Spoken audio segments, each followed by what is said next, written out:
out your mouth, cause 50 shots still unturned the gun. I'm Mr. Hood when I'm traveling. Hood when I'm traveling. Hood when I'm traveling.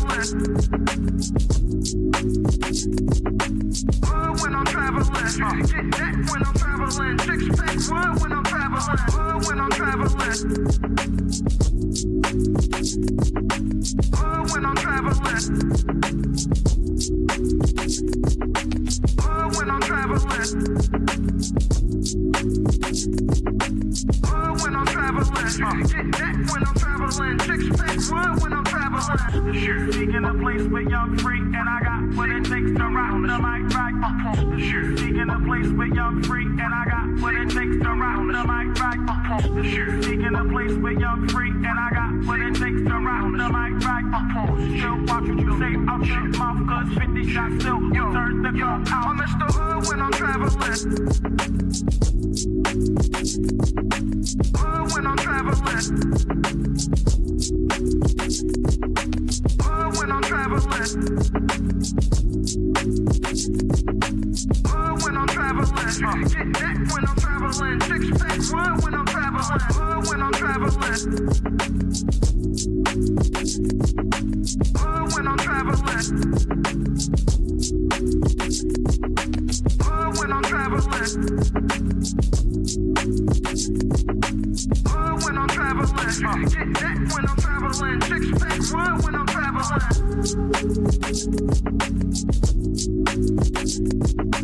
Hood when I'm traveling. Hood when I'm traveling. Hood when I'm traveling. Get that when I'm traveling. Six pack wood when I'm traveling. Hood when I'm traveling. Hood when I'm traveling. Hood when I'm traveling.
Yo, like, share, subscribe, tell a friend, and tell a friend. Hit that like button right now if you can. That helps the channel the most. Wow.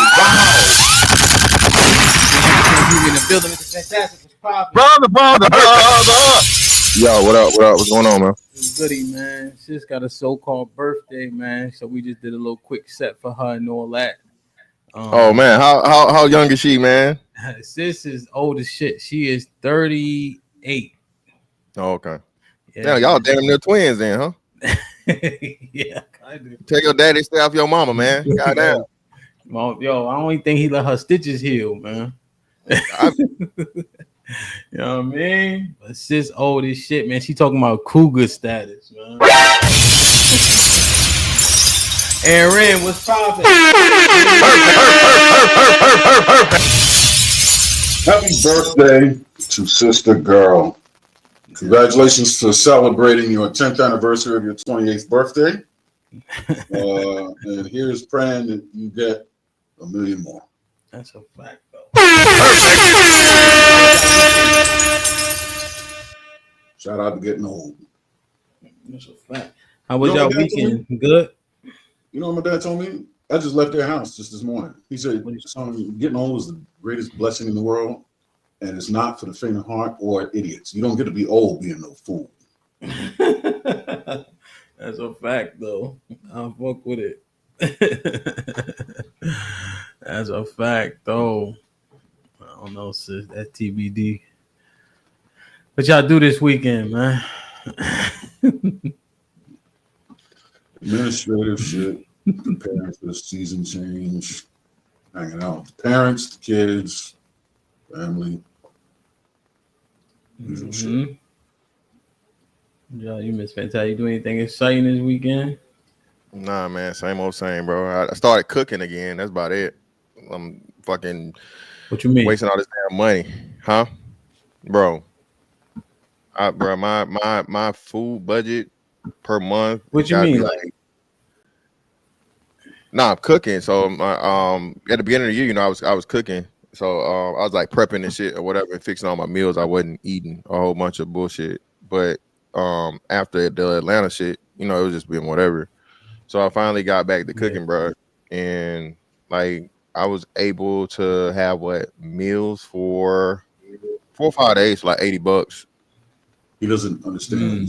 He keeps saying what you need. So, cooking is when you take raw food items, season them, and apply heat. You understand cooking? They reach a desired safety, doneness, texture, flavor. Something that do before they eat animals and plants. Yeah, some 93.7 lean ground beef, man. You know what I mean? So potatoes. Hey, man, them potatoes good as hell too.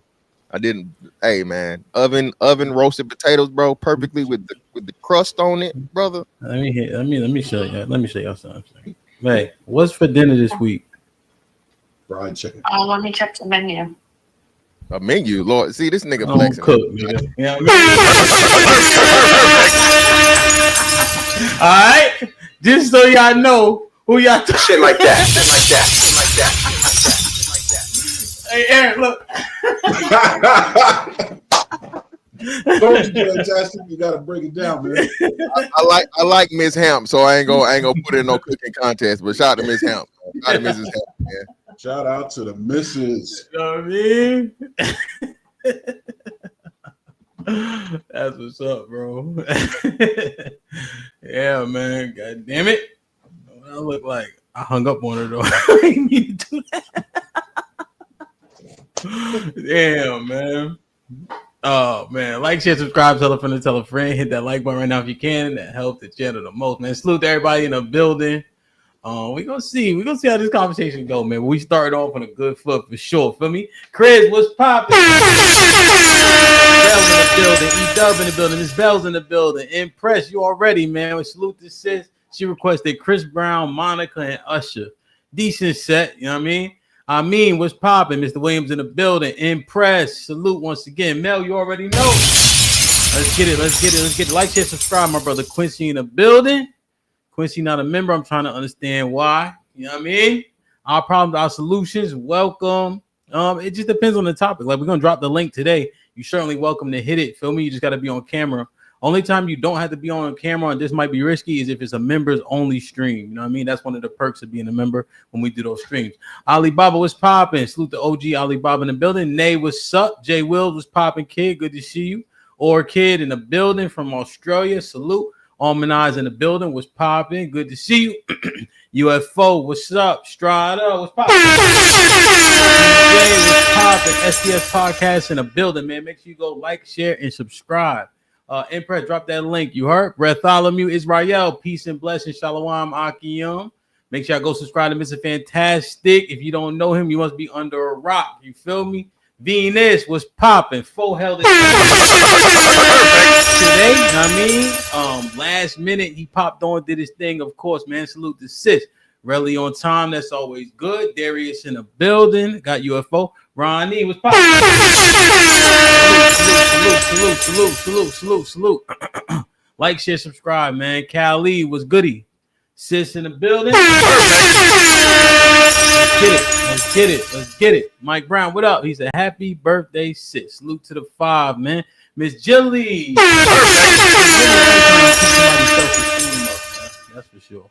Salute to Miss Jilly, man. Mic check.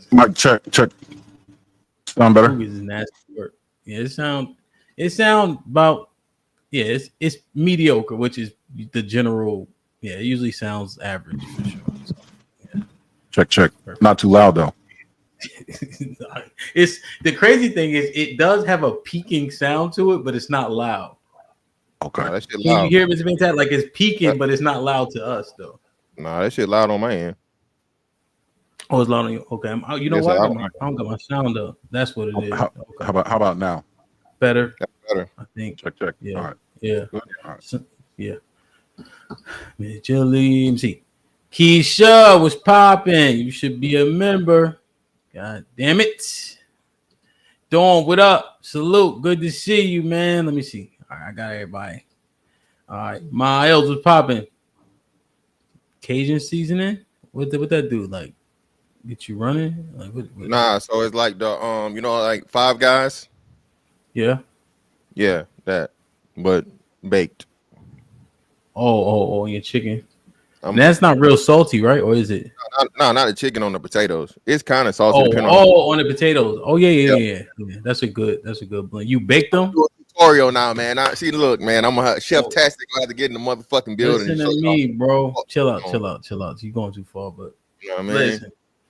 To try this though, cut them up. You know what I'm saying? You cut them up. You know, have them a little square and Squares, pan sear them though. Nah. Yeah. Get some butter, onions, the potatoes, pan sear them, and then put that on there. I'm telling you, son. Trust me. Trust me. Aaron is a prophet. Trust me. That shit. I don't give a damn what y'all niggas talking about. You hear me? Get a melon baller and scoop out. Come on. I don't know what that is. It's gonna refine. What you talking about is called potatoes noisette. With potatoes sauteed in brown butter. Aaron, watch your mouth. Fantastic. I don't know what you just said. Noisette. Who? Noisette. Yo, France is one of the worst countries I've ever. Distinguished, brother. France is nasty as shit, bro. Yeah. No. France isn't. Italy is though. Italy is. France is disgusting, bro. You crazy France shit. is a dog shit country with pockets of gems. And it's dirty as shit, bro. Oh, well, I had been to the shitty parts. I'm sorry. Yeah, France is dirty as shit. The food's not good. The women don't shave their armpits and they musty. Everybody know that. Oh yeah, I don't. Yeah, see, I didn't run into any of those things, brother. Mm-hmm. You know what's more toxic? Maybe they rolled out the red carpet for me. The Seine River. The who? The Seine, the main river that runs through Paris. Oh, France. Rebecca, what up? Davey, what up? Aaron, shalom. KG, shalom. Ox, salute. Key was popping. Mazy, I ain't see you in a minute. Hope all is well, man. Hope everything's everything, man. Bravo Tech. KG, salute. It's been a little minute, man. God bless. Salute, man. Like, share, subscribe, tell a friend. Hit that like button right now if you can. That helps the channel the most. Matt was good. Good to see you, Miss Parker. Of course, Danielle in the building. I like it, man. Music man, what up, my G? What is Zero Tolerance talking about? Boze was good. Ray Sean was popping. Let's get it, man. Nah, I'm done, man. This is a quick set for me. James in the building. Baby Sneak, what's up? Nah, that food is not great, man. Who the fuck want to eat crepes their whole life? Like, share, subscribe, tell a friend. Hit that like button right now if you can. That helps the channel the most. All right, Black Seinfeld, shoot me a text, man, because I'm locking down a couple spots, man. I got a couple spots in mind for the live podcast, so if you got one, let me know something. Dan Lee was popping. Hit the like button. Yo, man. Mr. Fantastic. Aaron, I ain't gonna hold you. I did a little quick stream yesterday, but you know what I'm saying? I'll be moving around on Sunday. My Tim's been scuffed since Thursday, man. Real shit. I did not like at all what happened with Shadeur, man. I just see a thing, right? The NFL gonna be the NFL, right? We understand the good old boy club and shit like that. They always want to put a nigga in their place, especially a nigga on high, right? Right. The disdain, you know, it's depicted perfectly in Django when he on the horse and they talking to him and I'm gonna walk in the moonlight with you and the yada yada yada, right? You know, they use the term bright boy, and that's all not all I could see, right?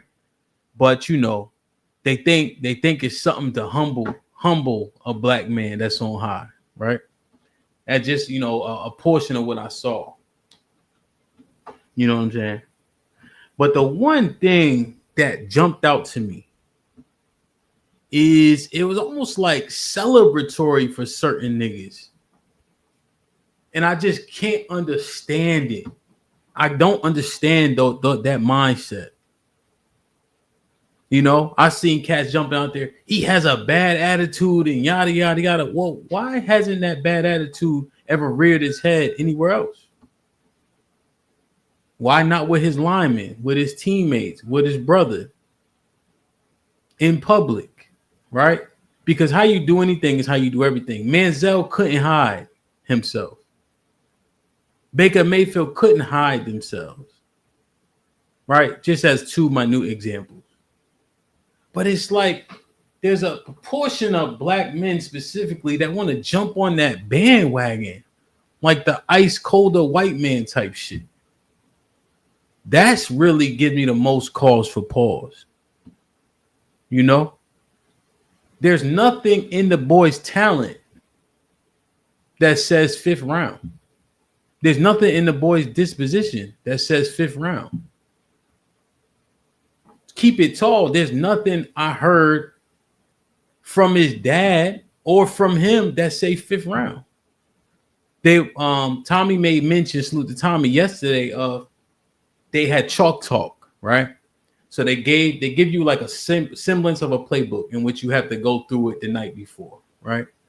And then you get on the board and you answer questions or draw the routes or the formation based on what you see, based on what the playbook says, right?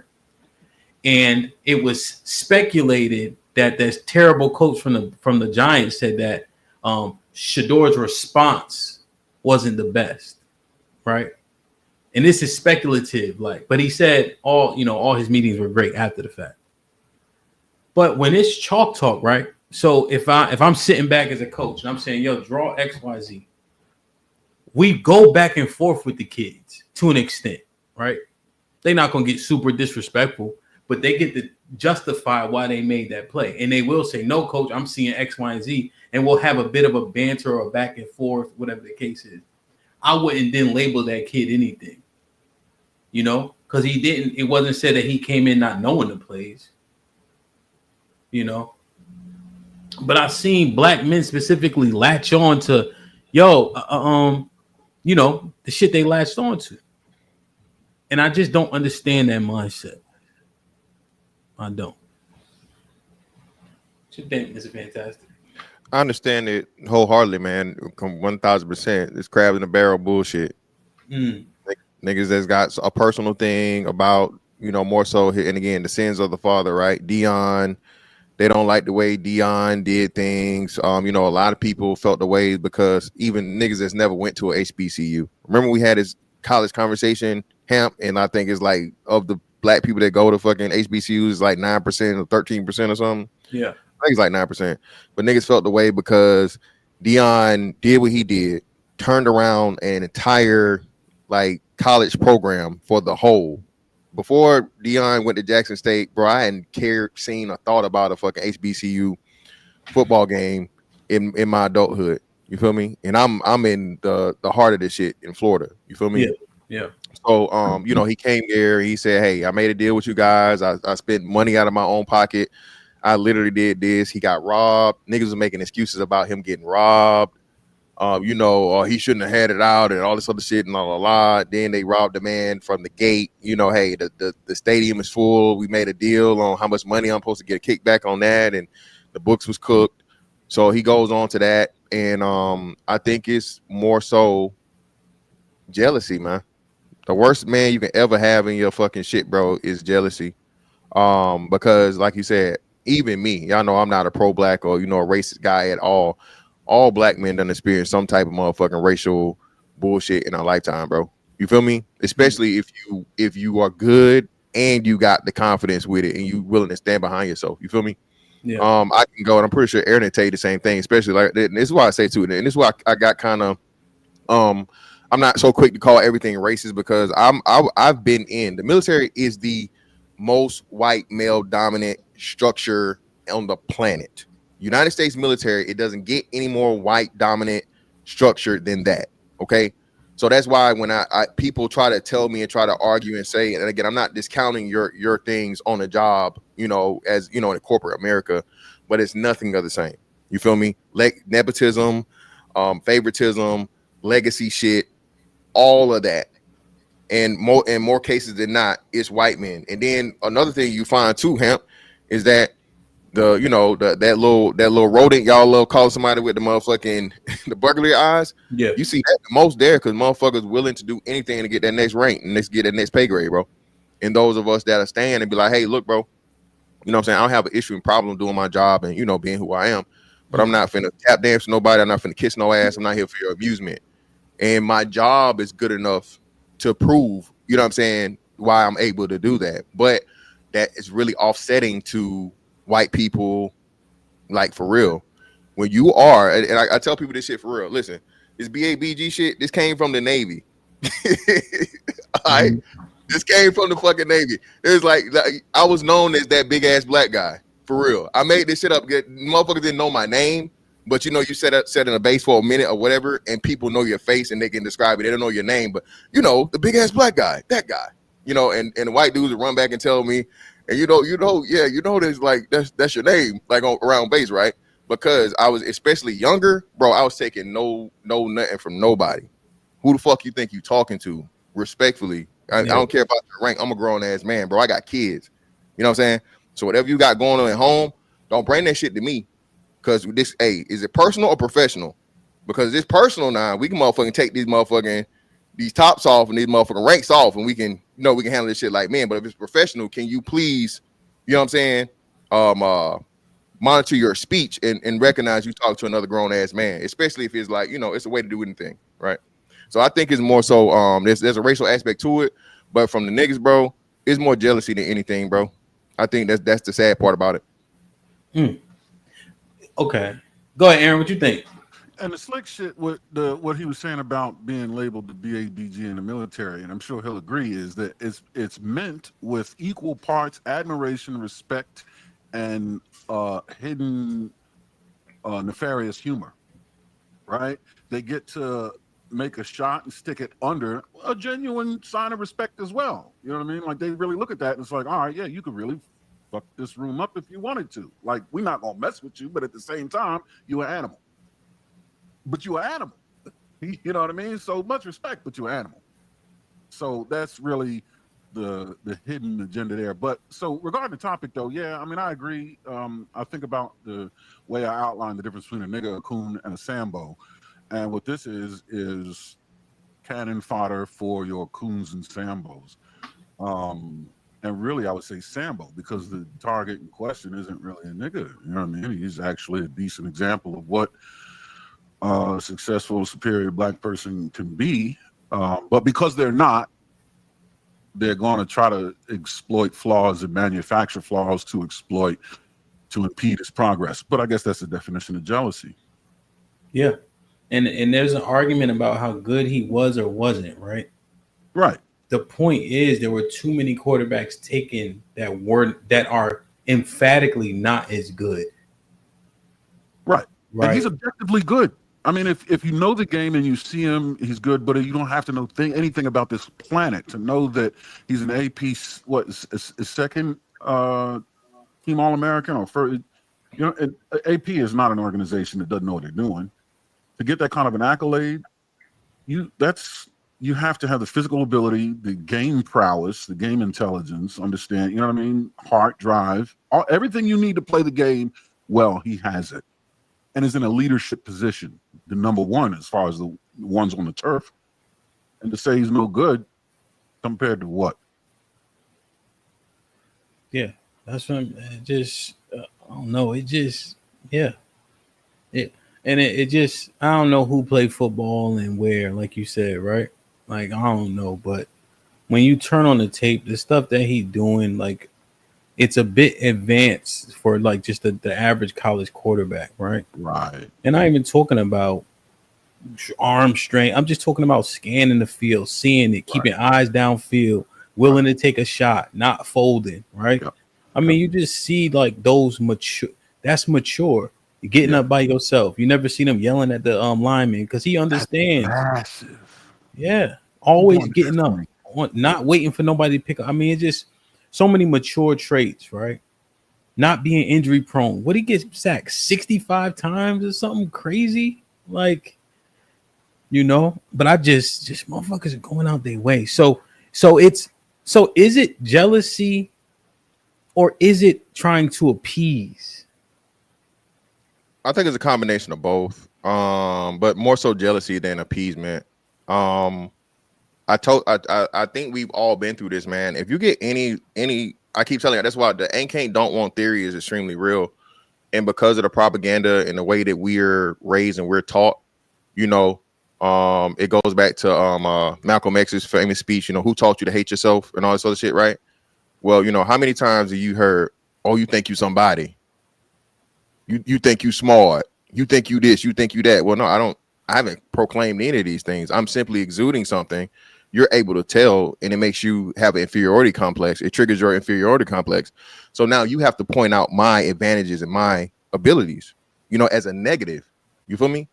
So a lot of these times, man, I think we go through things, but because we're not taught to think deeper than the surface level, a lot of this stuff is like, and that's why I say for black men, bro, we really got to start loving ourselves and looking at ourselves, dehumanizing ourselves. We dehumanize and we just deplete everything. 100K ain't no money, nigga. Brother, it's niggas making $20,000. Like, it's 30-year-old men making $20,000. You mean to tell me 5 times that ain't no money? You mean to tell me again, it's only like 5 cities in the fucking country where the cost of living is even higher than $100,000. So what are we talking about? How's 100K not no money? But because, you know what I'm saying, we're so used to be putting in our place, right?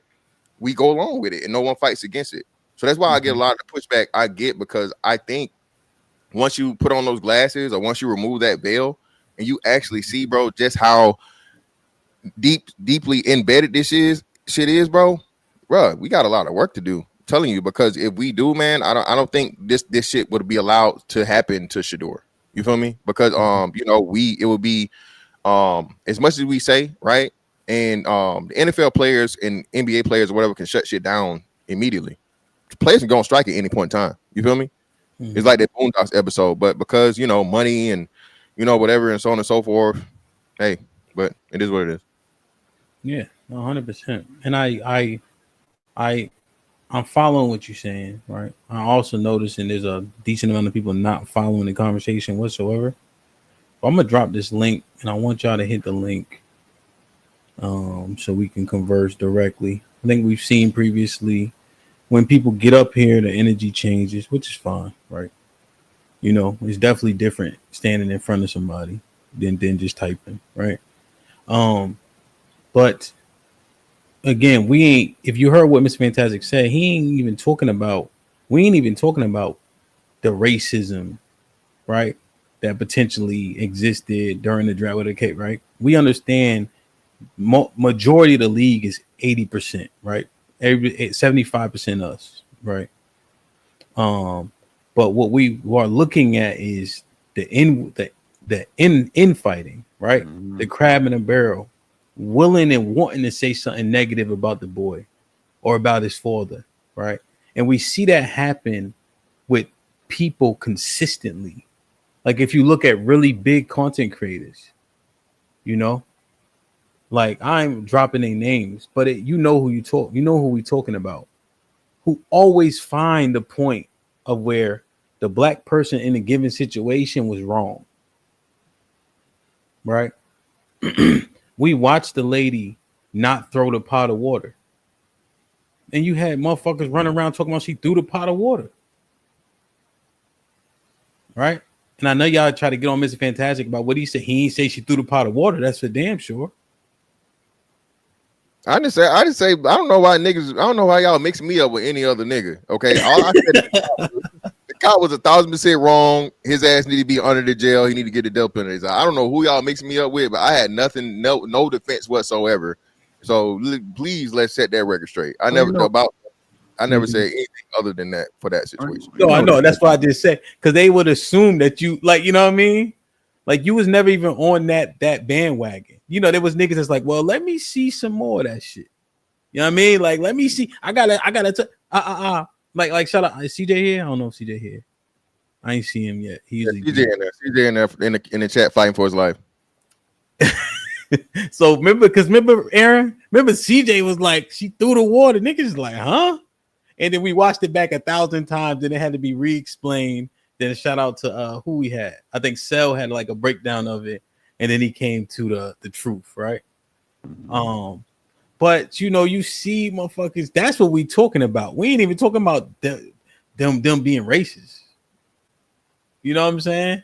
Yeah. like plastic isn't completely. I mean, you know what they say about broken clocks, right? So he's gonna get it right eventually. Damn. Do you think though that the brothers that side on that side most often, right? It doesn't seem objective. Just to be frank, is it overwhelmingly just self-hate, wanting to be included, not want to be excluded, wanting to be accepted? Like that situation with the cop, I don't know. That for me, bro, is this. It's some things that's extreme to me, and it's people in saying certain shit about certain situations. Look, man, I'm a realist, and I call shit the way it is down the middle as far as I see it. Again, I've never said racism doesn't exist. That racism, that's why I always couple that with racism is never gonna stop. You guys have this, not y'all, but a lot of people had this idea that racism could be stopped. It can't be stopped. It's a fucking ideology that I'm simply better than you because of my fucking my genotype, phenotype. You feel me? So that shit's never gonna go nowhere. So why worry about some shit? You know what I mean? It's like worrying about the air. It's like worrying about motherfucking, you know what I mean? Cars on the motherfucking highway. That's my approach to this shit. But yeah, some things to me, bro, is just too extreme. Like another situation. What was the Tamir Rice? The Tamir Rice situation was unforgivable. Nobody can defend that. Toy gun or not. We've seen cops, before that and after that, not respond with motherfucking some movie shit to where you a cop and you motherfucking pull up, whip the door open, and you got 3 shots on a fucking 15-year-old before anything can be assessed. You feel me? So, but if you aren't lockstep all the time on the black side, you know what I'm saying? You like a partial coon or a partial what? No, motherfucker. I just call the shit the way it is. Niggas ain't always innocent. Niggas ain't always guilty.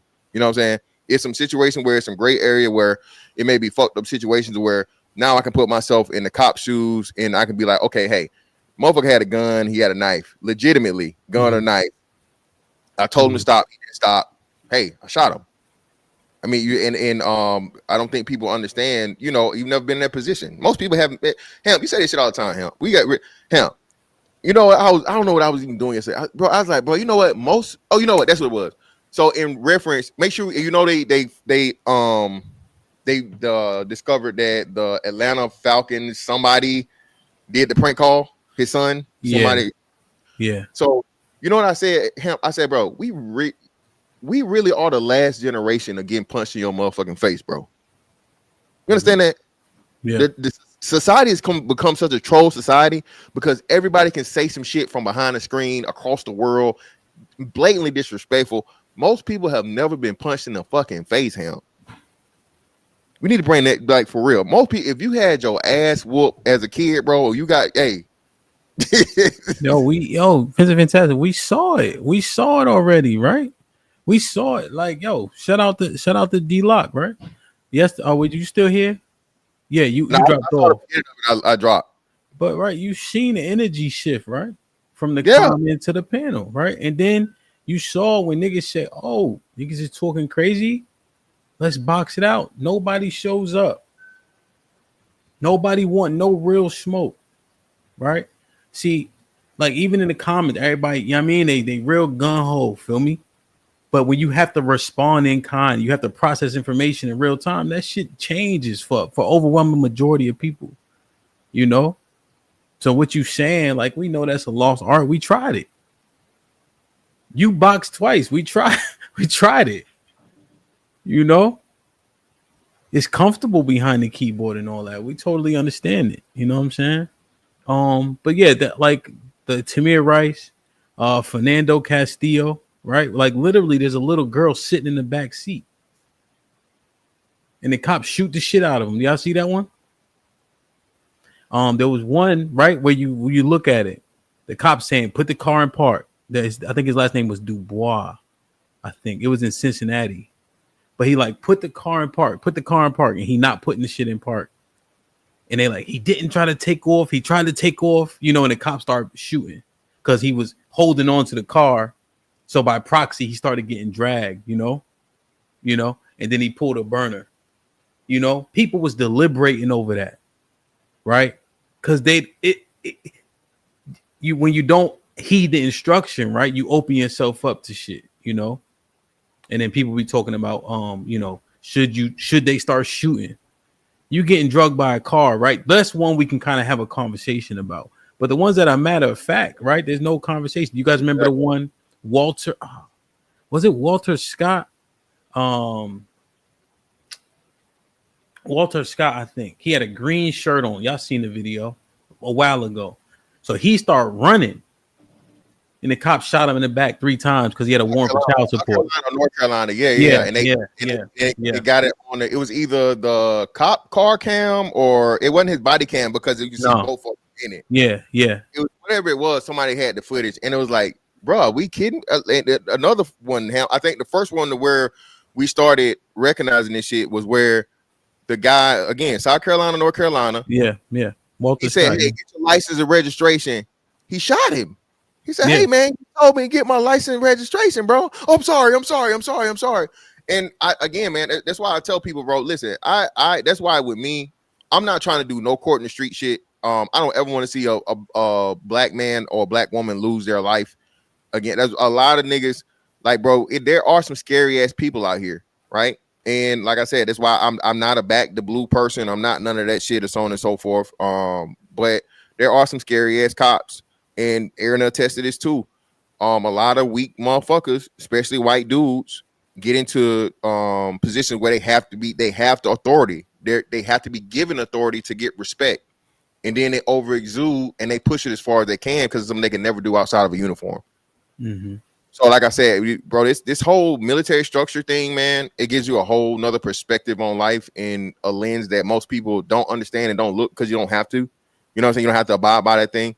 Because like I said, bro, we live by 2 fucking rule books, bro. You feel me? You got a civilian thing and then you got a UCMJ. So you have to be extra scrutinizing of yourself. You feel me? On your day-to-day shit, even outside of work, quote unquote. Yeah.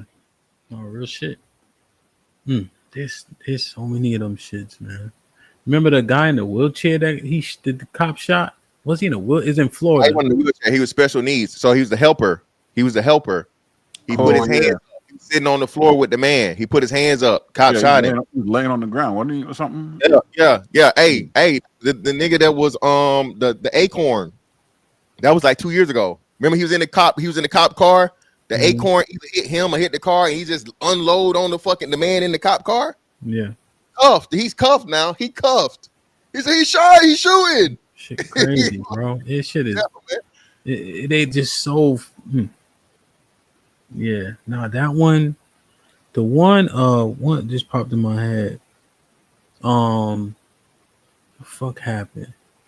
I don't. Do you remember the guy was in the military? Matter of fact, and he got his hands out the window. Well, this dude got his hands out the window. Yeah, the army guy. They pepper sprayed him. And he like reached for, and he got his gun out, and he like reached for, like, I'm not getting my wallet because you already got your gun on me. Like. Soon as I reached down in, but there was what's strange? Cops and military, the strangest relationship. Cops either absolutely love, adore, respect, and cherish service members, or service members scare the shit out of them. Oh my god, frighten them to death. Oh my god, hate cops. Either one or the other. One of the reasons they stopped doing they used to have military decals in order for you to get on base, right? You have to have like the little decals with the year date and like a little serial number, all this shit. Bro, one of the big reasons why they stopped doing that is because they found out especially in Virginia area, like 7 cities, bro, they were targeting military fucking members because it's guaranteed money. It's guaranteed money for the fucking what's the name? They see that motherfucking military sticker in there, bro, that's all they need.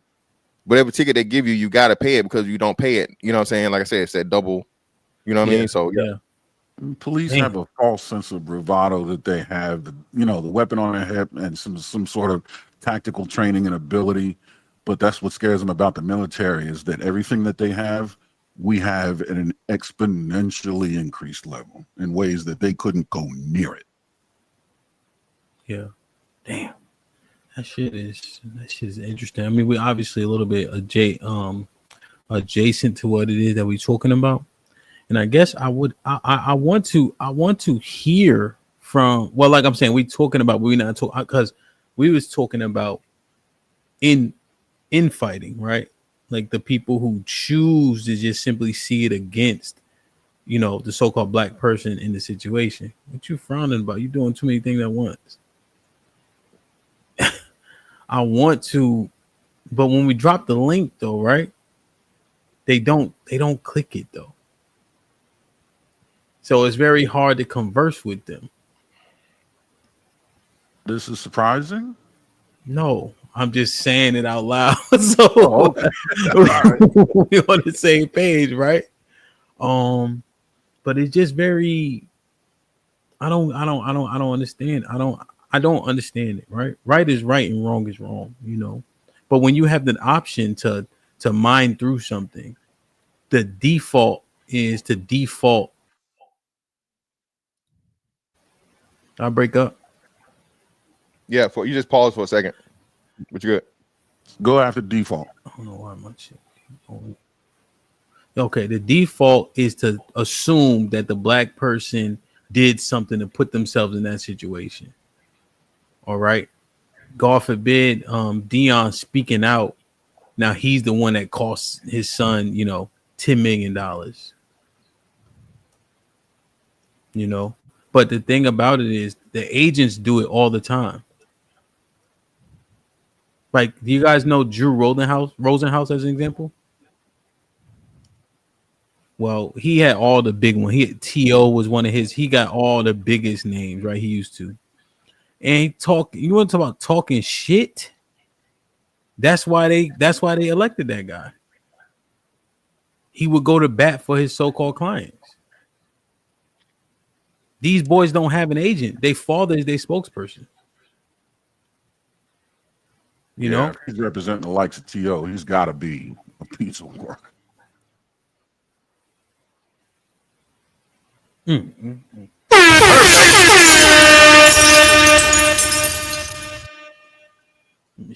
me see. Marvelous. What up, kid? Brothers in arms. So technically, you Navy, right, Aaron? Technically? Yeah, Marine Corps is the Department of the Navy constituent piece. Mm-hmm. My dad used to say they used to get on the boat and beat the shit out of the Navy men. What do they call Navy men? No, taxi cab drivers. Not doing that. Aquatic Uber. Falling for it. He's like, the Marines just be getting back from their morning run. The Navy men still sleep. They still sleep. Matt P with the $10 says, I'm getting my Sanders jersey when it drops. Cleveland niggas got him! Exclamation point. Strong fathers, be prepared for your son to be tried because they can't try you. Fatherhood never stop. Yo, that is a great point, bro. Damn, yo. Word. And I likened it to the other day. I likened it to, yo, how much more comfortable do you feel, or how much easier it is to talk to a woman that didn't have a dad in her house? If you call her house when we had the landline phones, and it's only her mom, her sister, and her gonna pick up, you don't feel the same as if potentially her daddy pick up. Who this, boy? Who that? Or even her brothers. Yeah, who this here? Yeah. Her brothers, You know? Dad, if you're smart enough to know you can leverage that, Nah, that's you actually still- an advantage. But her brothers, 100%. Damn, this nigga.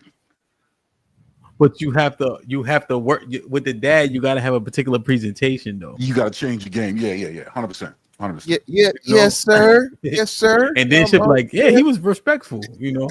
Yeah, 100%. Harrison, salute. Like, share, subscribe, tell a friend and tell a friend. Hit that like button right now if you can. That helps the channel the most. Aaron with the 2,000 ladies was right. Let's pick us until proven. Ladies was right. Let's pick us until proven guilty. What's he saying? I don't get that one either. I don't know what you mean, Aaron. Kind of threw me off. Only thing I can say is link forthcoming. Yeah. I just want to see, man. I mean, we don't got to be here all day. That thing really just, because we have the fight about racism and its impact and etc. Cool, right? We'll have that back and forth and all that, But when there's an opportunity, me and Mr. Fantastic had a discourse about even the Kendrick Lamar shit, right? That's like in the same vein, but it's not rooted like this was. It's very weird to me, about an attitude that we've never seen. Right? You call them cocky as opposed to confidence on purpose. You're making an elective decision to use a word that has a negative connotation. Exactly. That's the parts I just need to understand. Go ahead, my bad. No, I was saying exactly. And like I said, that's another thing too, man. That's something that really rubs people the wrong way. Pure confidence, true confidence, in yourself. Nobody can handle that, bro.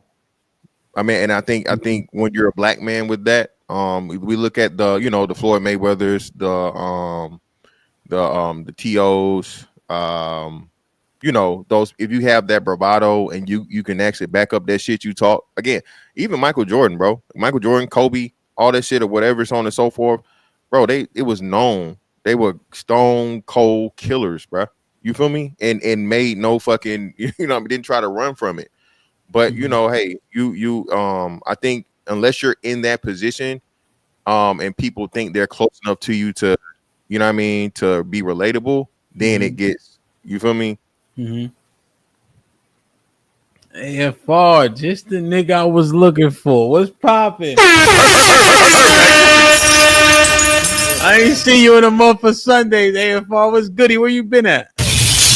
Man, just working, just maintaining, getting ready for a new chapter in life. So, what you been doing? Watching. What you up to, man? I miss you, man. What's goody? What you been up to? Just was doing my armed security stuff in Oregon, and I'm gonna use my GI Bill finally because I'm at my use it or lose it stage. So I got accepted to Montana State University. I'm moving there. I'm in Alaska now, working, vacationing. And so September, I'll go into school there, move to Bozeman, Montana, and go from there. Yo, the spots you picked are diabolical. I already told y'all, wait. You vacationing in Alaska? Yeah. Why you did that?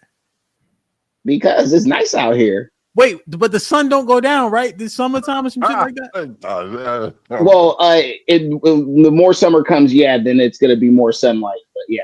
Hey, man, you taking this I love white women a little bit too far, baby boy. God what? Damn. I barely mess with white women. That's what's up, bro. My Bozeman? Whoa. Damn. Man, forget it. You going to Bozeman, bro. You might as well just get ready for Snow Queen. Trey.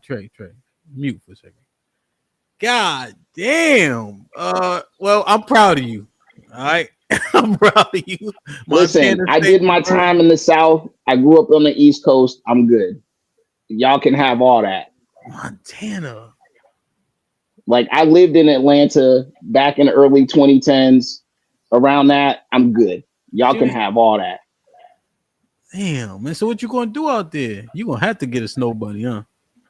No, they got black people out there. Not a lot, but there's a couple. When you get out there, there's a couple. There's a couple. They still ask niggas for freedom papers in Montana, man. Be careful, bro. Yeah, man. When you get out there, I've driven all over Montana. I've been to all those places. Stop it. Stop, Mr. Fantastic. You of all people shouldn't be talking like that. Come on. I'm a fan of your work, by the way.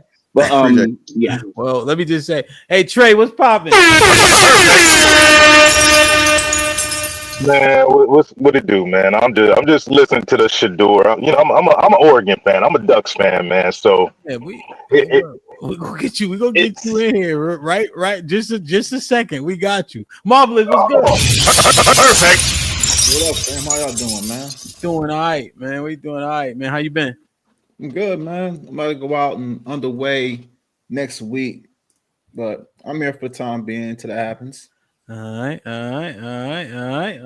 Shit like that. Shit like that. Trey, Shit like what's that. good, Shit man? like that. AFR, that's my man. So he got a little time. He can wait. Trey, what's good? Man, I was just keeping the convo, man, and you know, just about Shadeur, and it Shadeur, man. For me, when I look at him, he's a great CFL quarterback, CFL, XFL, but for the NFL, man, he got some work to do. I mean, he got a good mentor in front of him, Joe Flacco. If he could control his pocket presence and the Browns put a good offensive line in front of him, yeah, that's what he needs to stand out. You know, shade against him, but I mean, he's got some tough competition with him right there in Cleveland. Is he better Stop than it. Dylan Gabriel? Yes. Yes. No. I put him on equal footing though, because here's the thing: he didn't have the talent that Dylan Gabriel had in Oregon. So when in camp, see him head to head, it'll tell the tale right there. Your life depended on it. Who you putting that quarterback? Out of the two, Yes. oh, I'm going with Dylan Gabriel. Yeah. Hey, brother, we gonna send flowers to the family. So, Man, I've been doing this since 6 years old, man, coaching and playing. I'm going with Dylan, man, just based on my own experience, man. yeah, Dylan is not good enough. So, what you think, Trey? You think you are one of them black men who seem to side against black people when you have an option? Nah, man, I don't really, care for the whole, fentanyl, man. I don't care for the whole race stuff, man. I left that shit a It's not long race, time though. ago. But take this walk with me. So it's not so much race. Like, we're not even talking about the NFL. We're talking about like when brothers. It's almost like celebrating the fact that these black men got humbled in a way, right? It's an odd outlook, right? Do you think that the white man's ice is colder, Trey? Keep it tall. We ain't gonna tell nobody else. Nah, man, I don't care, man. Whoever's ice is coldest, man, it's green, man. The green man's ice is coldest to me. I'm looking at Cam Ward. I'm looking at Cam Ward from here in Texas. He about to ball out. He's got. That's why I see it. I look at all the brothers that went ahead of Shadeur. I look at them. I look at the stats. I look at the video, and I see it objectively. Okay, so you think that he deserved to go 5th round? Hey, he earned that, man. Here's the thing, man. In Colorado, playing in the Big 12, Big 8, and the Pac-12, he had some big wins against who? Some Fresno State, some San Diego States, that type of thing. I mean, he got mud stomped by Nebraska, a rebound in Nebraska. In order to prove, you got to get out there on the big stage and prove it. If he can get out there in the league and beat the likes of these teams out here with these All-American DBs and linebackers, yeah, he's got to solidify it in that way. He's got to prove that the hype is real. He didn't get the chance to do that at Colorado because of their schedule. So, hey. So you, by proxy of that, you saying that none of the FCS guys should be taken past the 5th round. I mean, before the 5th round. So, like, for instance, North Dakota State guys, South Dakota State guys, Malik Williams as an example, Jerry Rice. Are you saying like they should be, or Shannon Sharp, they shouldn't be considered before the 5th round? I'm not saying that because in their position, they proved it. Because, we could take it back to the Walter Payton, like you said, Jerry Rice days. They proved it based on their position. But unfortunately, because of the cast that Shadeur had along with him, he wasn't able to prove it. Because if you look at his numbers, he took a lot of sacks. Hey, slow down, Trey. Oh, go ahead. No, because then also reconcile it with Travis Hunter going number 2. There you go. Thank you. Yeah. Because you're saying it's based on competition, right? So what does that mean? Yeah, he built the Heisman Trophy winner, bro. Travis Hunter, man, he earned that himself, man, playing both sides of the field, 100-degree weather out there. What's that? He threw the ball to himself? No, I'm talking about as a DB. He didn't just earn it from a DB, brother. He earned it as a DB and a wide receiver. Come on, that again. Hold on. And for your record, Trey, if you didn't know, he was the first player in NFL history to be pronounced at both positions, brother. So no, you can't. It's just my opinion, bro. I think I like Travis Hunter better as a DB than a wide receiver. I really like his skills at cornerback. I mean, I'm a cornerback, man, from the day. Cornerback, strong safety. So I like what he did on the defensive side of the ball. Yeah, it's just my preference. Trey, you still not answering my question. Well, first, let me say this, Trey. I love you first and foremost. Let me make sure that's clear. Make sure man, love, bro, man, love. Now, second team AP All-American. So quite literally, they compare him against all 130 other first string quarterbacks, second string quarterbacks, people who took over 20 snaps. So are you saying that the AP, are you saying that they fudged this? Man, that was some glazing, bro. As a young cats would say, that was some serious glazing going on. Hey, I just watched, man. I'm looking at this, man. I just look at the numbers, the W's, the L's, sacks, interceptions. I look at everything. So you're are you basing him being sacked on him holding the ball? Yeah, it's a lot, man. Get rid of the ball. But here's the thing: if he got rid of the ball in those situations, playing for Colorado with that horrible offensive line, his numbers would have went down. It wouldn't be no 70% completion rate if he didn't take all those sacks. What do you mean? Say it one more time. Sorry, I may be missing what you said. Sorry, say it again. If he would have just gotten rid of the ball in a lot of those situations where he took sacks, that 70% completion rate would have went way down. And for me, man, I would have loved to see him out there in the SEC playing against those squads. Put those numbers up against Alabama, Georgia, Kentucky, those schools. Put those numbers out there versus, those nothing against like the San Diego States of the world, but I'd like to see him put them numbers up against the big boys. And hopefully they'll get the chance to do that. Wait. Same argument for lame ass Oregon. You got the same thing for fucking Oregon. Y'all don't fucking play nobody. Y'all a clear fucking powerful fucking program. Y'all get the advantage of playing in the fucking pack and playing against weak ass fucking schedules, and then y'all get waxed. You get waxed. Oregon is the Big Ten, bro. Hold on, brother. You get waxed. Now they're the Big Ten. Trey trying to sneak. Leave my ducks alone, man. Hey Trey, I got one name, right? Because you shitting on conferences, right? Yeah. You have to reconcile everything you're saying with this one name, and then I'll leave you alone because I know you've been. Patrick Mahomes. He was a Red Raider, man. Shit, he went heads up against Baker Mayfield, man. Oklahoma for years. Baker ass. But the conference, right? The conference argument falls short, especially when you have so many players. Like they go and get these people. You know how long Bill Belichick was getting guys you never heard of? Because they're assessing talent, how they move, It's not just the competition aspect. I agree that is important, but to reduce Shadeur, I think you got another motive, and I'm trying to figure what it is. So no motive, man. I just want to see him prove himself. Answer the question, Trey. Is your wife black? What's the cut the door? Shadeur Sanders. It just popped in my head. I apologize. Are your glasses Oakley's? Oh man, no man. These are some very expensive prescription glasses, man. I have, the military took my eyesight, man. So I got to drive with these bad boys on now. So, but think about it. I think your argument kind of destroys itself. If he's playing in this conference that isn't so good, he's setting himself apart from the conference as a superior talent, especially because you just said if he didn't take all those sacks, his completion rate would be down. Isn't that a sign of self-sacrifice to ensure that he completes more passes and is willing to sacrifice taking sacks to get the job done?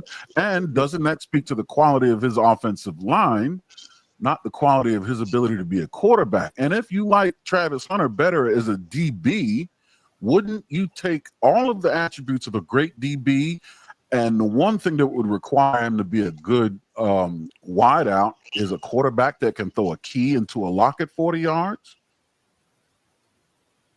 What's your question for me, though?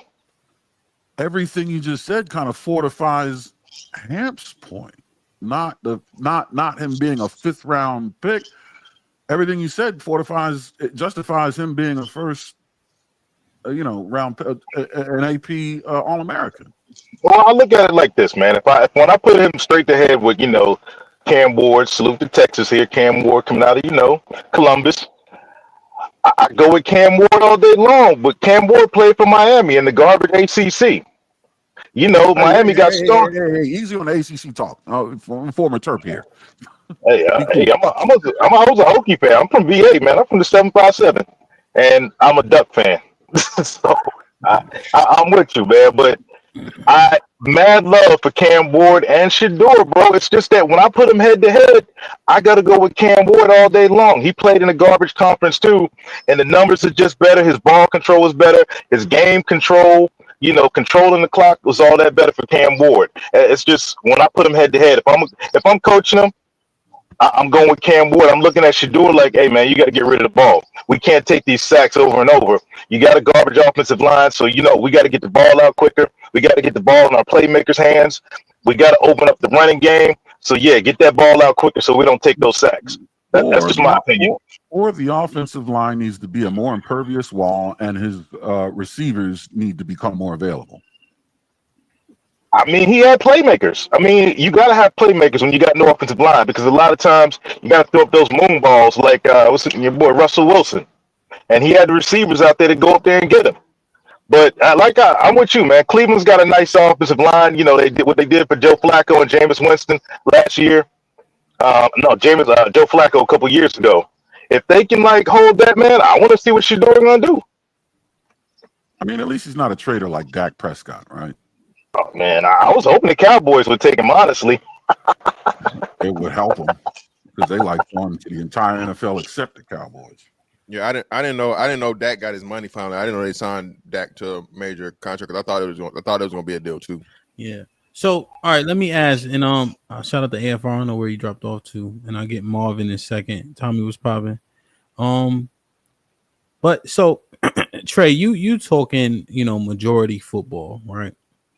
Yeah. But if they asked you though, right? They asked you the pointed question.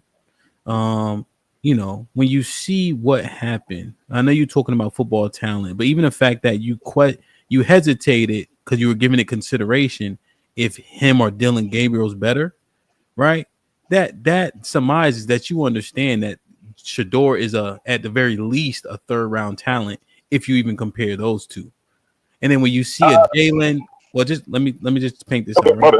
Like a Jalen Milroe, right? Like he is not a quarterback.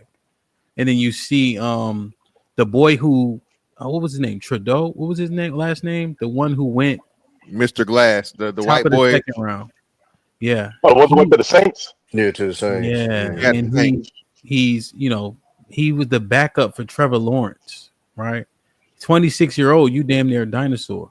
The NFL, the average career is 3.5 years. So literally 23 to 26 on average is how long people play, right? And when you look at potential motives as to why, do you really and honestly see a justification for why he slid to the 5th round? All right, so I'll keep it a buck here, man. Going in front of these interviews, you're dealing with a lot of, boomer, Gen X, really, middle of the road, conservative type, general managers, coaches, scouts, and all in that. And I'll keep it a buck, man. Shadeur is very, man, can't even think of the word, eccentric. Lives a very eccentric lifestyle, very boastful, kind of like his dad. But the thing is that his dad could back it up on the field. His dad backed it up in high school, at Florida State, and in the NFL. And Shadeur hasn't done that. And when you come from that privileged background and you walk into this room exec, you got to be humble. And from all the interviews and all, everything coming out, a lot of the interviews he went to with these teams, he wasn't that humble. He was just kind of, really being a normal self that he was in Colorado. And that's going to rub a lot of, older Gen X and boomer scouts the wrong way. From a little black boy, right? Yeah, it's not even a little black. Christian McCaffrey could have went out there and did that, and they would have looked at him the same way. Well, Christian is humble, right? But we know for a fact Manziel And when I'm using quarterback just because it makes the most sense, right? Manziel, Ryan Leaf, John Elway, at just a few examples, they weren't that. Yeah, they didn't like Manziel either, man. Manziel, he came out of there and like, yeah, that man, You, they don't even. He you, called but hell. but Trey, you remember when he texted Cleveland saying, "I'm the savior of your franchise if you pick me."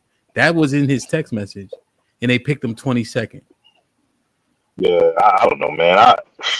Well, hold on, Trey. Yeah. His Wonderlic test, he scored lower than Shadeur. So, what other reasons and justification can you make up, or can you come up with, or do you maybe concede the point that there's something else at play? No, there's no race at play, man. The statistics, numbers prove otherwise. That there's race at play. It wasn't race at play. I guarantee you, standing on it, that it was his humbleness. That they didn't, Well, they didn't like. It didn't matter who all it right, was. Trey, They one just thing at a talking time, about one winning. thing at a time, one thing, because you got the floor, but one thing at a time, right? Mhm. Statistic. You didn't say statistic because you know his stats are damn near the No, best ever, right? not his statistics. Statistics for the Oh, draft, the numbers. Like as far as I don't play the color game, but if we do it, it was quite melanated. Yeah, but That no, draft, but he was ranked number 2 at his position and number 20 overall. Trey, come on now. man. That's padded numbers right there, man. He ain't that good. But Trey, I looked at this right because I don't follow Colorado for shit. Georgia dogs. Goddamn it. You feel me? But anyway, listen. The man was top 5 in passing as a QB. So regardless of conference or anything, bro, it takes talent. It takes talent to be able to do that. Like you said, Travis Hunter wasn't no fucking premier receiver. I think they might have had him. Some people didn't even have him in top 10. Go ahead, Tommy. My bad, brother. Tommy, because I'm Okay, well, so I'm from the West Coast, so I watch Pac-12 football. golly. Good morning, Tommy. Good Jeez. morning. No, I was gonna get to because I also, I don't know if y'all did this yet, but out of respect for Mr. Fantastic, I want to have a moment of silence for his Lakers. They about to get sent to Uncle Charles. yo, Yeah, that come was rough on. last night. Sorry, bro. That was rough last night. But Please drop. No, get this nigga out of here. No, nigga, I got control. nah, so okay, so even with y'all talking about Gabriel, right? Okay, uh, I'm sure Hamp you keep up with college football. Michigan, Ohio State, Penn State, all great teams, correct? Yes. He beat all of them. You just gotta you just gotta say what it is. And it's not Shadeur's fault that he didn't have that type of a schedule, but we talking about Ohio State, we talking about Michigan, and we're talking about Penn State. All were like literally national championship contenders, and he knocked them all down. He ended up getting knocked out by Ohio State in the playoffs, but in the season he knocked all of those down. He went 30-6, 72% completion rate. Like he wasn't a scrub out there. The Pac-12 slander is crazy because the last year of the Pac-12 they was smashing shit, everybody. So I want to throw that out there. But I think the part where Trey was wrong at about the Dion thing is Dion's a cornerback. They can act that way. You get what I'm saying? Like we all know receivers. You damn sure can't be a quarterback with Man, receivers y'all keep mindset. on. All right, come on, Receivers Tommy. are Tommy, hold on. We did huh? this yesterday, Okay. but I'm trying to address very, very specifically what Trey was saying. 'Cause I'm trying to Mhm, understand his mindset. I understand the justification for why somebody would be considered, right? mhm, But I think Mr. Fantastic relinquished the floor if you wanted to expound on Shador's stats specifically, right? So I'm not even mhm. comparing him to Gabriel. What I'm trying to understand is how is Trey coming to particular conclusions once he has all the information, and what else would it be that would reduce this boy down to the 5th round other than what is obvious? And I'm trying to figure out why black men specifically are choosing to take that route as opposed to simply put the other one. This Yeah, is bullshit. You want to the humble his father, you want to humble his daddy, you want to humble him because, like Trey said, you got these, and I'm trying to be less racist, but I don't feel mhm, like really. You got these crackers in there in these rooms saying, "Oh, who's that nigga yeah, on that nag?" yeah. Right? It's so I had this conversation with a friend of mine too. Y'all remember Aaron Rodgers, right? Mhm. I think we all on this panel would say he was way better prospect, correct? Coming out of college, Who's that? Sorry. Aaron Rodgers. Oh yeah. He fell to the 20s. Now, not as quite as far as Shadeur, but you could almost argue that was almost worse for the most part. The San Francisco 49ers, who literally play 30 minutes away from where he played college, passed on him for Alex Smith based off of the arrogance or whatever that they said that he came out with. So this is kind of like a theme that they have. I don't know. Like, I agree with you. Like, I've always had this thing with the Floyd Mayweather. Like, you get people that hate the arrogance. It's one of those things we see a lot. I don't know why, and it's with our people, and especially when white people see us like that. Like, that arrogance is it. I don't know why it rubs some people the wrong way. I don't know if it's their own insecurities. I don't know what it is, but that's always been a thing where if you come across as arrogant and cocky or whatever, people just like to hate on that. I don't know what's why. what's your justification though, right? Because you're saying I think it's insecurities within themselves. Aaron slid in the first round. Yeah. Right. When you look at Alex Smith, right? Mm-hmm. When you look at what he was doing at Utah, and then you look at the system in which he played for, right? It transferred to the 49ers. I only know that I'm a 49ers fan. That's why. So yeah, what he did, right? And the mobility that he showed, was kind of just coming into play. Like when Alex Smith, because Alex Smith could move. And that was one of the things that was starting to become more popularized. Aaron could move too, but it wasn't quite as much. And then Cal just wasn't great either, right? But Utah was making waves at that juncture. But can I interject real quick? Go ahead. Yeah, go ahead. I was going to say that even with the quarterbacks now, the Patrick Mahomes, Lamar Jackson, my man for Buffalo, Josh Allen, just running quarterbacks. The league, they want them to be able to run, but at the same time, they want these guys to be more conservative back there. And I don't mean like ideology wise. I mean like with the football mindset. They want them more conservative. And what happens, if I'm looking at it as a scout, I'm like, okay, I'm looking at this boastful, just over the top young man, and like my man said, that works at cornerback. Showboat and walk into the end zone, but does it work at quarterback? What are you saying? I don't understand. You're saying that he's so like carrying yourself the way cornerbacks carry themselves, it won't work at quarterback. I say this all the time. It's the most scrutinized position in all of sports. Period. There is not a position in any sport that's more scrutinized than quarterback. Okay, I'll give you an example. Pac-Man Jones. Pac-Man Jones could not have played that long and got away with the stuff he did as a quarterback in the NFL. Yeah, so I got you. You're saying when he flashed his watch, he should drop to the 5th round. Nah, I'm just saying is that it's not me. And Tommy, y'all gotta remember this while y'all answering questions. You are trying to justify, not saying you are trying to, but your arguments are need to transfer to him dropping to the 5th round. See, that's what you have to reconcile. So you're saying he's that boastful and bashful to that he loses. He becomes the 140th pick or whatever number was. 144. So my 144th, and he's picked behind 3 clearly lesser quarterbacks. At the least 3. I have a question. Being boastful jeopardizes what exactly? Well, so again, Aaron, it doesn't bother me at all. I have zero issues with it. What I'm saying is in the game. I know. What I'm saying is, from what I understand, the owners look at it as like when you're the quarterback, they want because of the investment, especially if you become good with like Brock Purdy's up for $55 million a year right now. So because of the investment, they want you to be solidly football and basically like a nerd in football. They almost don't want any other type of distractions out there. Now, again, we always go back to Johnny Manziel.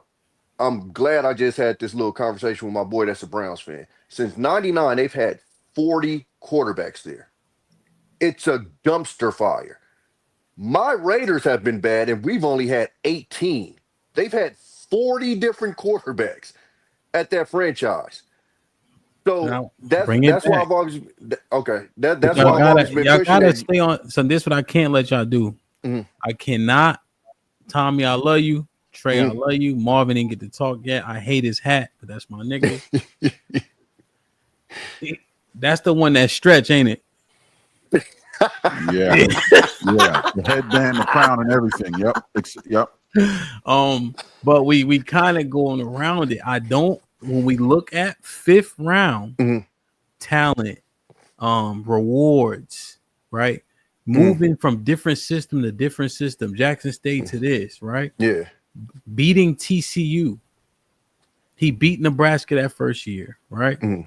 Several guys left, including his best left tackle. You know, Mhm. they did get the kid, the first, I think, the best left tackle in the country. They did get him, but they came out with great records. They lost to Kansas State at the end. You know what I'm saying? His running back was on Kansas State when they lost to him. You know, his defense lost a lot of games at the end. The Arizona game, as Yeah. an Yeah. example, Yeah. right? Travis, the one that got mossed, I think USC too. They almost got USC too, right? and the defense gave it up. But also some of his wins got watered down because we all when they beat TCU, everybody's like, "Oh shit," and then No, they was no. cheeks the whole rest of the year. When they TCU beat wasn't great. Nebraska, everybody's like, "Oh shit," and then they was cheeks the rest of the year. But that's why I asked the question, because everything Hamp just said is evidence that he can be a benefit to the team as an investment. And the question is, 100%. how is arrogance and boastfulness the one thing that can detract from those things to the degree where he slides to being in the fifth round? Yeah. Because whatever does that has to be something that jeopardizes the team or their success. And what I'm asking is, what is that thing that boastfulness affects so bad So where it overshadows everything Hamp just says? I'll keep it. You know, let me put it this: you're dealing with defenses where D linemen run 4.7s, 4.6s. Dudes 300 pounds running that fast. These ain't the dudes you want to get out there and talk trash to. These ain't the dudes you want to go bling bling your watch to, because these dudes will lay you out. You'll get that RG3 Alex Smith treatment out there on the field. And I think my man said a lot of these owners and GMs and like recruiter scouts are looking at that investment. For me, if I'm him, I'm just pulling them to the side, be like, hey man, tone it down a little bit, go in there, beat out Pickett, beat out, my man Dylan on the field, and just, let your skills do what No. they do. Then this be the problem, though. This be the problem. Y'all don't want to give credence to what is actual, man, because when you have to reconcile what happened with the fifth round, that's what give me cause for pause. And I want to understand why men that look like the men who were being scrutinized to this degree and watered down to the fifth round, why is it so difficult for y'all to keep it tall? That's the one thing I'm trying to understand. Like I said, man, I'm about the money, man. It's all green. The only color involved here is green. And Yeah, but man, you talking jersey sales, ticket sales, yeah, concession sales, all that's going into it. I just but feel Trey, like that's y'all even don't watch yeah, sports, man. Y'all don't know nothing. Y'all don't watch sports for real. well, Y'all be, let's not go that far because we'll get into back and forth. So let me say this. But Trey, now you're hurting your argument even more if you're talking about the money, because you don't think fucking it's already people talking about buying Sanders jerseys. Already it is. Again, he's Deion Sanders' son. Okay. If you wanted money to come to your franchise, jersey sales, ticket sales, all these things, people are gonna support Shadeur just off the strength that he's Deion's son, bro. Colorado's fan base is one of the biggest. We've literally seen this overnight. Okay. I would say Colorado. it's not one of the biggest. Here's It's the the thing. Browns, though, man. They're going. I just want to see him in Browns jerseys. Come on, bro. Let me finish. Here's the thing. He's right. y'all don't Fantastic know is right. nothing about sports. With the amount of arrogance he has will provide the team just enough controversy to ensure that they're relevant without being scandal, infractions of the law. You know what I mean? Without it being compromised. Let me try to answer this for y'all, Aaron, because is one thing I've been saying too. So everybody wants it to be linear and it's layered. I say it's layered because here's one, right? When you have Deion coming out and he's saying, hey, there are certain teams that my team's not going to play for, right? More than likely, he's talking about the trash teams, right? Now, you go to the draft, okay? Guess who needs a quarterback in the draft? The trash teams. Okay. Okay, so you have a dad that's come out, and I gave him one of the interviews of many, where he went around and said, there's certain teams my son ain't playing for. Okay. What's wrong with that? So okay, so Right. you've already what they call that? I'm looking for the word. Established momentum and negotiation. Pigeonholed. Yeah, pigeonhole. You've already pigeonholed the very teams that are going to want your son. So now No. They're let's trash go to the teams. now let Hold on, understand will you it. niggas start? Excuse me. Can you niggas apologize? I don't ever say shit. I don't know what the fuck I'm talking about. Top 20 selling schools of 2024. What's number 15? Yeah, you said Colorado's one of the biggest fan bases. I said one of the top. I said one of the top selling schools over fucking night, Tommy. Come on, bro. Nobody was talking about Colorado 3 seasons ago, bro. Before Dion got there. Yo, this is the thing, right? I don't really want to hear that argument no more. Look, mad teams, right? It's more than the 2 that he said he don't want to go to. At the very least, we can name 5 legitimate teams that needed the quarterback. We don't. Yours. Well, hold on. Okay, we don't know the exact teams that he was talking about if he spoke to him or not, right? Yeah. Okay, you could take Tennessee out because they was getting Cam Ward. They're out, right? Again, even if you talk about my team didn't need one. They could use one. They didn't need one. And that's what I'm saying. Like, that's where Who's your shit gets quarterback, sticky. Tommy? We got Gino. He's not good. I'm biased because I'm a Steelers fan. I want Shadeur to get into start. a whole argument. I'm not going to go back and forth. Is he Tom Brady? No, but Geno Smith took Seattle to the playoffs. You know who one of the hardest Geno divisions is in football. You know who Geno is? He's a serviceable quarterback. He's worse than Shadeur coming out of college at West Virginia. He's not as good as Shadeur is. I understand that. At the same age. In the league, Geno has held his own, is what I'm saying. No, he hasn't, Tommy. He's held his own for the last 3 years. Geno was Snoop Dogg shit at the Jets. So he's a bum. Yes. Who hasn't been a bum at the Jets? Who hasn't been a bum at the Jets? Yeah, I want Shadeur. Hold on. Let's go back. Who has not been a bum at the Jets? Chad Pennington. Chad Pennington. When did Chad Pennington? Joe Namath. Joe Namath. Was I in Navy when Chad Pennington was there? Hold on. You just said who hasn't been, and now the time link is the time span? What are you Absolutely, saying? Because after Chad Pennington, you have a whole list of ass. Oh, I thought you asked who hasn't been a bum. Okay. No, that's what I'm saying. Because even with Cleveland, I'm sure you can find somebody that wasn't a bum, but you also got 40 quarterbacks since '99 that's been here. Oh no, I thought you asked the question. I know somebody has been good there before. What I'm saying is, in a minute, it ain't been nobody good there. The organization has been ass. Mm-hmm. So, anyways, not even to go on all that. But what I'm saying is, again, like I told you when I was watching the draft, because again, I'm one of those people. I watch all 7 rounds. Oh, kill it. Most people don't. It wasn't that many. So now if I'm drafting for backup, Aaron, now that becomes an issue right there because Tim Tebow went through it. He had trouble being a backup because of what came with him. That's another thing, whether you like it or not. It's an NFL thing. If you're a backup, they want you to be quiet. They want you to be a ghost. Look at the Tebow can, but it's derailing, man. I'm not gonna let it. Not today. Wait a minute. I don't understand how they say 4,100 yards and 37 touchdowns is not great. No, the reconciliation of 5th round still hasn't been done. That's what I'm saying. Like he should have been in the 1st round. I don't think anybody is saying that he should have been. Y'all saying it because you know what? His alleged attitude makes him drop to the 5th round. That shit is that. What I'm saying is it was a mix of a lot of things. Again, I wanted my team to get him. I was on record. I came on your show and said we was getting him in the 2nd round. All right, I'm on record as wanting to get read him. These real quick. Let me read these. Robert with the 10 ounces. Deion younger son is an agent now. I think did he get picked up? And no, undrafted free agent. He got picked up. Shiloh's older. He's older. Yeah. Ezekiel Ben Israel, because he played at South Carolina first. Ezekiel Ben Israel with the gifted 1 Minnesota. What up, buzzin', bird flippin' dozen. Holla at your boy, you thought your cousin was. Ooh, my aunt in the building who got the one membership. Whoever got blessed with it, please maintain it. So Antonio been a member for 8 months.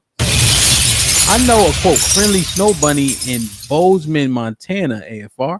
I can put in a word. Holla at your guala if you interested. Chicago with the 10 ounces. I aspire to be as petty as Kendrick one day. Foot on neck season. Baby Sneak in the building. What up, buzzin', bird flippin' dozen. Holla at your boy, you thought your cousin was. Who's the Baby Sneak in the building who gets the one membership? Whoever got blessed with it, please maintain it. Matt P with the $5 says, Tommy B mad them weak ass Raiders ain't get standards. Cleveland niggas win again. Baby Sneak with the $2. Shout out to the Army. We still the best of all branches. We smacked them in football this year. Know that. Damn right. Perfect. Melly Mel in the building. Shout out to the Ohio State and Oregon, but got what did he saying? BTA. Belt to ass.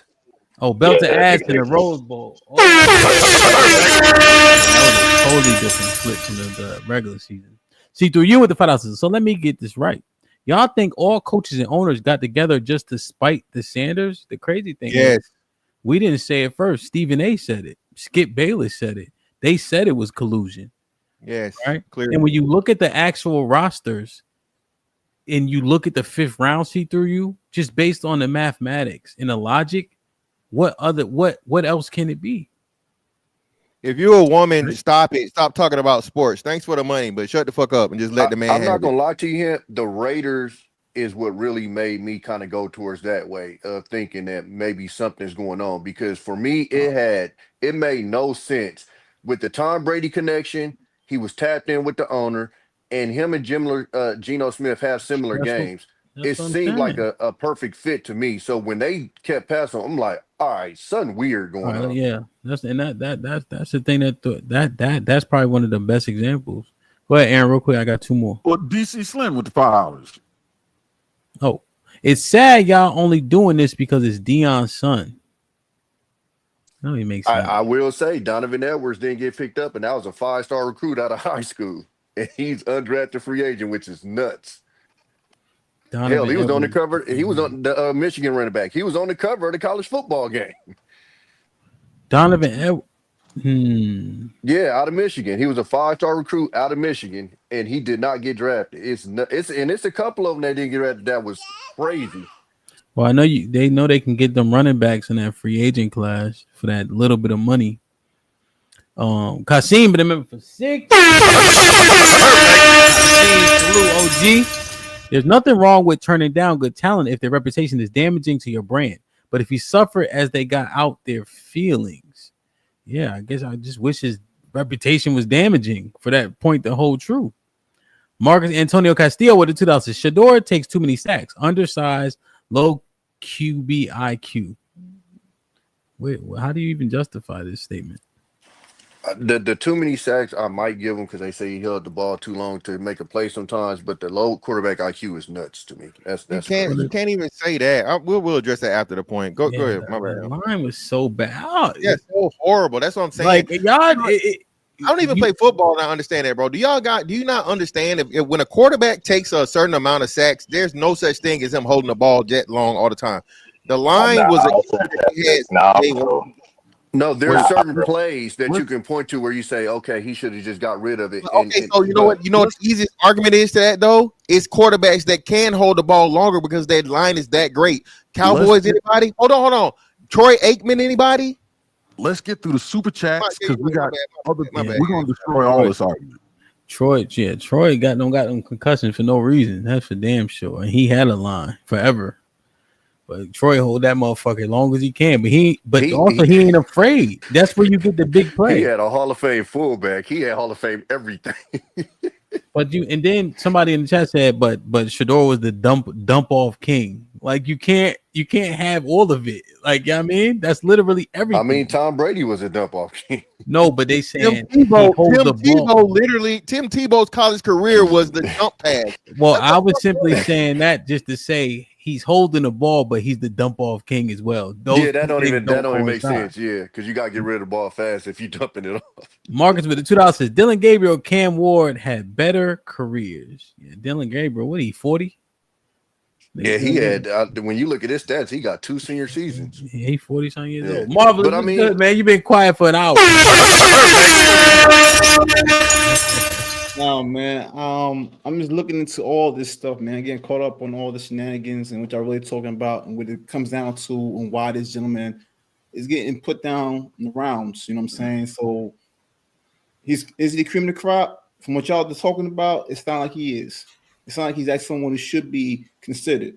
Is he a little different in the way he does it? Yeah, but everybody's there with their own, pros and cons. But in the day, though, does he stack up with the cream of the crop? Overall, everyone says yeah. So why is he getting pegged down? Well, it's because his attitude. I call cap, especially when it comes to sports and entertainment. Main word, yeah, it's a sport aspect, but then it's an entertainment. That's all we come here as being entertained. So why we want to disqualify him for his personality? Cap. Ain't got nothing to do with that. It comes down to power. And I think, just my opinion, because his father has hands in places that we don't know. You know what I'm saying? But if his son was to get leverage in certain places, especially when another thing too, his father talking about he wants his son to be in particular places, that might be leverage for them, and they're just trying to be like, you know what, we don't want that. You're gonna be over here, so you can't get what you want, and that's how I'm seeing it. Now, is it a racial thing? Not necessarily.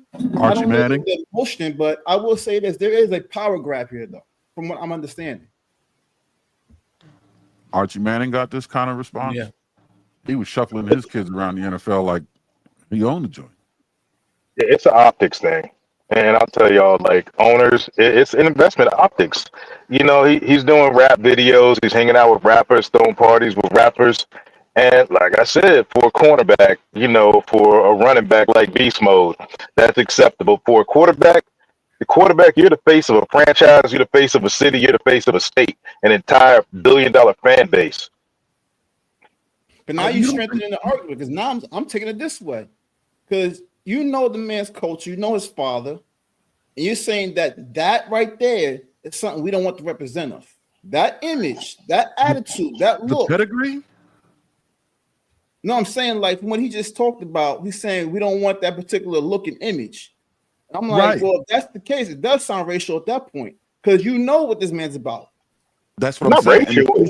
Pedigree, You know what's funny, Marv? I literally dealt with that in the military. Literally dealt with that. Even Donald Trump says, what is wrong with NFL owners? Are they stupid? Deion Sanders was a great college football player and even greater in the NFL. He's also a very good coach, streetwise and smart. Therefore, Shadeur, his quarterback son, has phenomenal genes and is all set for greatness. He should be picked immediately by a team that wants, and it got cut off. Yeah, I'm all day for my man 45-47, but I don't agree with him on that one. Hey, Trump, man, go back to presidenting. I don't agree with you on that. Go deport some illegals. Go deport some illegals and leave football to us football players. It's crazy, man.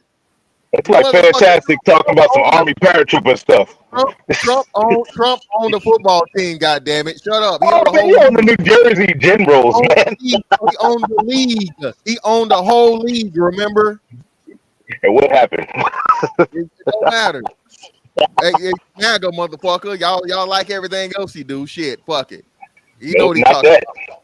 Man, there's a couple things. I don't rock with 45-47. I'm like, stay in your lane. But nah, man, listen, my whole thing, like you said, man, everybody's saying these things, and like you said, this is unprecedented. This has never happened before. Clearly, like I said, the issue that everyone should have with this is that in this day and time, to where you're sending a message to an individual, that's an issue, bro.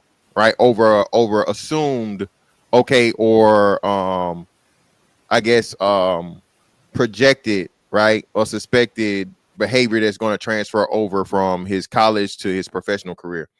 Whatever fucking Deion did prior to his son getting drafted in the NFL, that was what he's supposed to do. Not only as a father, not only as a fucking NFL Hall of Famer, not only as a fucking head football coach of an FBS team that made it to a bowl game and turned the program around from 1 win to fucking 9 wins in 2 seasons.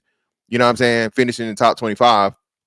And you're the coach of the Heisman Trophy winner, right? Not all of those fucking accolades. What you're supposed to do is you're supposed to fucking push your players to get drafted as high as possible at the next level. His son just happened to be his son. His son produced. It's not like his son was trash and he was, you know what I mean, more fucking more interceptions than QB than touchdowns and TDs. And you know, he didn't even get 1,000 yards and all this other shit. No, bro. His numbers made up for what the fuck he did. So when you got the numbers backing it, and again, I hate when everybody keeps bringing up the Manning point, and yeah, I want to get on y'all niggas' ass. I was like, I know Archie Manning is not in the fucking Pro Football Hall of Fame, bro. He's in the College Football Hall of Fame. He was trash. We looked that up. The Google said he got put in with Peyton. He was in the NFL. He was trash in the NFL. He never he was not. All the more reason creamsicles, man. He played for the creamsicles. Archie was not trash. He played for the Aints. Greater credibility, so you would think he would get better treatment regarding this sort of stuff. I got a question, fellas. They don't want Dion in the circle of movers and shakers because they know he's about to blow up the shit. He gets into a head coach position in the NFL, which he is qualified on a path to being qualified to do. This is Deion Sanders' son. And like you said, it's not like he's a trash player. He has stats and a resume to support what his dad is trying to get him into. He's not asking hold on. He got punished because Deion, he turned down coaching in the NFL for one, if y'all want to go that route. Deion did not want to come to professional. He already said he wasn't going to do it because he didn't want to coach a bunch of millionaires that were not going to listen. He wanted to coach where it was purest, and that is where you got high school and you got college. They punished him because, for one, he didn't want to do that, and they wanted him to go with his son. Dallas even wanted him to coach there. Deion turned it down. That's why he took his extension at Colorado. He was never offered Dallas job. His son Dallas go to Shadeur. Please let him coach Dallas. Was the player of the year in his conference for one in the Big 12.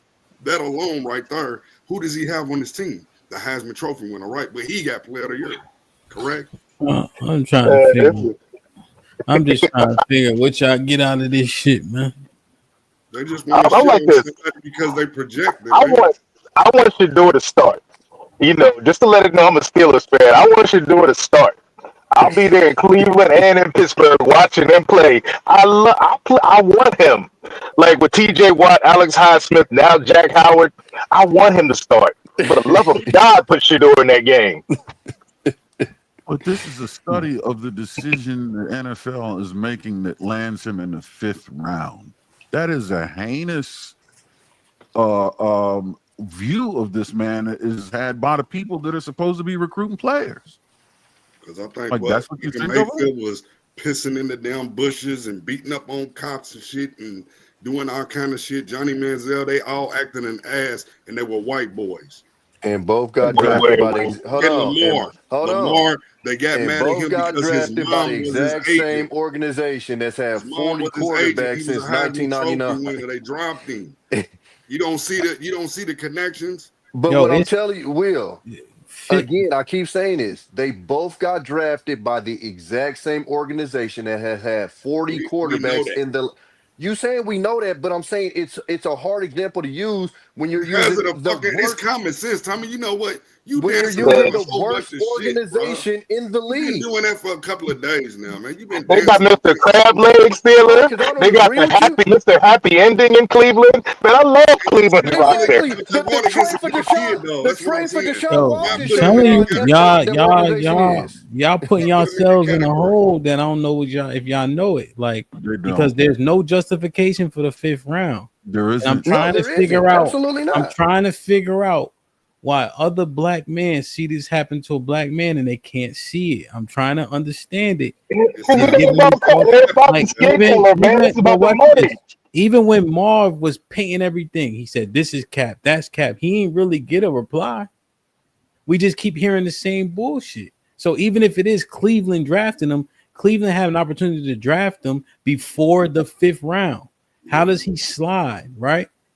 Is it? This is what it sounds like. Shut up and dribble. Run, nigga, And I run. don't know why niggas can't say that. But Run, Because okay, nigga, Cam so Ward, bro. like Because Cam Ward. hold on, this is my No, retort we're to talking like about him specifically. I'm talking You about make the him. comparison. You got the number 1 versus number No, 144. we're not talking. No, and this is why you got to have a genuine conversation about what's being talked about. I'm not saying you're being disingenuous. You're talking about something that I'm not talking about. Is all I'm saying, right? So simply put, that's why I said, "Who's that nigga on that nag?" So that's funny, right? It sounds funny, but think about what he represented. Him being Django. They So when father you raised got a him to be Dion, headstrong. hold They on, raised hold he on. ra- my bad. Yeah, my bad. Yeah, when you got a Dion, when you got everything working. Y'all said something about he flashed a watch, so now he drops to the 5th round, right? You saying that he needs to be humble how they want to see him, right? Right. They have a particular archetype, right? So you'll make the same justification for why Lamar doesn't get picked in, right? That it doesn't make sense. It doesn't make sense. And I'm trying to Like I figure out everything that y'all added in. Does it add up to 5th round? If it doesn't, then you have to acknowledge other things that are in play, right? So you you can't got to tell throw the me race out though. Our you quarterback can't. went before him, and he only played 1 full season in 6 years. I'm not stop doing that though. That's the part that we start to compare stats and all that other shit. I'm saying exactly what I'm saying. None of what y'all are saying are justifying 5th round, especially when you got lesser talented quarterbacks, right? Who were great in college because of what they can do, but we knew they weren't going to be good, right? Manziel wasn't going to be first regardless. The stature, right? He makes something out of nothing, but the NFL talent is too good to play like that. Charlie Ward played basketball because he wasn't big enough, right? Even though he was a fucking Heisman Trophy winner. Like you understand that those guys are great, like Tim Tebow, but ain't nobody saying you take Tim Tebow in the 1st round, right? As an NFL quarterback. So now let's make all the assessments and then tell me why, outside of him flashing his watch, because that's all the interviews are speculative. Because Dayball came out later and said his interviews were great, right? So what are we doing? I'll just put it like this, man. All those other teams found a reason to where Shadeur would not fit into their system. At the end of the day, it's about getting to the playoffs and getting to the big game. And hey, hopefully, minus those 2 games against my Steelers, it works out for Shadeur and the system in Cleveland. But for those other teams, it didn't work out, man. Rewind it, because and this is the same thing that happened to Lamar, right? When they talk about systems, but guess who prays in a pro system? Lamar Jackson and Shadeur Sanders. They play in pro style offenses. Lamar, you can't compare Lamar to freaking Shadeur, No. man. I'm saying when Lamar slick, they said he wouldn't get the grasp. But when you look at Louisville back then, that was a pro style offense. Yep. That's why I'm saying that. I'm not saying compare them. I'm saying when you talk about preparation, right? That's the point. Yeah, I think Lamar's issue was just the accuracy issues when he came out. Now, see, y'all, God No, damn, I don't want to introduce nothing else to y'all, cause y'all going listen to what I only brought it up because that what he said, Tommy. He said that he don't fit in the what it's a pro style offense. It's 21 personnel, right? Yeah, I wouldn't He agree don't with even the have a running fit. back. Yeah. But okay, you look at it, how many quarterbacks in the league can fit into what Philadelphia is doing right now? No. You got to have a Jalen Hurts type quarterback to fit in the Philadelphia system. That's Well, not. no. That has nothing to do with him sliding to the 5th round. Well, What and about rumor was Philadelphia was actually going to draft him, and the Browns And went they ahead want to to get him. punish him and his dad. what about this man? And everybody's saying arrogance. What about that jeopardizes his ability to not be an asset in the 1st, 2nd, and even 3rd round to a team? You know what? All right, man. You know what? Here. You know what? Here. I'll put the dog on it. I'll be myself for a second. God dang it. I didn't want to do it. Look, man. When you hanging around with rappers and notorious criminal thugs and that element, you're gonna lower that team's fan base. You got a whole lot of fans who don't want to see that stuff, and you're gonna take your money away. You may have some fans on the other side that like it, that like that type of bling bling. Let's get the hood up in here. No, but the majority of fan base for every single NFL team don't want to see that shit. Michael Rubin would Out of character. Do you realize how many thugs play in professional? Hold on, Mr. Williams. Hold on. That's still cap, Trey. We again. Really? That's definitely cap. Really? Yeah, but let me answer. I can tell you. I said that for a while. I said that for a while, so I'm going to explain to you. Lamar Jackson, hell, Buddy just won, like we just talked about.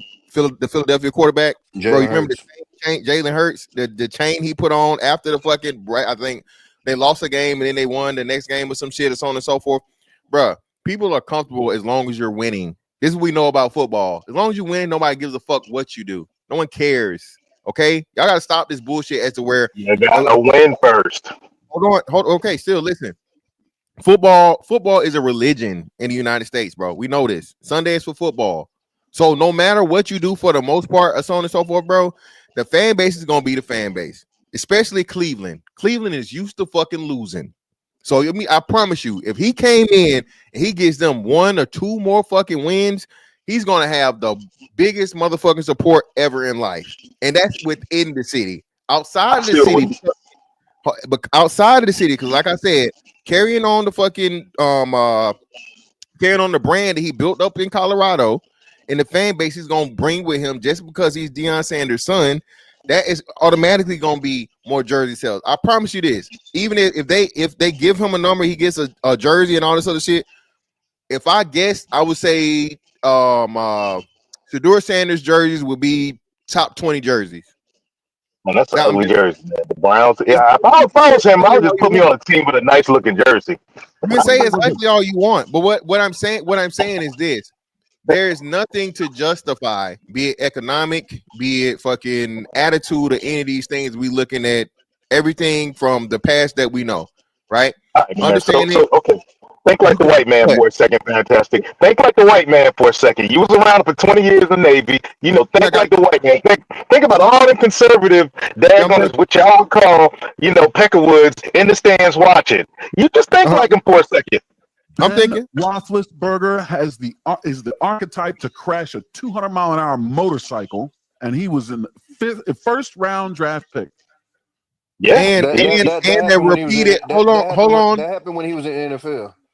Yeah, but still. So that's what we're saying, though. He went to the NFL and really should only be being transported in a fucking Brinks truck. He gets on a 200-mile-an-hour bike, and has a brush with death. But Tommy, that's what we're saying. So that's a great point. No, listen, what I'm saying. I'm glad Aaron brought that up. I agree with what you're saying, fantastic.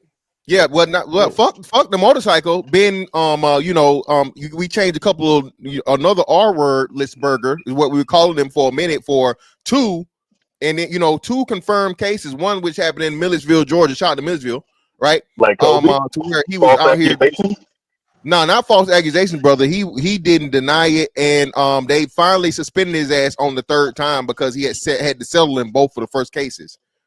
You gotta settle against these 304s. Come on, man. Goodness well. If the accusation is made, you're gonna have to settle. You know what, Trey? And Trey, I'm glad you said that too. Fantastic. Trey, it's cool. And Trey, I can tell you this shit too. That's one of the motherfucking most underreported and one of the most not talked about fucking scandals in NFL fucking history. Because for the repeated fucking things, bro, that this shit happened and he settled for 2 out of the 3, and they finally suspended him off of the 3rd one. Come on, bro, what are we doing? But man, again, like you said, okay. So you're proving the point of that's the optics that owners are looking at. If you only just getting suspended with accusations. No, it's not just the owners. It's not just the owners. It's not just the owners. It's not just the owners. It's the owners and the fan base is what I'm telling you. What I'm telling you is be white, green, purple, or blue, indifference, whatever the fuck.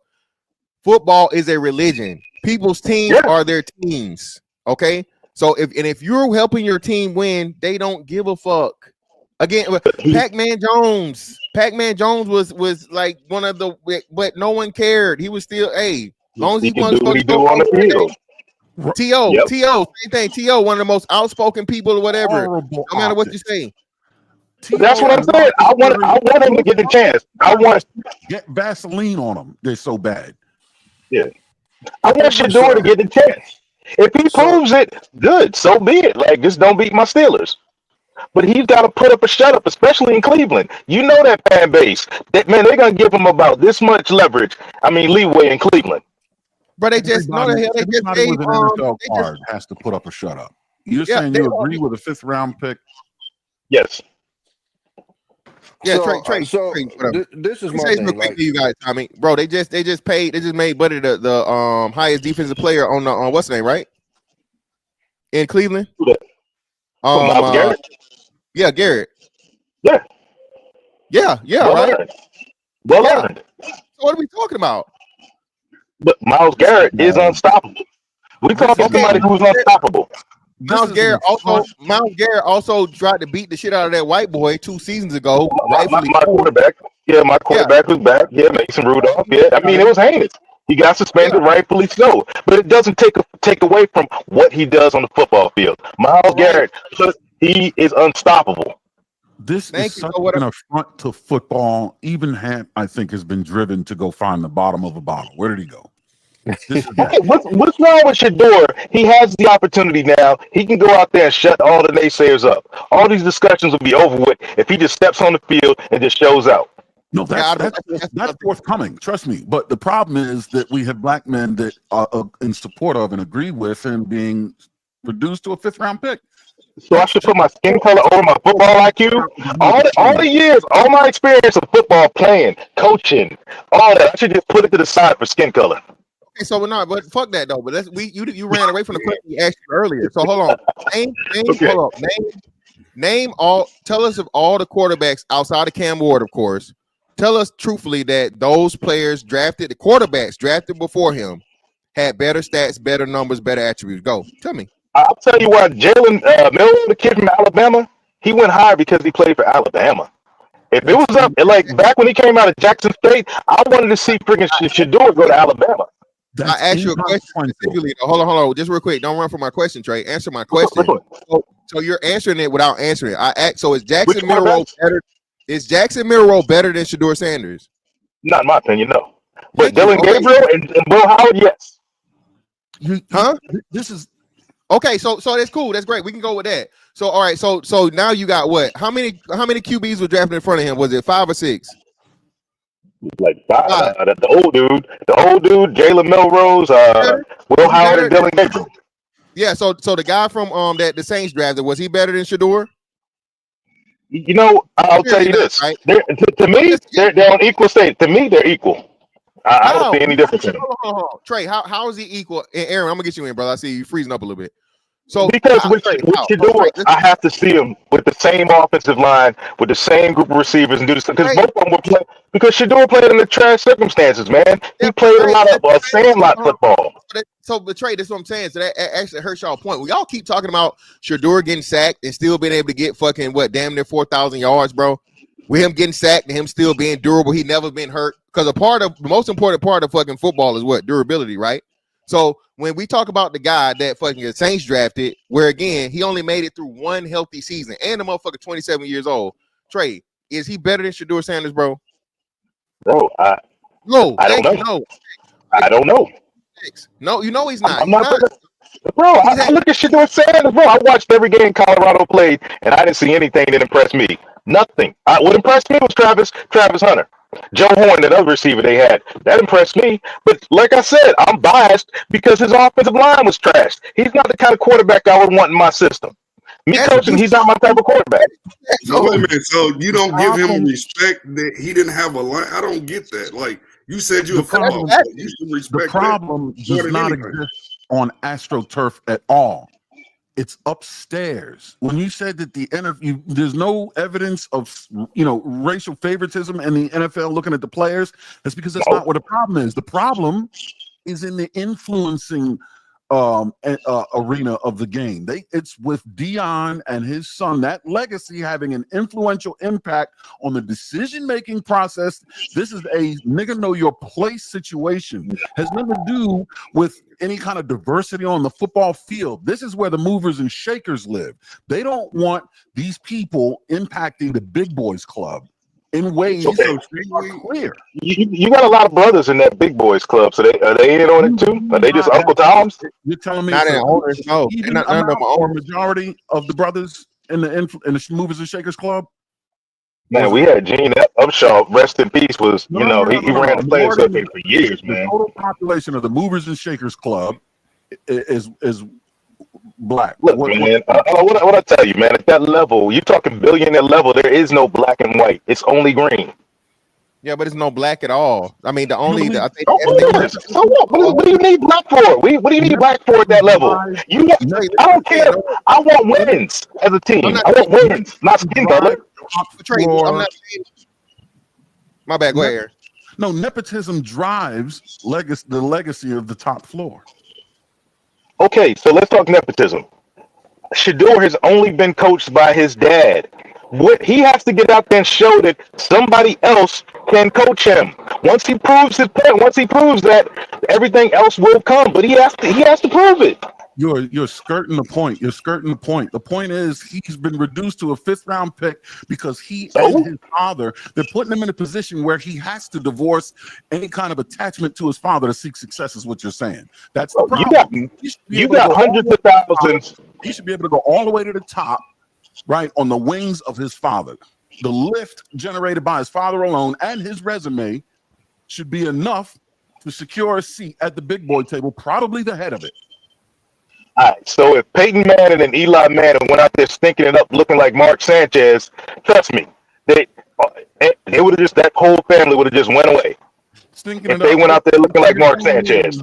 Michael Rubin consorting with Meek Mills, that's cool, but the Mannings, because they didn't stink it up. No, Manning sucked. Manning doesn't have, Archie Manning does not have the resume.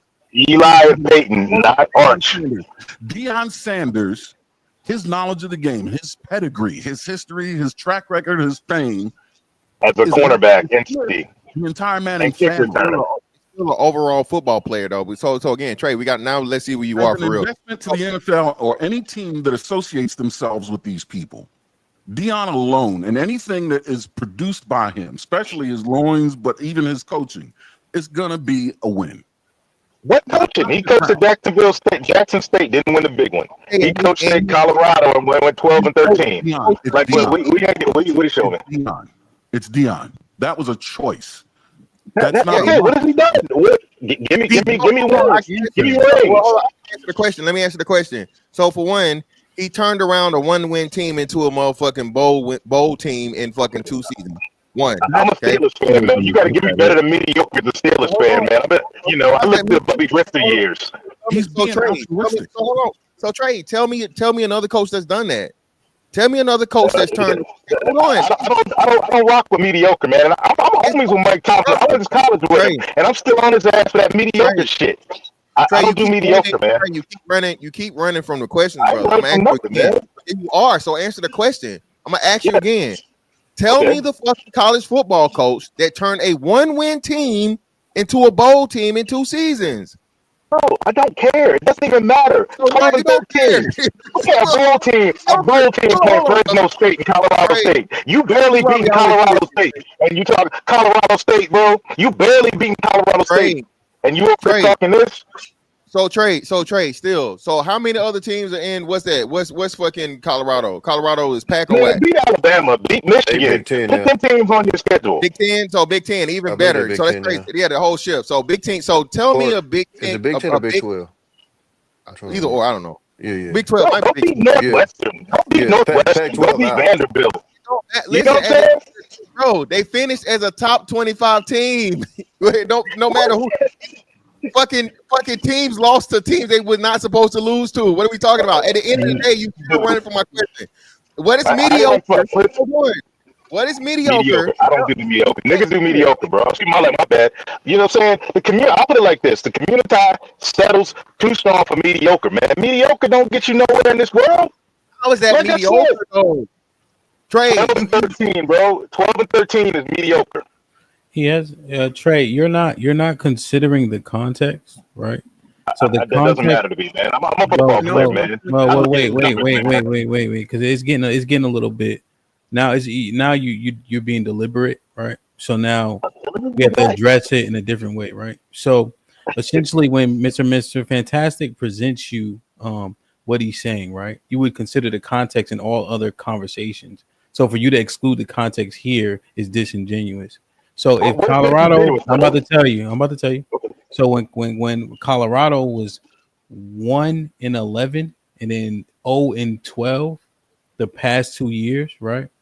And then Deion comes and they come and get a winning season, he's presenting to you the impact and a change that Deion effectuated over the course of 2 years. So when you're touting that his record was 12 and 13 within the context, that is an overwhelming improvement to what he came into, right? Okay, so he was they were 11, 0 in the What do you think 10. about that first, though? What do you think about the change and how he changed the trajectory of the program? I'm telling you right now. Okay. He took a program that came out the Pac-10, like a strong conference. It just went away. The Pac-10 went away to the Pac-2, whatever it went to. And he took him into like something like the Mountain West. Like I know the Big Eight, the Big Eight changed. All the big schools left, and they became just like another Mountain West type conference. Yeah. Like kudos to him for being left, Colorado State. Well, so make sure you stay within context. Make sure you stay within context. Yeah. So that happened the second year, not the first year. Okay, so he beat mediocre schools. Now I want to see Deion. Well, you have to concede the point, right? Because you tried to reduce it down to it being a weak conference, except for the fact that conference just changed this year. So do you at least give him credit for 2023, 24? Bro, wins are wins, W's. Now it's time to win championships. You go out there now. You go out there and play the big boys. Okay, you want to compare him to Dylan Gabriel? Yeah, we don't need to filibuster. Here's a problem. Here's a problem that bro, you just don't like the real answer. That's it, bro. That's the real answer. You actually made yourself sound disingenuous because now you said bro, I'm not disingenuous. I'm just speaking honest. I'm gonna tell you why. Because you said the teams he beat weren't good enough, right? And then once you I said they weren't good enough. Yeah, you said the teams that they're not playing anybody, right? Until I corrected it and said the Pac-12 changed his second year. And then you said wins are wins, but now we got to win championships, right? So you took the emphasis off. Hold on. You took emphasis off the wins and then try to move it to championships, right? Because you're trying this is the last point. I'll give you the floor, but it will have to be a light floor, right? I can't allow you to filibuster and not address what's being said. That's why Mr. Fantastic said that you're skirting because you're consistently changing it so you don't have to make any concessions, right? I'm not going to make.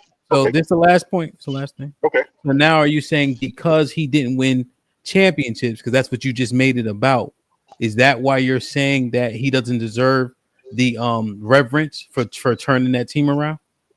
Are we talking about Deion?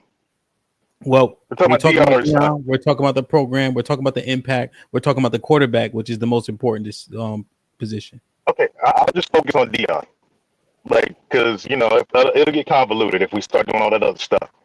Look, man, Deion took a Jackson State team that was garbage, put W's on the board with some good players. He took Colorado and got some wins against the mediocre schools. I'm saying this: he's got to go out there as a coach and prove that he can beat the Michigans, the Penn States, the Oregons. That's on him now. He did what he had to do playing against these Mountain West teams. Now he has to go put up a shut up against these real schools, these powerhouses out there. I'm talking football. I'm not talking any of this emotional race, any of that stuff. I'm just talking X's and O's. Now, let me ask you a question. If a Mountain West team, right, as an example,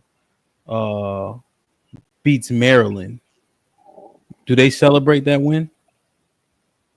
We're talking Maryland, bro. If you look at historically, listen to what I said, right? Because the Mountain West is still lower, right? Essentially, so like Wyoming, as an example, if Wyoming comes out first game of the season and beats Maryland, do they celebrate that win? Because they're going in it to lose. You agree, right? No, I put Maryland on the same level as a Vanderbilt and a Wyoming. I look at Well, them as see, here's mid-tier programs. 100%. But here's where your argument starts to fall apart, because conveniently now you can give credit to Mountain West teams when you put them under the same scope as being mediocre. But then when I compare it to a Maryland that's in a Big Ten playing Big Ten teams, now you put Maryland on the same level with them. That's why I'm calling your arguments disingenuous. So now let me ask you again. Now you have a Mountain West team like a Wyoming that goes and plays Maryland because you were predicating good off conferences. So let's stay there. So now, since everything is predicated on conferences, if a Wyoming beats Maryland, do they celebrate that win? No, bro. Wyoming beating Maryland is, you're talking about two mid-tier teams. Maryland team. But I just want you to understand the reason why. Well, the reason why I have to interject, Trey, is because yeah, pardon me, right? The reason why I have to interject is because you're literally contradicting yourself in real time, and you're moving the argument. Contradiction, bro. Where's the contradiction? I got you. Your response is less important than me showing them how you're literally trying to move. What is the contradiction, bro? I didn't move anything. What is the contradiction specifically? It's right here. You said Mountain West teams beating Mountain West teams meant nothing, right? No, but then when we went, but then watch this. But then when I bring in the Big Ten teams, right? Now you want to try to say this team is good, bad, or indifferent, when initially you were just talking about how bad a conference was. Bro, do you know what kind of reach that is? Maryland compared to Michigan. What you said. If Maryland goes, if Michigan comes to Maryland, College Park, or wherever Maryland plays at, and they beat Michigan at home, who did Maryland beat last year? Hold up, they tearing down the stadium, bro. They tearing down goalposts. They riding in Maryland if Maryland wins. Same thing Wyoming would do. You're talking two mid-tier programs. You're talking to eight, like I said, Cam Ward, same playing in a mediocre league, the ACC. What was Maryland? The bottom of the ACC for years, bro. Maryland, you're talking decades. Maryland been at the bottom, and those are the kind of competition Cam Ward, just like Shadeur Sanders, played against. But the difference is that Cam Ward also had to play against the big boys. A couple of them games were against the big time, big programs. Those programs that, Fantastic had the list of. All those big schools. Just like Dylan Gabriel did. They played against the big boys. I'll be back, y'all. I hope you can hear this. Why don't y'all just hit the link, right? I hope you can hear this. Go ahead. Because I'm really getting tired of like the corny shit, right? You heard the man answer the question that I asked, right? The answers are inconsistent with what he was saying previous just 5 seconds ago. It's not me making him say the things. I'm listening to him converse with Mr. Fantastic, right? And then when I use conferences and I use Maryland strategically, right? Because they're not considered to be great, But when certain teams beat certain teams, they celebrate it. When Georgia who was it? Was it Georgia State went and beat somebody?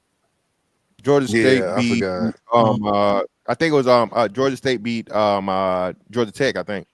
Georgia Tech. Yeah. And then when Appalachian State beat Michigan. So I understand it, right? But when conferences go up, right? If Georgia State, which is an FCS, goes and beats Maryland, they're gonna set because they're supposed to lose that game. Yeah. They're a tune-up. It's levels to it. Yeah. Yeah, right. If you predicate, because Tommy, all I was doing is predicating off conferences like he was initially, right? It got to a point I thought he was trolling. I ain't gonna lie to you. Before he even interjected, when he was going back for a fantastic, I'm like, okay, he just trolling because like you said, it just Trey does that, bro. Can I point one thing out for y'all? This is a great point. Know who Nick Nash is? Yo, chill, Prime. Chill out, bro. Chill. Mr. Williams, you know who Nick Nash is? You know who Nick Nash is? Mm-hmm. He said, "Yeah." Y'all know who Nick Nash is? I don't know who Nick Nash is. Crown this year. He won the Triple Crown receiver. That was most receptions, most yards, most touchdowns. Undrafted. Mm-hmm. So I mean that's why I say it's layered, especially when you're dealing with the quarterback thing, because. Again, I agree with y'all in some of your synopsis of it happening. I just don't think it's as linear as some people are making it. I think it's layered. Like I said, I think with the Raiders not picking them, it made me look at it completely different because I'm like, it was just too many connections there, and the energy between them seemed to be good coming up and stuff. But I also think it's like I got military guys up here. I've seen people not get promotions off of the way they carried themselves. They did all the work, they passed the test. I've seen people not get promotions off the way they carried themselves. Or am I just tripping? Or even better, even better. Time to shit at eval, get an EP eval. I talked about that. Okay, so that's why it's kind of troubling to me when I'm talking to guys who have seen this firsthand in the military, because whether people like it or not, it's a privilege to get into the NFL, and there is some sense of playing the game. That's what irritated me the absolute most. But I was young, dumb when I joined the military. Playing the game, that shit irked my nerves. Yeah. But No, there 100%. is a level of doing that in here. And so when you kind of go against that grain, then you have a risk of something like this happening. I think this was dramatic as hell because I will always concede it's insane he made it to the 5th round. Period, point blank. I've even heard theories of they did it for the ratings, because I even had people on YouTube going, I can't believe there's this many people here watching the 4th round. You know, on different people's YouTube. It kept people watching the draft because they wanted to see when he was going to get picked. So I've heard a lot of theories thrown out there. But I don't think he did himself any favors by not, quote unquote, playing the game. I just don't. We can't. 100. We catch your drift. I just wish that what was exposed to the public, right? Yeah, and we haven't seen it, right? And we seen the coach go back on it, say one thing allegedly, and then say on the microphone, "No, all my interviews were great with these guys." Exactly. And so we just wish that it presented itself in a different way. But we deal with that all the time. Even when they go back and forth with Stephen A. with the unnamed source. That's how these people do business.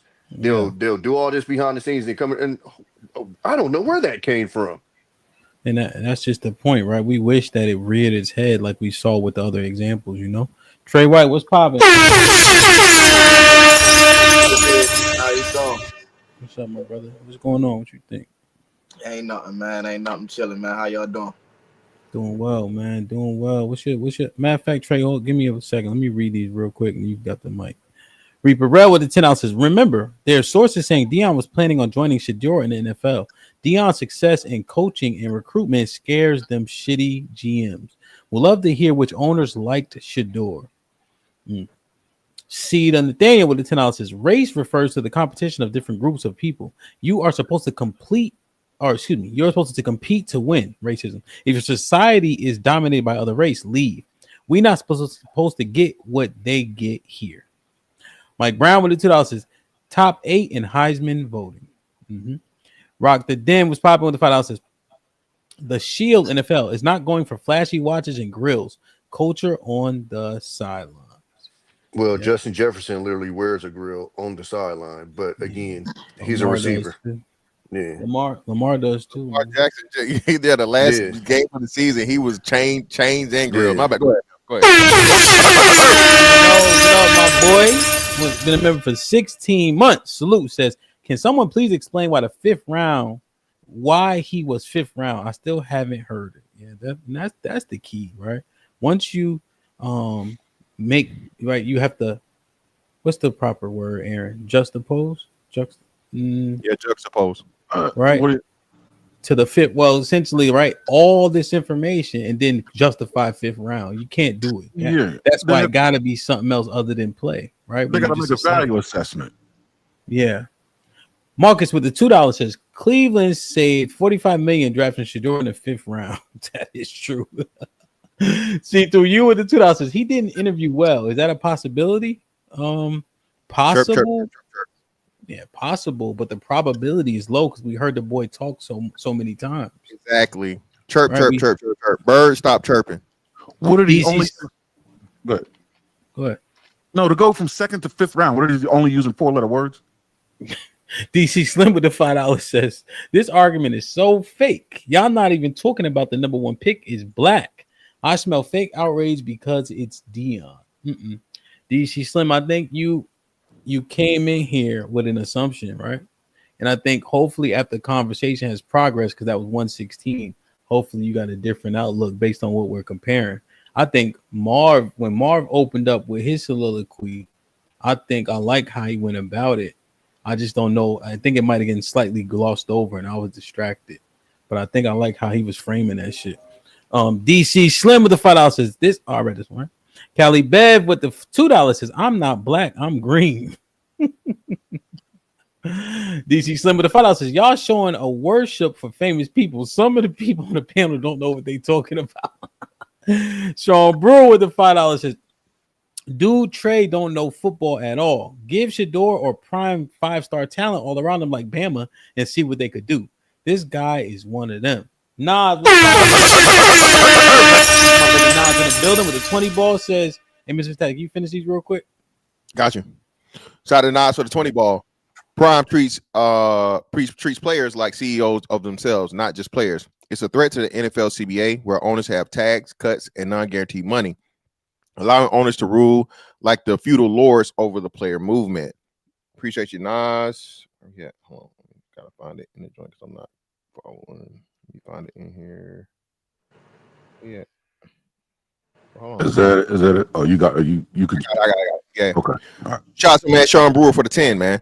Dude, Maryland in the Big Ten the last 6 years or so. HAMP. Trey dude is a fool who don't even watch football. You can tell by his argument. Hill Vanderbilt in the SEC bet Bama and they went crazy. Beat Bama and they went crazy. Shout out to Nas again for another 5. Appreciate your brother. NFL don't want players looking at themselves like their own corporation, like you see in the NBA. The NFL wants a full corporate buy-in.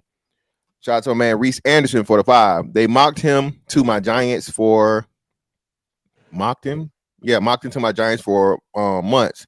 5 round is crazy, but it ain't all about race and knock on him. He didn't have a strong arm and wasn't as mobile. Shout out to Reese again for 2.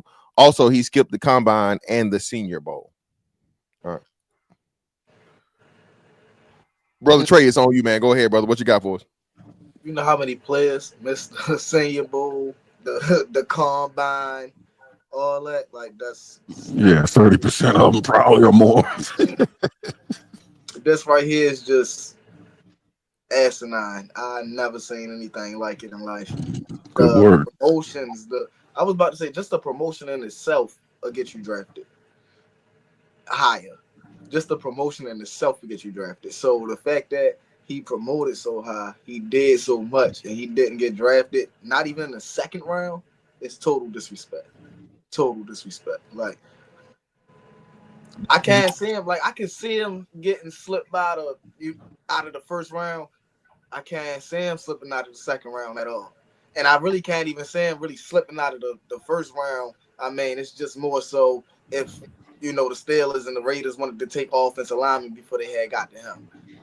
That would have made more sense to me. But the fact that they didn't take offensive linemen and then take a quarterback afterwards, it's just asinine. Like, when you really look at the draft and how it went for the past couple of years, like the past 10 years, there's no way that a quarterback that have Shadeur Sanders' pedigree isn't getting took in the top 10. That's just what it is. Especially now that the league is so quarterback heavy. Like, it's just never happened this way ever in life. Like, quarterbacks usually get drafted higher than what they supposed to. I'm glad you said that, because what you just did kind of sort of sheds light on the real distance between the first and second round and the 5th round.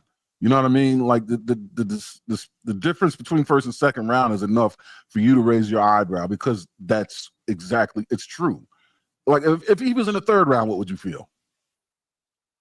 The 3rd round, that's just, I mean, anything past second round is there you go. Total disrespect. Exactly. And how far is the 5th round from there? It's compounded. It's nuts. I was about to say that's beyond disrespect. It's just, I mean, we seen like you just watched it with our own eyes. Like, if you look like me and you talk like me, then Would you say it's fair to say objectively the top of the 2nd would have been an accurate and appropriate place for him, if not somewhere in the 1st? The top of the 2nd is perfect. Makes sense.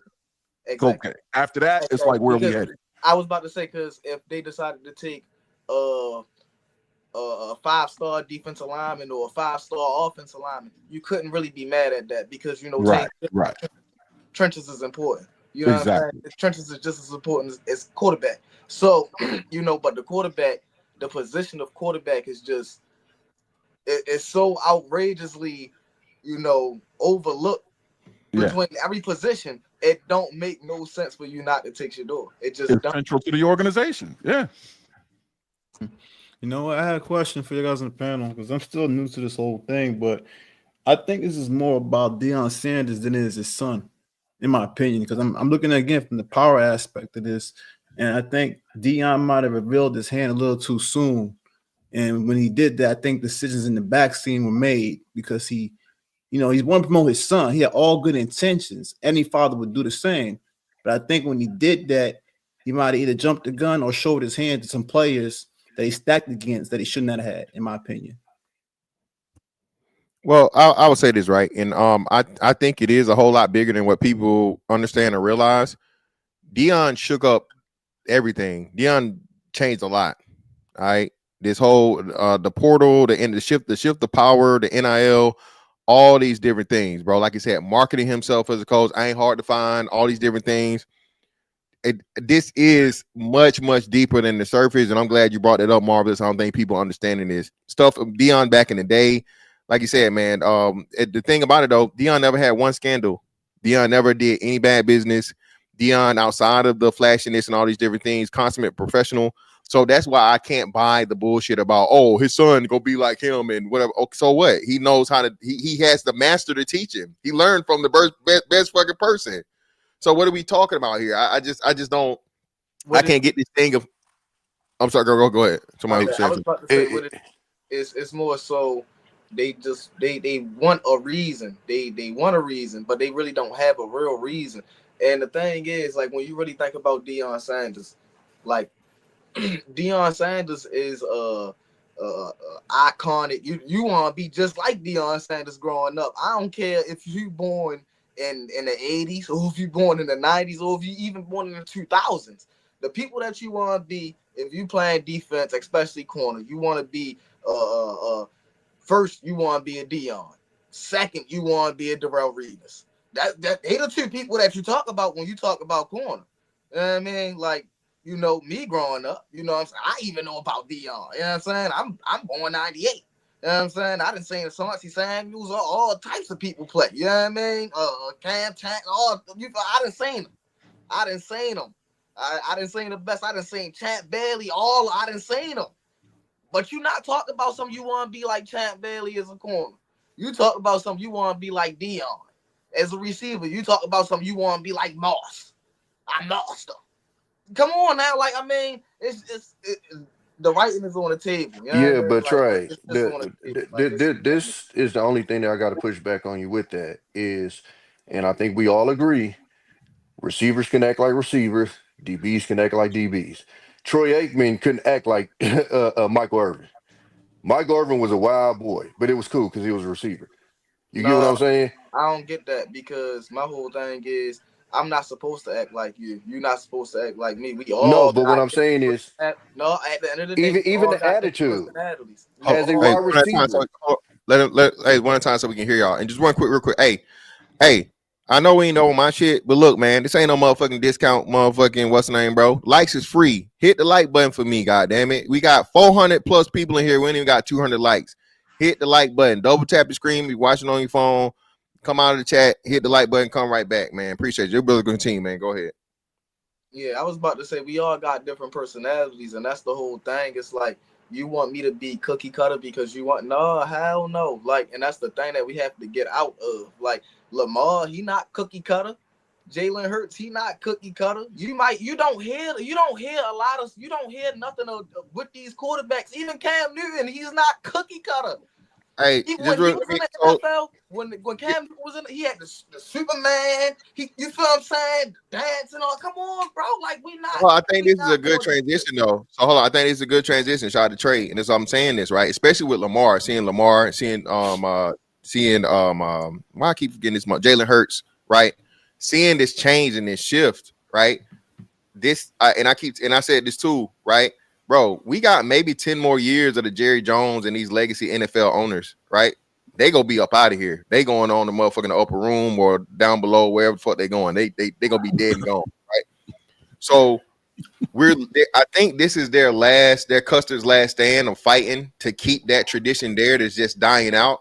Because you can't deny Lamar, bro. I don't like the Ravens at all. I don't fuck with the Ravens at all. But nigga, I had a smile on my face and motherfucking Lamar was on the sideline with that motherfucking grill and that big ass chain on. I can't lie to you. I can't. But so even the thing with okay, let's go with Cam, right? Heisman Trophy winner, national champion, generational talent. I get to move different than other people.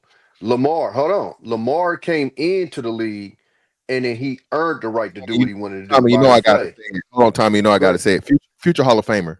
You niggas that look, I ain't gonna argue with you. I'm just saying. Future Hall of Famer. Lamar came in his first interview and said, "I'm about to win a Super Bowl for y'all." What are you talking about? As soon as he got drafted with what we talking about here?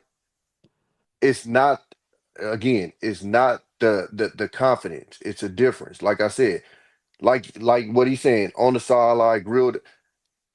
What they gonna say to him? The man out there winning games for him, Jalen Hurts. What they gonna say to him? The man out there winning games for him. When you're actually coming into the league, it's a difference. And again, when you're coming into the league and you're not a Cam Newton type of talent, again, y'all can like it or not. It's not my rules. I don't necessarily agree with them.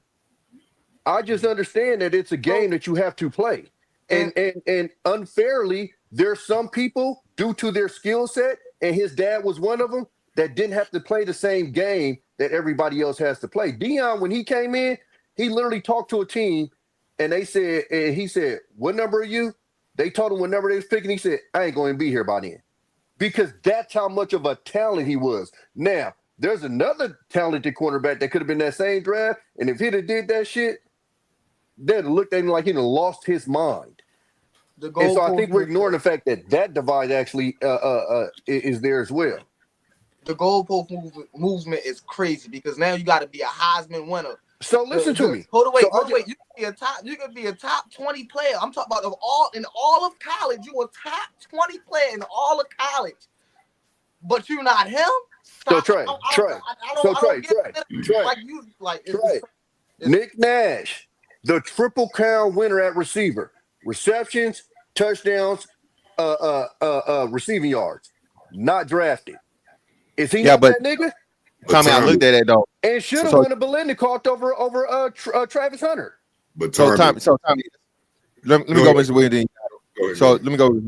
So Tommy, I just looked at it though, but he was still projected as 5th and even 7th round though, Tommy. That's what I'm saying. But that's what I'm saying. The numbers on the field ain't always fair.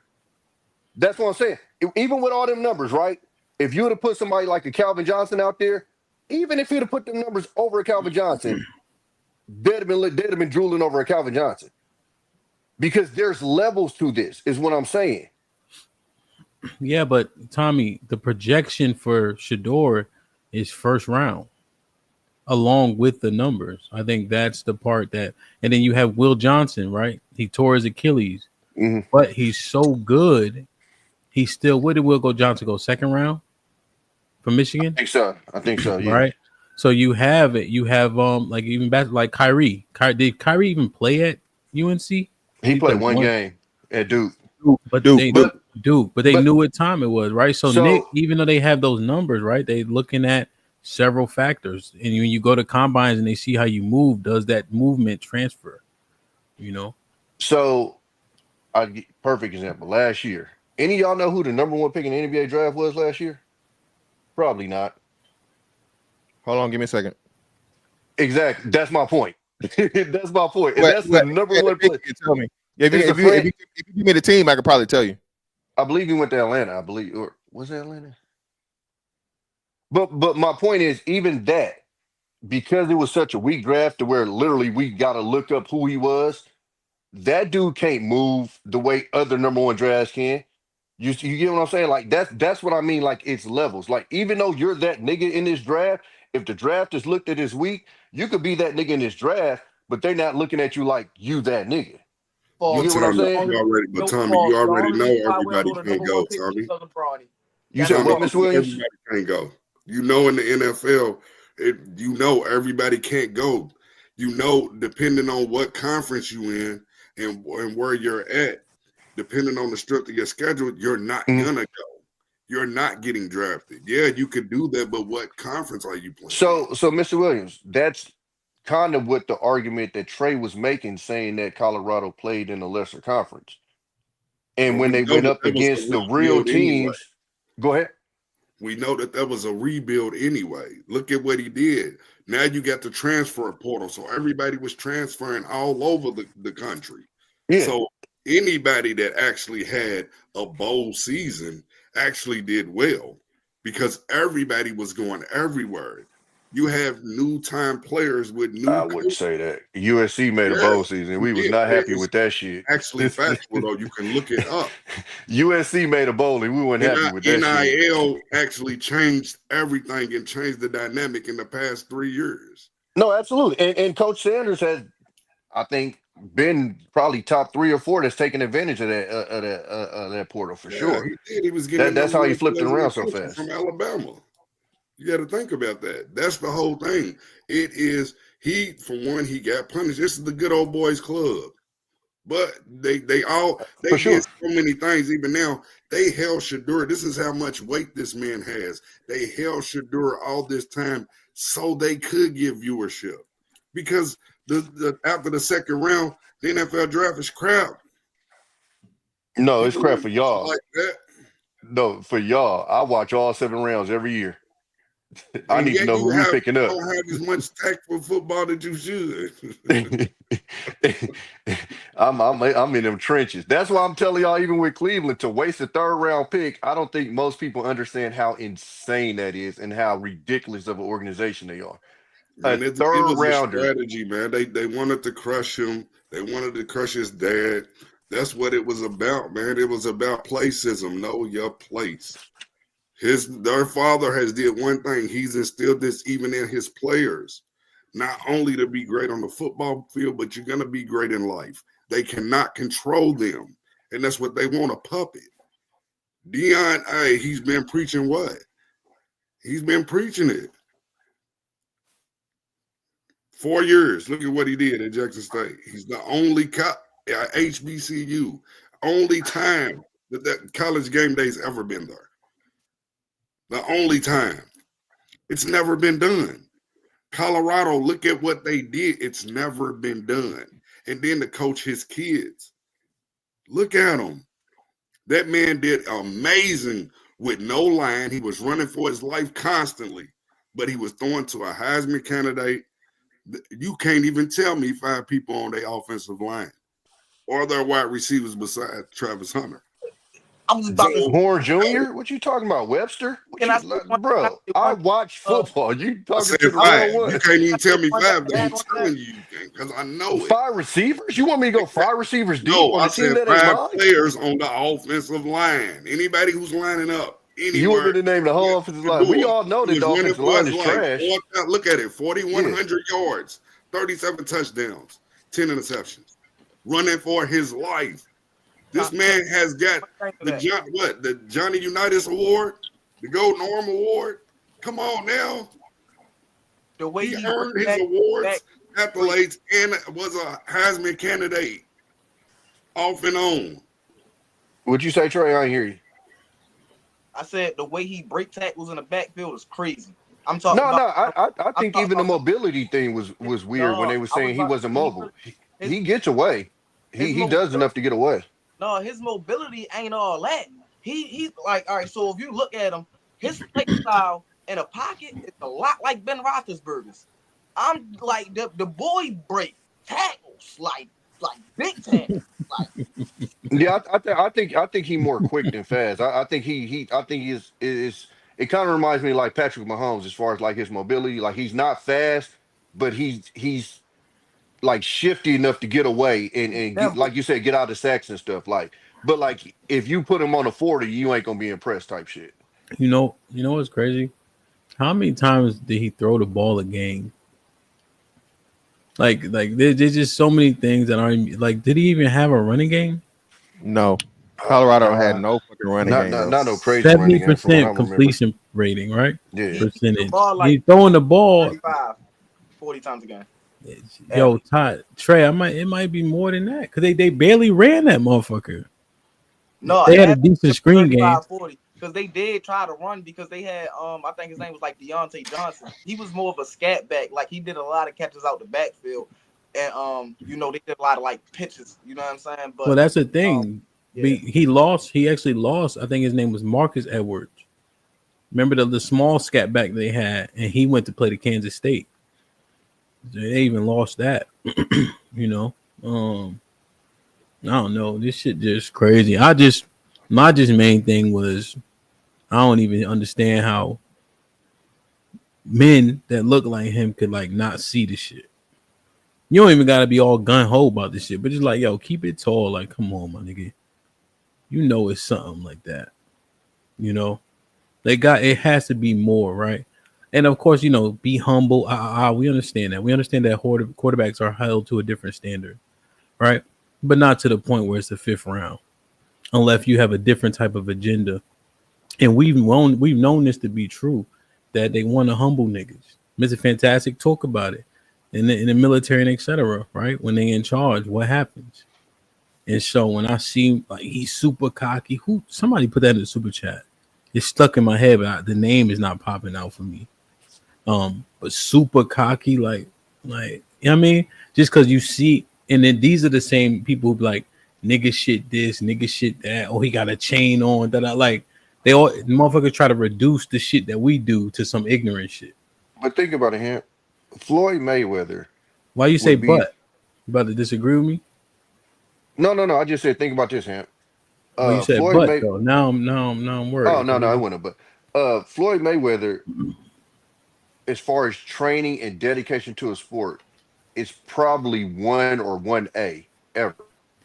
Even when he wasn't fighting, he was in shape, and they hate him because he's cocky. People that look like us and people that don't. Like it's just I don't know what's up. And I think that's kind of American thing too. They like to build you up to break you down because you even see instances where you'll build somebody up and then when they start feeling themselves a little bit, now they coming in to break your ass back down. It's just a weird thing I've noticed in America in general. It's just like cockiness and arrogance and I guess being a little brash about it. It rubs people the wrong way. It's always been weird to me. I love when motherfuckers pop their peas. Who they That say shit that never about though? bothers me. But who do they say that about though? See, that's the It's usually mantra. us for sure. Yeah. But that's the Yeah. overarching issue, right? Like they literally put these negative connotation words on us, right?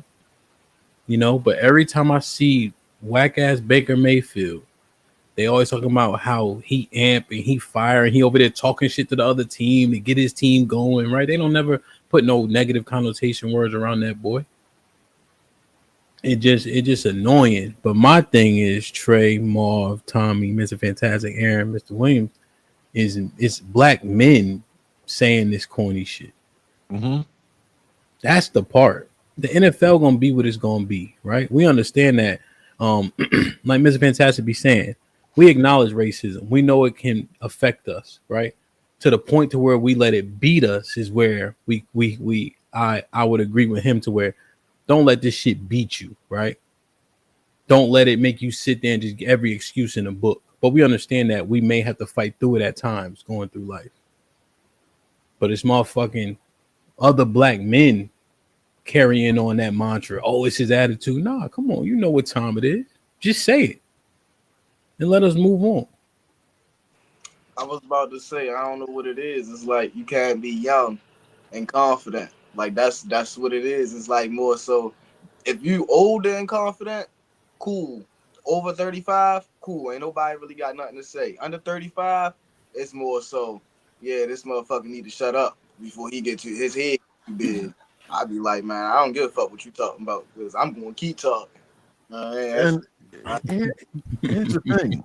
I personally think arrogance is at best juvenile. Like nothing about arrogance impresses me at all. In fact, I avoid it personally. But it's no reason for any of that's insane. And if someone wants to be arrogant, that's fine. That's them. I'm not judging them. For me, it has no purpose. It's useless. But for this, slide to the 5th round, and then for, like Hamp said, for black men to not be able to see it and to support the narrative that arrogance is the reason is heinous. And I don't like arrogance. It annoys me.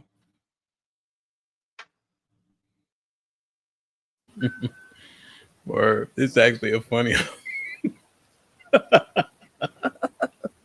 Oh yeah, of course. Yeah. Yeah. If I was in the 60s, I'm like this. Yeah, of course. You know what? Yeah, I don't want to derail the conversation like that, but I was gonna say it did kind of remind me of what was going on with what's saying the female runner, Shari Richardson, when she was catching a lot of lack for the whole, marijuana situation. That was one thing, but it was like it wasn't just talking about that because there's been plenty of athletes been caught, and it was like no big deal. But they blew her case up, and it was attacking her image more so than anything else. I think when that's what the situation is, when you look at the image of a person, you start to define them, and you got people who feel insecure about that, right? And it's like, well, what is it that? Why are they attacking this particular image? Because every ethnicity got their own thing. But the only ones that seem to get attacked all the time are our things. And no one talking about, how they eat food over here in this country or what they do with this, what I'm saying, or how they talk or why they wear skirts over here. But anything that we do, it ain't culture. It's like animal-like. You know what I'm saying? So, like, even with y'all trying to justify and, like, say, like, oh, because he's being cocky and arrogant. Arrogance is expressed throughout all cultures. Hawaii as well, when they do their own thing. You know what I'm saying? Like, everyone wants to talk about stuff. No one wants to talk about no one's stuff, but our stuff is the first one to get criticized. And the last to be ever accepted. Until who says the green light? Who gets the green light? That's we don't get the green light ourselves. As much as we celebrate ourselves, for the world, who green lights it? You know what I'm saying? So I look at it in full context, and there's a racial element to it. You can try to ignore it, but like more was talking about, as soon as he was talking about, oh, you got a certain mold you got to be built into. What kind of mold is that? Who's molding that? A mold that makes them I bet you it was comfortable. anyone else. If it was someone like Troy Palamo, I forgot his name, Troy, the Hawaiian boy, who came in with his old stuff, ain't no one gonna try to change up Troy or how he wants to express himself and all that stuff like that. I just see it as being disingenuous, and I think for the most part, it is an element to where we're kind of conditioned. Not all of us, but some of us conditioned in a way to be like, well, we have to. And like I said, the ice is colder. You know what I'm saying? Marvelous. You still enlisted, right? Yeah. So you literally live through this shit every day of your life. Well, yeah. Okay. So like you of anybody should understand this because I'll double back. That was literally my main frustration. If we showed that brash cockiness, it was looked at one way. If other people, I'll just say it like that, Yeah. acted the exact same way, Yeah. it was looked at a whole different way. It was frustrating as fuck the whole time I was in there because of that. You know why? Because we are an actual threat. They can't afford for us to get empowered. We get too close to reversing the table with them still sitting at it. That's why. They see the Polynesians do that haka shit and they think it's cute, funny, romantic, and barbaric and exotic and all that, not knowing that shit's the most antagonizing dance. They do that shit at weddings as a congratulatory sentiment, acting like they're gonna cut your head off, which they will, but it doesn't threaten them because it's not an apparent threat to them because it's so far removed. We're in their face and capable of reversing their shit, and they feel like their grip is slipping. That's interesting, man. It just for me, like I said, I remember, bro, we couldn't get off the quarterback because our pants was a certain type of baggy. Y'all remember the white boy skateboarders back in the day? As baggy as our shit was, theirs was double baggy. They walked straight off the quarterback, no problem. Like this is like so that's why I'm like, so when I hear this and I see this, like for me, I'm asking y'all like, dog, this was our life at a certain point, us military folks. Like This was our Yeah, but life. Tommy, and we're not saying what we're saying is, Tommy, and that's what we're saying. I think you just got the whole essence of what we're saying.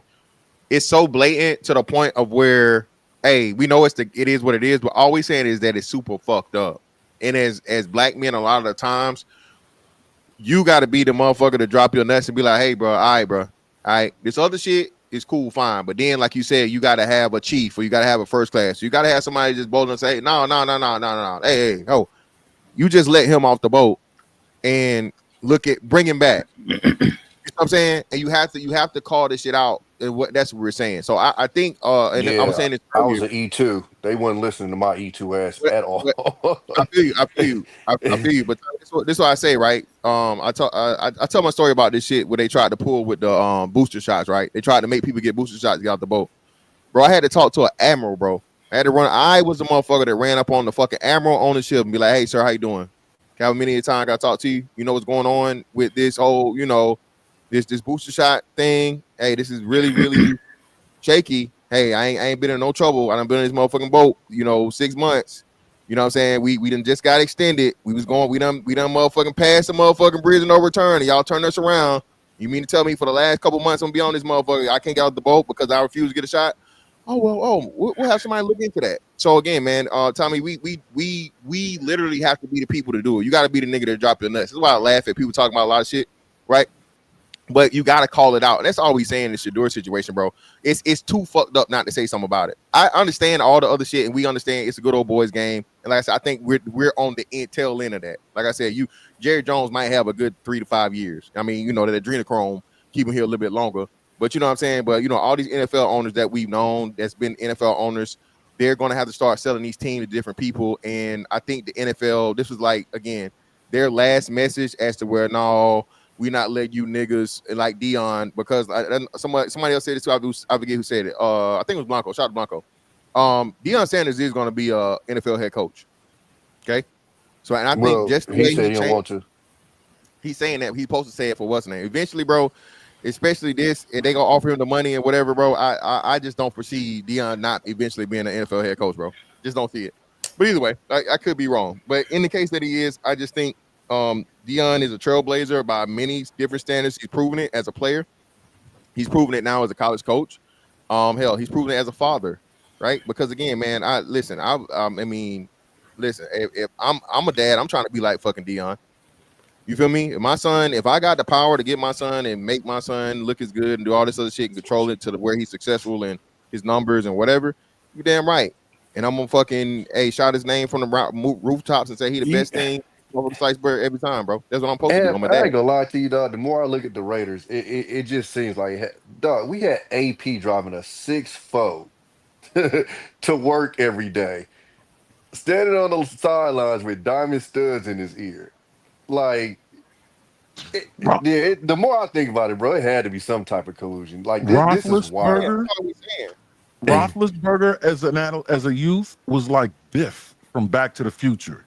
He gave no shits. He was a drunk. He was a meathead, a bonehead, right?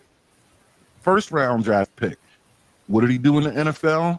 6 month suspension for violating the code of conduct from the NFL, wrecking motorcycles without a helmet or a license for it, when the contract says you can't even be on these things. Like they knew him coming in the door, he was going to be a liability, that he had a disregard for life and anything that, reasonable. First round, they got him. Hey, but listen, and they made money on him. We got to keep it solid. And listen, he wasn't no superstar in it, but winning that Super Bowl, boy, that buys you a lot of leeway. They got their money off him. Exactly. That buys you a lot of leeway. Whether we like it or not, that trophy gets you a lot of leeway. After the draft pick, though. Yeah, no, for sure. Yeah. First round. But and again, I also dove back on that as well, is that arm. That arm was talked about. You get what I'm saying? And that's why I said, like, certain people get to play at different levels, again, because of talents. So, like I said, when you talk about a Cam Newton that's 6'5", that's a mountain of a man at quarterback with a rocket arm, I can do certain things. You get what I'm saying? If he has the talent to overcome a proven reputation for being Biff from Back to the Future, I think the talent and pedigree of Mr. Sanders should overcome his reputation for being a little bit obvious, let's just say.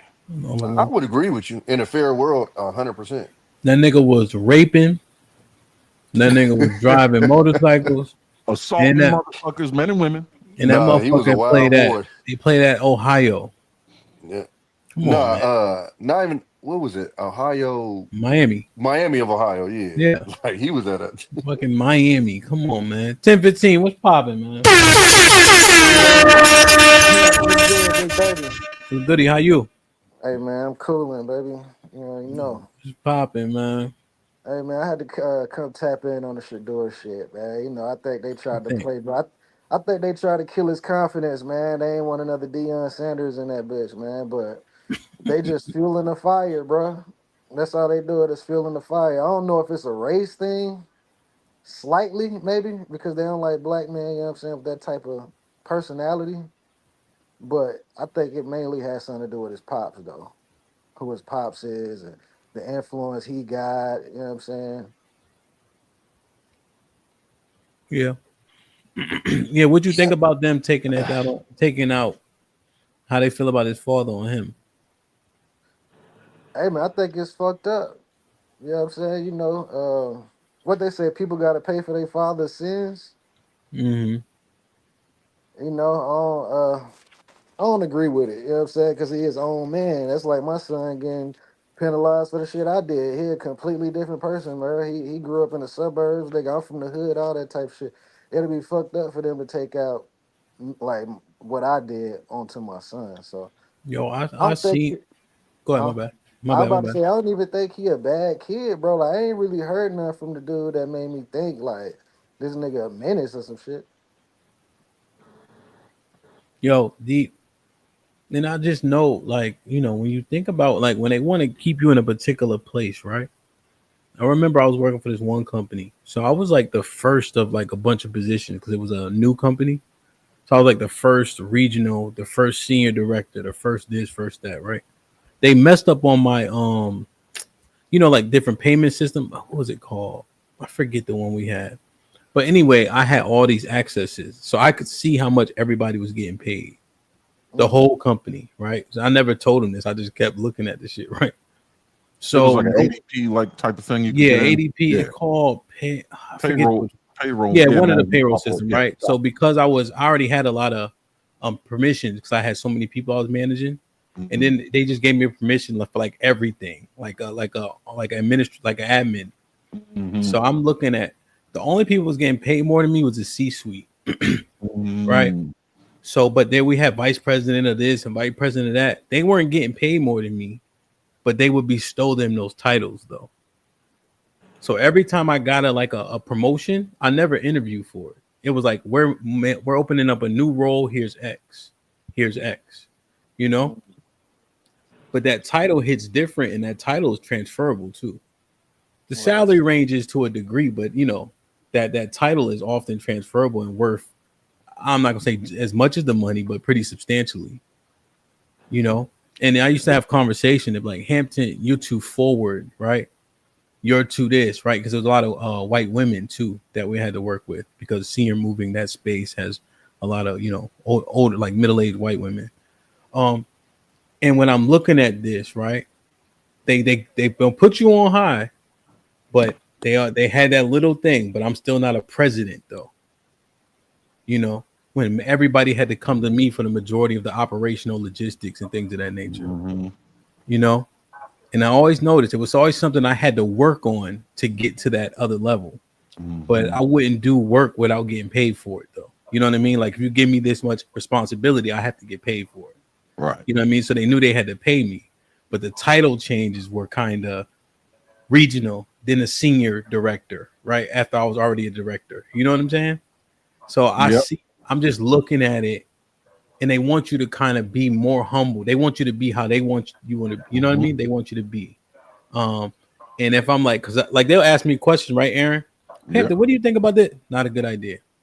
We need to close that branch, close this branch, right? That revenue isn't real, right? Because the profit margin is 5%. which means the operating profit margin is negative 15%. Right. Yep. Straight like that. They call me Yeah. into board meetings, right, with the investors, and I'm like, boom, boom, boom, answer all the questions, XYZ. Oh, we just wish you would smile. What the fuck are you talking about? Exactly. I'm an expert. Yeah, HAMP. That's the You know? comfortability, right? They want you to make them comfortable. Yeah. And it's like, brother, that's not what I'm here for. That's not what you paying me for. That's not what I'm here for. I'm here to do my job well. Okay. And the merit, like you said, meritocracy is what's supposed to be one of the foundations of, just America, right? And the corporate money making, all these things, bro. As long as I'm not coming in here, punching motherfuckers in the face and cussing every other word, you feel me, bro? Whatever your perceived attitude of me is, eat that. I'm not here for your entertainment. I'm not here to be your friend. I'm not here. Listen, I am here to do my job for the time that I'm supposed to do my job. Outside of that, I don't have, it's not me being mean, but now, like you said, I have to change my entire personality and my entire being. And like I said, we see this shit far too often, and it's a code language. I'm let you go, Aaron. Like you said, oh well, you need be nicer. You're kind of aggressive, and you see, Marvelous know this shit. Marvelous still active, so shout out to Marvelous. Marvelous can't say a whole lot of shit because he active, but trust me, believe me, bro. You sit down in these especially these evals, bro. These motherfucking debriefs, and you like, hold on, bro. You mean tell me, I'm the motherfucking LPO and all this other shit, la. I'm running this, I'm doing this, and I'm not the motherfucking number one EP, or hell, I'm not even the number one MP. Well, it's this and this and this, and then you see, hey, these motherfuckers drank beer together on the weekend, or they was at the same last command. So type shit like that, man. My bad. Go ahead, my bad. That way. Hey Trey. Hey Trey, good to meet you, good brother, man. I don't know if you ever been up here, but salute, my G. Salute, Mr. White. Man, y'all be All right, safe, Trey. man. Dude, shout out, they do that. They do that because they are disappointed in themselves that they didn't discover or do the work or whatever the case is. Like in Ham's case, in your case, they weren't able to perform, but they can't call you a contrarian. Let me interject this point, right? Because when you said that, right, and you could jump right back in. Yeah. I got you. So literally, they would say shit like this to me, Aaron. What? Like you don't do any team building stuff, right? See? What they mean is throw a pizza party after the niggas get off the truck after working, moving a 5,000 square foot house, right? Right. But they like, Hampton, can you tell us how you get your attendance rate is almost 100%? Your guys never call out. I said, because I fucking team build. That's why. Right. Because when they getting their ass whooped on the truck, I go out there. Right. I drive and bring extra supplies. I bring extra guys. When they got a baby grand piano, I'm on every single baby grand piano job. Right. From DC to Philly. And if I got to go to New York, I go to New York. Right. I ain't tell them all this, but when motherfuckers get locked up, I bail their ass out of jail. Right. Because need you. Yeah, it's that demographic, right? But if they don't see a pizza party, but they can't understand why these guys show up no matter what.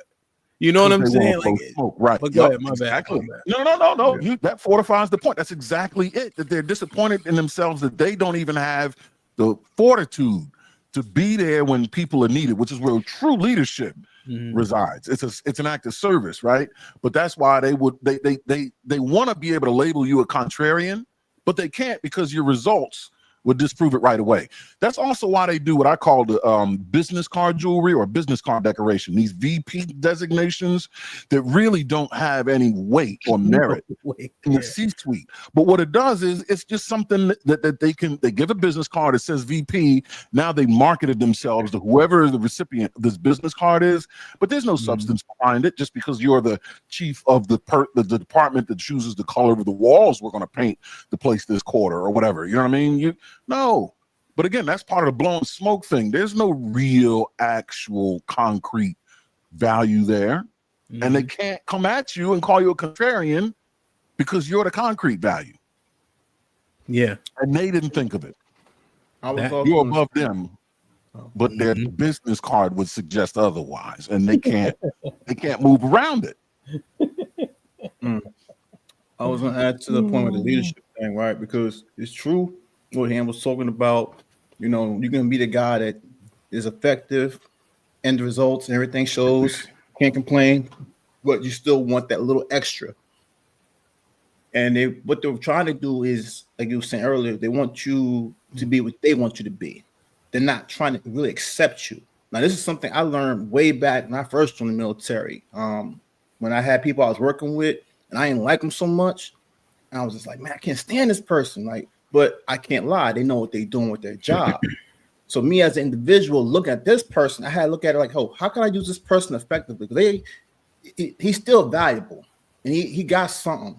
You know what I'm saying? He's doing something. I really can't complain, except for his attitude we might have. And it's like, at the end of the day, I ended up disagreeing with homeboy. Guy learns to just accept him for who he is. You know what I'm saying? Like the people who look at you, they just not want to accept you for whatever reason. They're not want to accept you. But once you actually do accept that person, like I did, you end up becoming best friends. I ain't gonna lie, we became tight because we just say, you know what, I know where you fit, you know how I fit, and we work together, the teamwork thing. And even you, like for them to say that we don't seem team building with you, which is crazy because you on these panels, you know what I'm saying? Like I can see the leadership in you, even how you conduct yourself and how you talk with people, you communicate. You have a very keen way of understanding. That's a very, very important element of leadership, having a very good understanding and patience. I don't see how they don't see that with you. That means they're not paying attention to you, or like I said, they want something else for you. They believe they know what's best for you, meaning they have power issues. And it is holding you back because they did not, if they can't accept you and let you grow the way you want to grow, and it's not like you taking guidance from someone, you're your own man. It's weird that they can't see what they have. And I only been knowing you for just a little bit, and I can see that what you kind of are as a leader. That's why I don't think they're really doing you a service, and it's intentional what they're doing. Oh yeah, I'm done with that. That was some years back, but no, I catch your drift, you know. And the thing about it is, right? I'm like for us, right? I think we are keen on disposition. Whether or not we play into it or not is another point, right? But I think we know how we're seen typically, right? Um, and you know, and I just saw like it's like they praise you, but then they also kind of want to keep you humble, and that's where they do the money with the title thing. You know what I'm saying? Right. And so if I go in front of clients, if I go in these communities, it's a 55-plus-year-old community, right? Because I did sales as well. I probably had and these are warm leads, right? Just to be fair to the conversation. My close rate was probably upwards of 70%. Warm leads, though. Warm leads, right? Nah, it's Cold still nice leads, though. probably That's 30, still you good, know. nigga. Now you being humble. Yeah. It's still a good rate though. But I'm saying warm is, you know, it's you're It's more way so different than cold call. Yeah. because I know how to, right? But when we in a meeting with all leadership, right? Let's talk turkey. I'm not cussing anybody out, but at the same time, if corrections needed, it will be had if we're all at this level. You know what I'm saying? Like but it's just such a weird dynamic. So when I'm looking at this, I see how these things happen. But Mr. Fantastic saying it, right? Aaron saying it, marvelous, right? You got to play the game. Tommy said it. 1015 was in the military also, right? And that's why the most popular terminology that we have for this is shut up and dribble. That's why I think when it's time for us to say what it actually is, right? Then that's what we should say, right? We should say, yo, there's something more to this than bad attitude gets you fifth round, right? And in turn, which allows levels up our credibility. Damn, what levels up our credibility? And when it's wrong, it's wrong. I watched this basketball player. She played for Georgetown. I don't know if y'all saw it, but something was wrong, and they did a wellness check, right, on her house. And she came out and stabbed the police officer. Did y'all see that? Nah, that's one. So I think YouTube kind of like I did it. They allowed it. Yeah. She came out. She actually did stab the cop, and the cop waited. He hesitated. He ended up capping her. But yeah. But he got stabbed. He bleeding. He pulled a gun. Don't you know? He backpedaling down the hallway. Her name was Asia Wilson. I heard about that. Was she ain't here no more? Was God bless her dead. Understand. And yeah, he already gotten stabbed. And he waited to shoot, went down the hallway, tried to turn around, all types of stuff. And he ended up shooting her and then killing her. And he waiting there. He had a gash on his head and on his arm, you know. And when I covered that, there's no way around it, right? It is what it is, right? And that was probably an easier one to just make a clear determination, you know. Asian cop, he was there literally for a wellness check, you know, up in Northern Virginia. And then we got to just say what it is. That way, when we on both, you know, if it's for us or against us, if we be honest about it, it levels up our level of credibility. You know? And so when we assessing this, Mr. Fantastic assessing it, Aaron, Marv, Tommy, Mr. Williams, 10-15, you got to see the forest through the trees. Like, we don't, come on. Right? I think that's the biggest key, you know? And maybe we should refrain from calling niggas coon, but I can't help it, nigga. Well, God damn. Well, what so at happens in the first I pot of thought, hot water? Oh, the hot water. Compare it. You see what I'm saying? yeah, Like that at was some what point, that was spoons are just spoons, man. insane, bro. But like when you talk about the people that celebrating this, I don't know no other word to say. I ain't gonna lie to you, yet. Like, because for me, dog ain't do nothing to nobody. Like I said, he ain't got no background of just being an asshole, nothing like that. To where people are literally celebrating, giggling that You this talking about dude fell Sanders? this far. Yeah, like Yeah. it's just like his initial point of all of this of people celebrating his demise is it's crazy. I don't know no other word to throw out there because, like, again, he hasn't given anybody a real reason to root against him. You know what I'm saying? Outside of when he played college, if he was playing your team, but other than that, like, there wasn't no real reason to root against this dude. So yeah, I don't know any other word to throw out there, to be honest with you, Hamp. I mean, when you dealing Bad with shit. people that are, yeah, it's just it's crazy. And even me, like, I don't think he's the greatest, player out there, but to say that he's trash is just like where you. So I get your frustration when you see stuff like that because I'm looking like, wait, what are you basing this off of? Because the numbers don't show that, the tape don't show that, the evaluations don't show that. But So it only comes across as you just hating. let's say Yeah. they celebrate it because they're idiots and just don't see. My problem is when you're actually manufacturing defenses for this shit. Like now you being intentional, man. You see it, and you helping. You know what I mean? Destroy it. Like, come on. I was gonna say, because I don't know this guy. I guess I'm just catch up the whole story and everything. But as far as his attitude, does he come off like a pompous? You know what I'm saying? Like he basically pushed people down while lifting himself at the same time, or he's just lifting himself up. I mean, not to my knowledge. Nah, Yeah, no, That's one thing. nah, he's just People come acting up like how a you come college up. kid that got it, man. He just got swag. I That's mean, there's all. He nothing wrong got with that. swag. There's He's got something wrong with bravado. uplifting yourself. He's not I afraid see to that. speak his mind, but he's not disrespectful. He's always yes sir, no sir. And that's what You I know, was saying. Like, is he a pompous? that A pompous is guy. something So a lot totally of people different. don't like that. I mean, Let's he's play devil's advocate and say he is. He can't be when it matters because he can obviously lead a team and he can stay on a team long enough to lead them, which means his leaders aren't being disrespected because they'll show your ass the door quick. So when it matters, he can't possibly be because his position to be successful requires it. Yes, he's That's the worst he is case a great scenario. leader when it comes to his players. He never threw his players under the bus or anything like that. Even when he always took the blame. He always took the blame. Even when I'm talking about he had so many illegal hits in the game, and he wound up he lost his shit, but he was letting them know, hey man, y'all got to rough this better. Let's see. There's about an hour after you wrapped up your throwing session. How'd you feel like it went out there today? I feel like it went pretty good. I feel like we missed a couple. We wish we'd have got back, but for the most part, I think it was the best one yet. Shadeur, during this whole pre-draft run-up, what has been the thing that you have really wanted to accomplish? Look, you're not playing any games. Your tape is already out there. Yeah. So what you do here today kind of, for me, is kind of inconsequential, right? It don't really mean that much. Yeah. I know how you can play. What have you wanted to accomplish over the past couple of weeks, past couple of months as we head on into?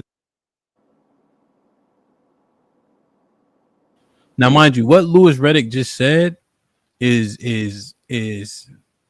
very important. The Browns were trying to get him as a GM for years, right? But he opted not to. But several different teams. Did y'all hear what he said? He like, you throwing here is cool, but I already know what time it is. All right. So what you do here today kind of, for me, is kind of inconsequential, right? It don't really mean that much. Yeah. I know how you can play. What have you wanted to accomplish over the past couple of weeks, past couple of months as we head on into the draft? I would say definitely it's getting closer with God. You know, that's what I'll say is the most thing, because you gotta understand people come at you every different ways. You know, the devil try to attack what's going on different ways. I know I'm one of God's favorites, so I know just getting that relationship, staying close to him throughout all this, it just helped me get through everything. Specific to the decision to throw today, you know, as Lewis said, a lot of tape on you out there already, and some quarterbacks opt not to throw during the pre-draft process. What kind of pushed you in the direction to make sure that you threw today here at your showcase? Well, I would say it would be kind of selfish of me to not be out there with my receivers. That was the main plan. Will didn't get invited to the combine, and I know he was better than a lot of guys out there. So it was kind of like, and my brother also, he didn't get drafted, and a couple of my other teammates. So it was kind of just one of those things to where I want everybody to come here. I want all the teams to be able to be here, for them to get the shine and for them to get an opportunity in front of everybody. You know, I talked to your dad a lot about the kind of things that would help you be successful at the next level, right? So when you're going through this process, as much as they're interviewing you, you can interview them about what are they going to structure around I definitely you, know right? that. Exactly. I definitely know that. So tell That's us. why they love me, they hate me. You know, one day they love me, one day they hate me. It is what So it I'll is. tell you what, make them love you here. Tell them what does Shadeur Sanders need? What do you hope to get out of the NFL to help you reach your maximum potential as fast as possible? All I need is opportunity. Simple. Whatever franchise want to change their franchise, and there's no doubt who to go with. I've done it over and over and over. So you'll be a fool not to pick me. And Lewis mentioned again how it's them interviewing you and you interviewing them. But as far when they're interviewing you, if you're making the pitch as to why Shadeur Sanders should be the next quarterback of inserts team here, what are some of the strengths of your game that you feel like you highlight when you're talking to these teams?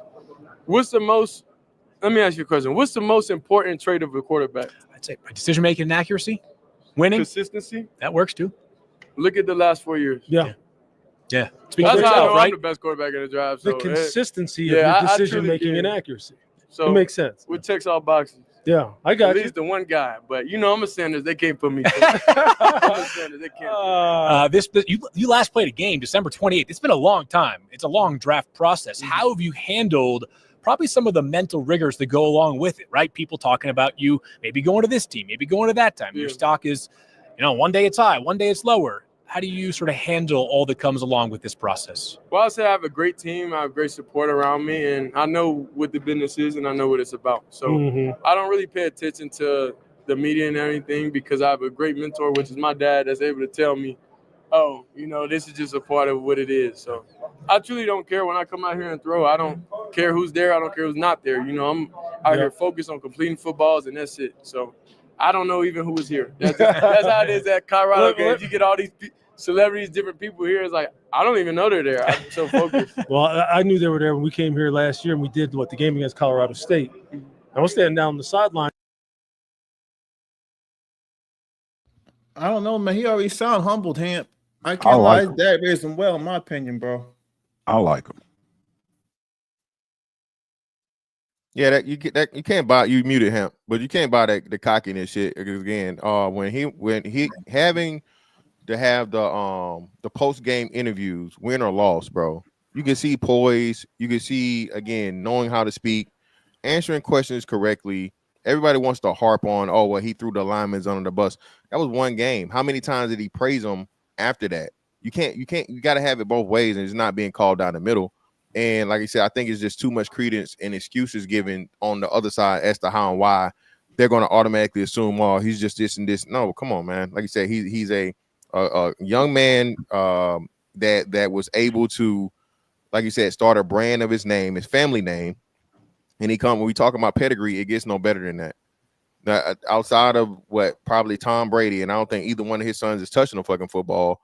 They're like maybe one or two names you can put in front of Deion Sanders as far as like, genetics and pedigree and shit. So I couldn't even put Brady in front of him, to be honest. He showed you that he can lead men. He's a leader of men. What did he didn't say anything that you could be offended for unless you was just looking for something negative to say. Yeah, like I said, he came off very humble. That was the first time hearing him. I'm like, his dad raised him very well. Seriously, I think he's representing his father very well. Yeah, that's what I said. When you get the guys that had bad things to say about him, it almost don't make sense. But like you said, when they were talking about Johnny Manziel, like if you looked at some of his interviews, like he showed what people are accusing Shadeur of, and it was just looked at differently. It's no different when like we had a guy named Hickerson when I was in the military, and y'all know what happens when like a CO or a higher up comes in, everybody's nervous, and man, this dude used to stay there with his feet kicked up on the desk and call the dude by his first name. Everybody used to just chuckle about it, and I'm sitting there looking like, nigga, I wish I would. They'd have me a captain's mad so fast. You know what I'm saying? So it's just one of the things. It's like we almost get so adjusted to it. It's just like, that's just how it go type of thing. You get what I'm saying? It ain't right, but I mean, you almost get to a point to where like, shit, I can't change this shit. Yeah, I think he's brilliant. He's confident but humble at the same time. And in the interview, okay, so he employs a little bit of aspirational charisma, let's call it. But that's just to keep it interesting and entertaining. You know what I mean? Like that's not arrogance. Arrogance is direct belittling. Aspirational charisma is the ability to tell a joke and take a joke. Yeah, and he talked about, look at how unselfish he was. He talked about some of the guys that wasn't getting drafted that deserved to be there and all of that. The only point he got arrogant is for God. He got arrogant for God. But aren't you kind of supposed, like, you know what I mean? Like, if you're going to be arrogant, I don't think anybody's going to say anything against that. You know what they took as arrogance, because he pretty much said, I don't give a fuck who out here. I'm about to do my thing. And whatever they think is what they think. That's pretty much what he said. You know what I'm saying? He said it in a humble way, but I mean, Well, that's confidence. yeah, It becomes don't get me arrogant wrong, when I'm it's, with I'm it. better than you. You could never be me. No, I'm with it, man. That's the mindset that we need to have, especially as black Exactly. men and black kids. Like, yo, bro, I'm here to do my thing, bro. Like, I'm not here to be docile. I ain't here to Right.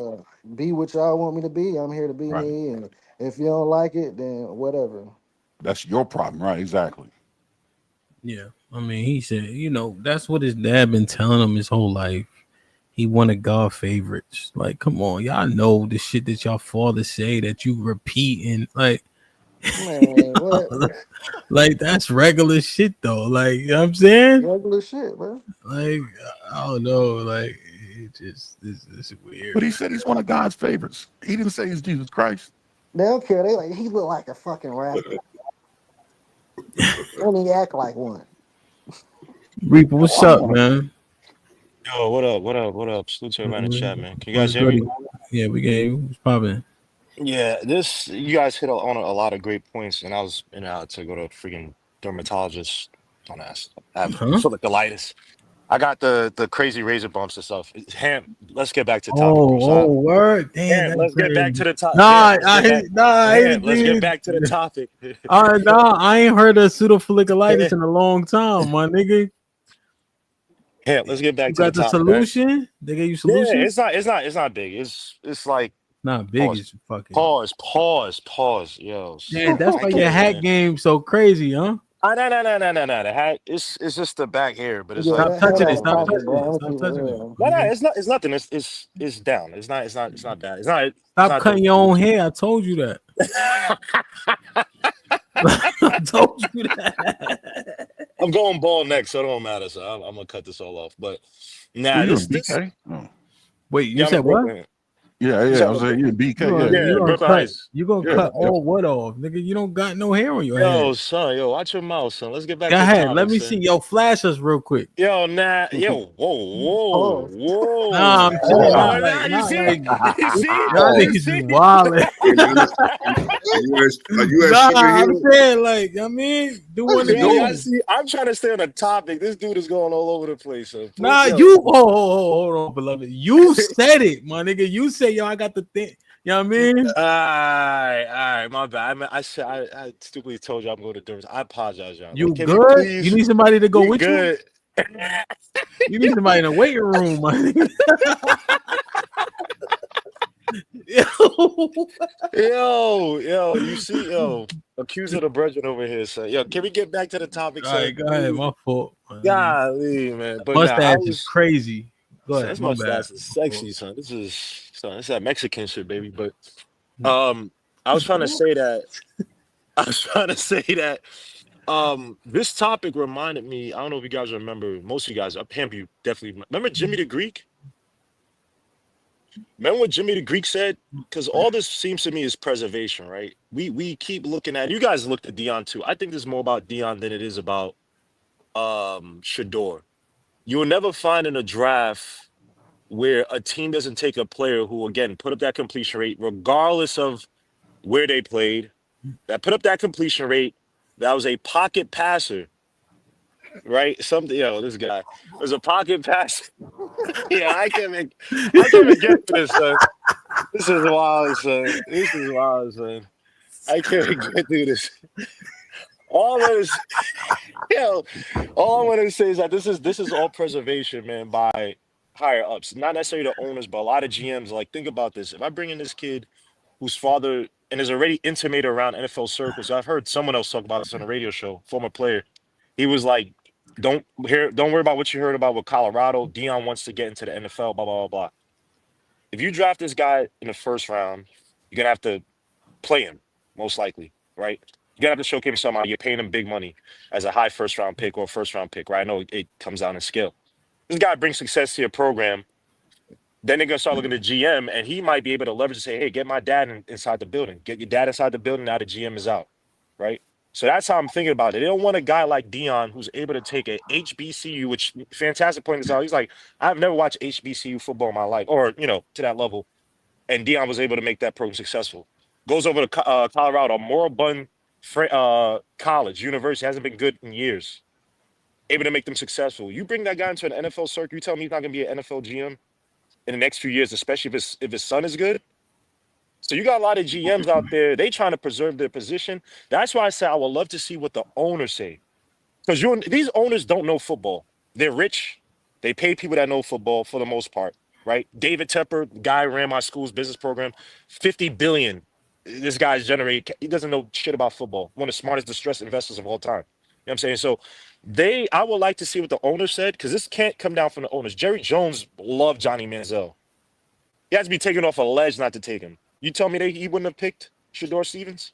You tell me these owners wouldn't have picked Shadeur Stevens? So, again, to me, it's a lot of preservation. Jimmy the Greek said it. I'm paraphrasing, and it's my last thing. He said, Did you say blacks. Shadeur Stevens? Shadeur Sanders. My bad. I'm sorry. My You bad. talking about the Shadeur boxer? Sanders. You thinking about the boxer? My bad. Shadeur Sanders. But Jimmy the Greek said, blacks were bred to play sports. He said if they get if they get the coaching jobs like everybody wants them to, mind you, this is 1988 when he said this.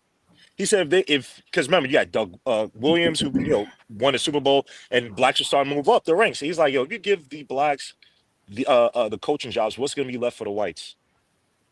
So that's the mindset they've had for years. Don't think about the owners, man. Jerry Jones loved Michael Irvin. Michael Irvin was sitting on that Molly Ringwald every weekend. He loved him. There's a lot of these guys trying to preserve their jobs. So that's why I want to point out, man, Deion Sanders, I know people like say sins of the father, but Deion Sanders is a bigger threat than people realize. Think about this. How much even in the mainstream media where they try to hold back athletes from taking up prominent positions. It wasn't really until you started seeing them take a podcast and podcasts became successful. And it's like, oh crap, now we have to kind of open up the floodgates, right? And that's the same thing with Deion, a guy that's that uber talented. Everybody thought he was be stupid, must be the money. But he's able to build up a college program that quick. He's able to get guys that want to sign. Travis Hunter, his son, to sign from. So imagine him on the NFL level is a bigger threat. So that's I ain't gonna I lie. know it's College long-winded. is slightly different. He get to pick his players in college, so it won't be as easy to turn a program around in the NFL. Because with the NILs, with his influence, it's easier for him to get players to come over there, so he can kind of That handpick is his team. that is very true. But you still have, even as a GM, we talking about still recruiting. We're talking also about signing players. Like he still has I know what you mean, right? It's I don't say carte blanche, but there's a lot more power. But I still think that Deion in that building is just too much of a threat. And you don't want to have that now where you have a lot of GMs. If you look at some of these guys' backgrounds, Hamp, you see it. Some of these guys have never played. Some of these guys, when you look at their success, you're like, how did he become a GM? What the hell did he do? Now you have a guy like Dion coming in, a former player who's able to build up a program. That's too much of a threat for them to have. Now I'm not saying I don't know if there's other Deions coming in place. I don't think so on the college level at least. But just Dion, he's just too much of a shining star, bro. You can't have him in the boardrooms making decisions. No. So yeah, even at the college level, it's easy to put a glass ceiling on them. But what they don't want is a black. And it only takes one, a black man at the top of the mountain in the front office or corner office with a bullhorn that can't be controlled. Mm-hmm. They can't afford it. There's no way in hell that Dion doesn't get. Not Dion, excuse me, Shadeur. Like him. When was the last time they used to complain about black quarterbacks running too much?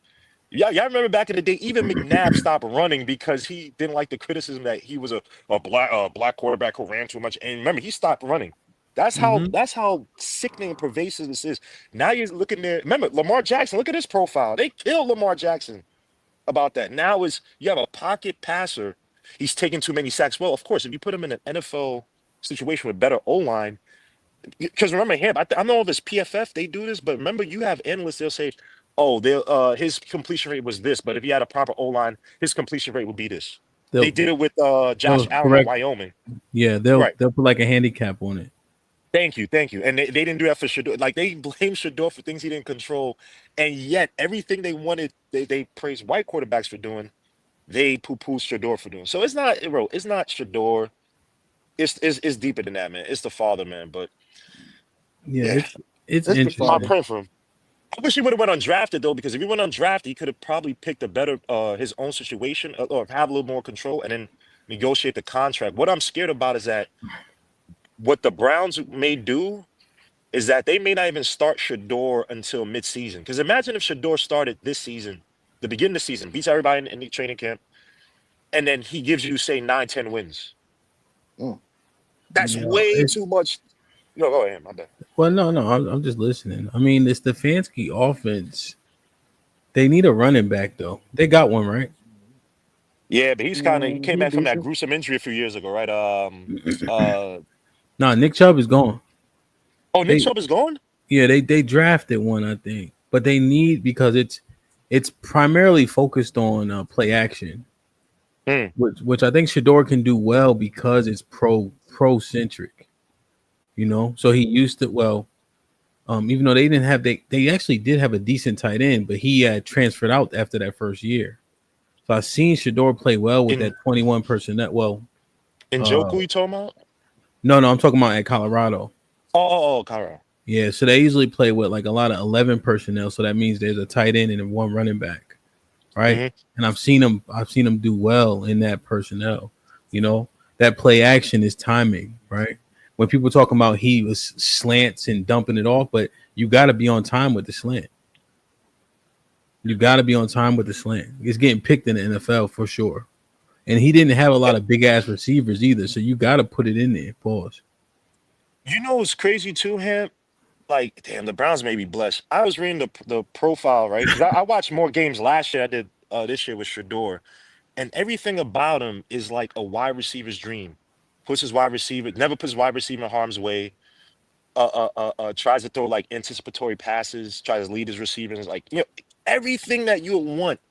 So it's like I will. I can't wait till the training camp starts, because you're gonna start hearing the murmurs. You're gonna start hearing the mainstream turn around once this kid has even a semblance of success. Your man in Denver already said it. Sean Payton was like, why is there no one drafting this guy? They already have Bo Nick, so he could talk from that place. But it's like nothing about Shadeur Sanders' profile speaks back. It's like a wide receiver's tight end's dream in terms of having that type of quarterback, and especially one who's confident as well too. You want a confident quarterback. How many quarterbacks we've had? Freaking Paxton, the one that went to Denver Broncos for years, I think from Memphis, whatever, could make every throw, tall ass stuff. That dude was crying on the bench one day. No confidence. Who's gonna believe in you? But you know what this is? It's the perfect formula to fix his one shortcoming of holding on to the ball too long. Play action, you already sold it. You don't have time. Yep, got to get rid of it. And he's confident enough. He's just going to have to get quicker with the decision making. But if he has confident tight end and wide outs that can actually get open for him, become available, he get the ball out there. He's confident. He's got the arm, the accuracy. to ask Yeah, somebody what he needs. I think the boy's He's gonna be asked up. serviceable. Like what do I think his? I think his ceiling. I mean, because I think people think that we think he's fucking John Elway. Nobody's saying that shit. No, right? no. I think his ceiling. I think he's better than Geno Smith. I think his ceiling will be, and I didn't even think about this. I'm just literally, maybe I need time to think about it because I don't want to throw a name out there. But like his ceiling is like damn, I'm trying to say. See, because when you look at people, we often think about them at the end of their career type shit. But I'm just thinking about when people were at their best. Would you take Teddy Bridgewater from the Vikings? He's better than him, I think. Do you think he's better than Bo Nix? That's a hard one. But I don't Yeah, know. Bo that's what Nix I was had a thinking. better Right. As soon as he team. Bo brought Nix Bo had up, a I was better thinking team. Bo. He's a different archetype. Yeah. But Bo's solid as hell. I like how Bo played. And remember when Bo was yelling at Sean Payton on the sideline? Yeah. You know? Yeah. Now Jared Goff might be a good comparison. I think he's more mobile than Jared Goff, though. He moves a little better. Definitely is.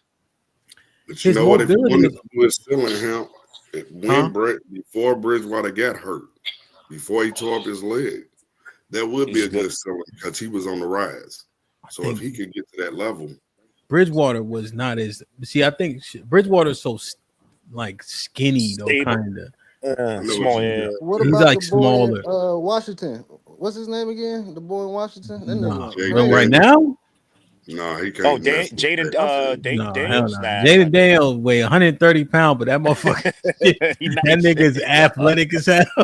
They just got him he a can be that tackle nice? too. They just got him a tackle too. That's what he needed. You think he can turn the program around like that? But Jaden also, Daniels? I think they got him a tackle. Yeah. No, I'm saying he's asking if you think Jaden Daniels can he do the same thing Jaden Daniels did? No, not right now. You think so? No, not for the Browns. No, for the Browns, fuck no. who the Browns receivers? They got Njoku. Don't they? They have Amari. Nah, Amari's gone. I'm pretty sure Amari's gone. He left. Damn. I'm pretty sure he's not there anymore. Man, Jaden Daniels is so athletic. That motherfucker he is hard to tackle, bro. Oh, Jared Judy. Yeah, they have Jared Judy. Jared Judy came into his own a little bit. Yeah, he had a 1,000-yard season finally. Yeah, but I would say, Goff in terms of, I like that comparison. And it takes time to become a good ass quarterback, bro. Like that shit is hard as fuck. Yeah. If you get the right coach to put the weapons around you in the He O-line, learns from Flacco. If he pays attention, I think he'll do good. Yeah, I think Flacco know what he's doing. I mean, now Yeah, Flacco throw the ball 100 yards too. That's another thing. I don't know if niggas know that. Flacco had a fucking cannon. You know what I'm saying? He was at Delaware. Motherfuckers like, why they pick him? That motherfucker threw the ball 80 yards. Think that's why they picked him. Remember that throw to Jacoby? Not Brissett. He passed away. The receiver versus Denver Broncos. The safety. Demarius, right? Nah. That was Jacoby. Jacoby Jones. Yeah. Jacoby Jones. Yeah. He died, right? Yeah, he passed away. Yeah, last year. Yeah. Yo. He was Flacco. Jacoby Jones fast as shit. He just can't catch, but he caught that. He caught that play though. That fucking did y'all see that throw Anthony Richardson made, nigga? Did y'all see that one? I didn't see that. Was this last year or 2 years ago? 2 years, bro. That motherfucker off balance. Yo, that motherfucker can't stay healthy. He think he a running back though. Anyway, he think he a running back with quarterback toughness, nigga. Yeah. That nigga break everything, nigga. One time he needed a break. They was on a goal line. He took himself out the game. Oh yeah, he got in trouble. He got in trouble with that last like, yo. But yo, what you think though? True or false? All Skinfolk and Kinfolk. What you think? I agree. I agree with that 100%. 1,000%. I know you do, 10-15. You more racist than me. But Reaper. Go 10-15 don't tolerate no type of sellout shit at all, nigga. Oh man. Not happening, B. Damn. So Reaper, how do you? So damn, because you be going through it in a bunch of different ways too. You know what I'm saying?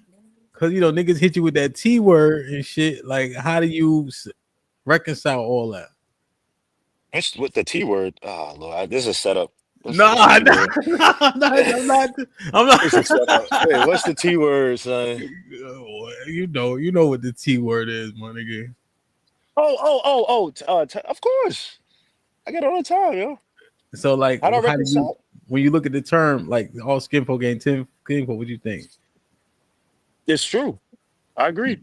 I don't disagree with that. But I build with those who want to build with me. At the end of the day, like I don't. If you don't like me because of what you think I am and you don't know me, that's a you problem. You limit yourself in life by doing that. A lot of people that I met along the way, people don't even look like me. That they helped me out 10 times more than my so-called skinfolk. Like my good friend from college, he's from Hong Kong. This guy gave me job opportunities after job opportunities, connects everything. I gave this dude up 2 a.m. Yo, bro, I'm interviewing for blah, blah. All right, let me send you this model to blah, blah, blah, blah. Let me talk to this person for you. Let me get you in contact with this person. I even told him, like, because for my new job, I didn't want to have the same type. He was trying to put me on, yo, I can hook you up with this person. I'm like, nah, I'm good, bro. There are black people that I've known for years wouldn't What do you that. think? Do you think we are actual crabs in a barrel? Do you think that black men speaking about this in a different way is proof of that? No, I hate when people say the crabs in the barrel thing because they always attribute it to black, but they look at like the worst of us. Like they look at those in the project. Oh, look at them. And I'm like, bro, they're black people who don't have a crab in the barrel mentality. They can think outside the box. They can at this in a different way. I'm saying so. I don't subscribe to that crab in a barrel because if we look at you got crabs in the barrels of different groups and no one points at them. You got crabs in the barrel of the J people. You got crabs in the barrel of Asian people. You got crabs in the barrel of freaking Italians. You're making a We the only some ones that argument. get dinner. You said what? You're making a some argument. Rico. So what do you think about the brothers who see this in a different way? Is it just they write the handed opinion? You think it's something off about it? Nah, I think as long as you don't, if you see it in a different way, like I've heard people, like there's a dude that came on to your show earlier, and he was like talking about, Shadeur is not as good. Like if you put him in the SEC, blah blah blah. And I get that from a football standpoint. That's fine. But I think when people try to say that there's something not attached to either the son or Dion, and there's at least some type of racial element to that, or saying that, when they try to downplay that a little bit, I get a little weird. But if you don't want to say that it's mostly that, and that's Think fine, about especially coming from a football standpoint. Okay. Okay. Poppy was good. Hold on. Before bro go, Hamp, I'ma fuck with y'all boys, man. I gotta test this shit. Pause on the fuck with y'all. Yeah, I like being up here saying pause, cause my old lady and my homies, they hate that shit, nigga. They kill me if I say that shit. But I'ma fuck with y'all though, man. Hamp, fantastic, Aaron, Playboy, Marvelous, Reaper, Blanco. I ain't calling you Poppy, my nigga. Blanco. I Yeah, fucks screw with that. y'all boys, man. Be easy. Salute. Be safe, All right, be 1015. safe, my man. Yeah, salute, bro. Yeah, fuck Poppy with that Lego hat, nigga. Fuck out of here. Hate that nigga. Hate that What nigga up, Poppy. Blanco? it's all with this goddamn Africans, huh? Yo, how y'all doing? How y'all doing today, man? That's my guy, Reaper. That's my people right there. What's poppin'? How's Salute, bro. everybody doing? Shit, no, man. Y'all still talk about Little Sanders, right? Well, but we just kind of talking about like the people who kind of just say there's absolutely no other reason why he dropped other than the fifth round, other than he has a bad attitude. And I just don't understand that coming from somebody who looked like him. Yeah, man. That's just bullshit, man. Like I said yesterday, bro, it's all about because he coming with a brand. You see what I'm saying? He coming with a brand, and I don't think the boys like that kind of stuff, bro. I thought about it yesterday, bro. That boy is destined to fail with the Cleveland Browns. Think about it, right? Deion Sanders said that it's a bunch of things that his son wouldn't play for, right? He said that, right? Wouldn't one of those teams be the Cleveland Browns, the worst thing in the NFL in the past 30 years? No. I would say so, but Yeah. I don't know what Dion's thinking. Trust me, Dion know where the bodies are buried. He knows. He knows. Yeah. One thing he knows about is football. He knows. He was in the league for 15, 20 years. Right? Yeah. The Cleveland Browns will be on that list. That's a safe guess, right? I believe that, right? Yeah. Who drafted them? The Cleveland Browns, bro. Don't be surprised, fellas, that the Cleveland Browns released that boy before the preseason is over. Don't be surprised.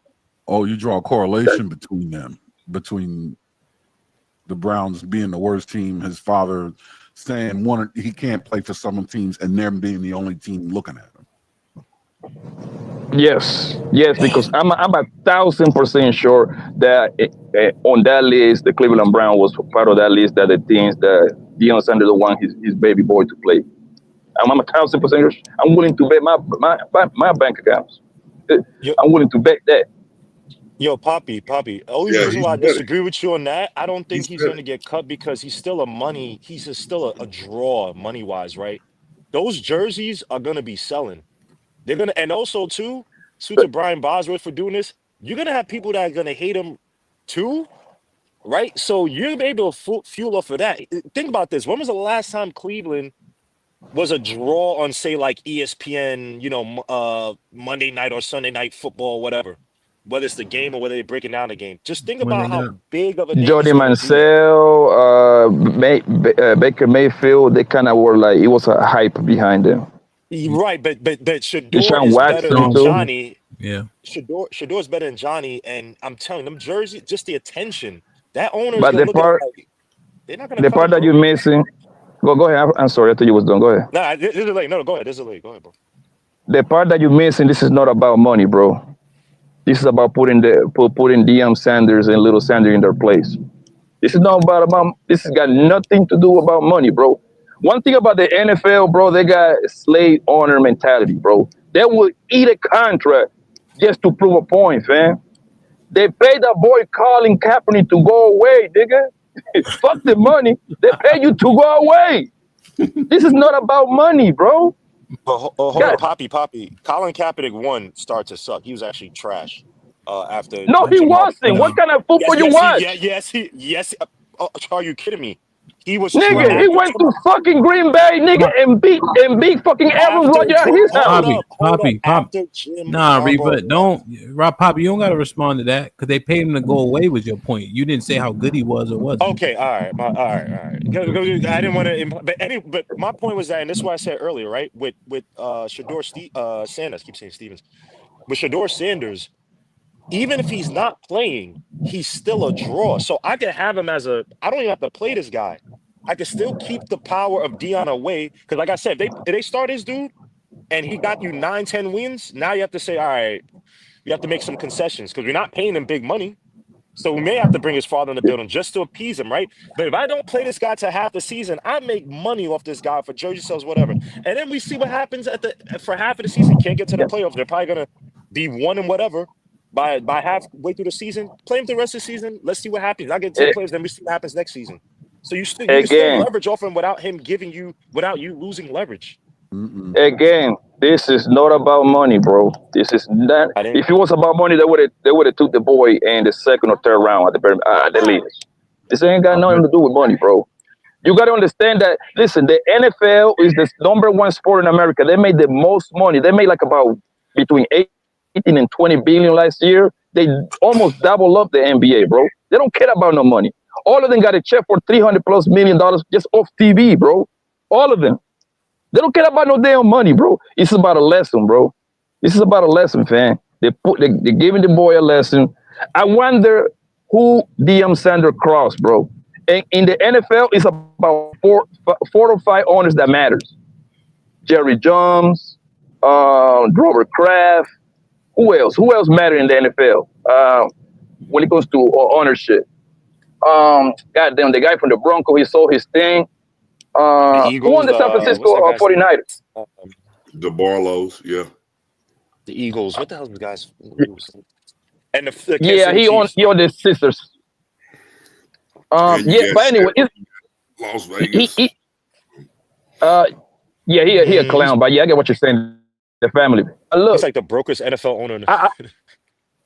no, but look though, I believe that DM Sander most likely he crossed one of the big time honors, bro. That's probably what they're. Because for the most part, DM Sander is loved in the NFL, bro. I never heard nothing negative about the man. Never. You are spot on. Poppy is putting him in his place. I mean, that's the bottom line. And I think we acknowledge that, right?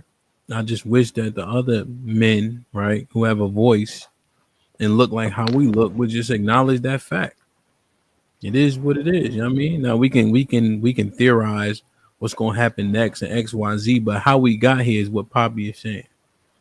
Ain't nothing victim Olympics about that. Ain't no whining and saying, yo, they see a black man on high and they prove a point, whether it costs money, reputation, they don't give a fuck. Right? To make sure they humble them in whatever way they see fit. I even see a fringe benefit. The Browns pick them up. All right, sales jerseys certain jersey sales is fleeting. But let's say next season they decide to trade them. Out goes one, in comes two. There's value there, but it can never be said that his dad had him in from the gate. He won't enjoy the benefit of saying he had him in the gate at the very top level. It'll be something like a fluke or a discovery. The NFL can owe it to themselves, whatever success he has. He went to the Browns, cut his teeth, got traded. Not his dad did the damn thing, marketed the hell out of him. You know what I mean? They're robbing him of the opportunity to be able to say that and still capturing the value of being able to trade him once they find out he's really dope. They're not gonna play that dude to start the season, bro. It's too dangerous to do that, man. And you could find ways. This guy can outperform anybody, man. I seen Colt Brennan kill for the Washington Redskins and not get a chance. So I agree with that Sanders, bullshit. So he ain't going to touch the field, bro, unless Flacco dies, and then the backup is the guy from Pittsburgh. Is it Pickens? That's his name. Yeah, Pickens, right? Pickens, Kenny, yeah. Unless Flacco dies, and then Pickens got to catch a heart attack on the field, and then what's the guy that they drafted before Sanders? Gabriel, right? Mm-hmm. What's it, Gabriel? Yeah. He got to catch he got to break his leg or something, and then maybe, just maybe, Sanders get on the field. He ain't gonna get on the field next year, bro. He just ain't. Preseason, you got me. Preseason, you got me. Regular season, I don't see it. No, I'm talking about second season. You don't think he get a promotion? In preseason? Yeah. No, the second season it look different.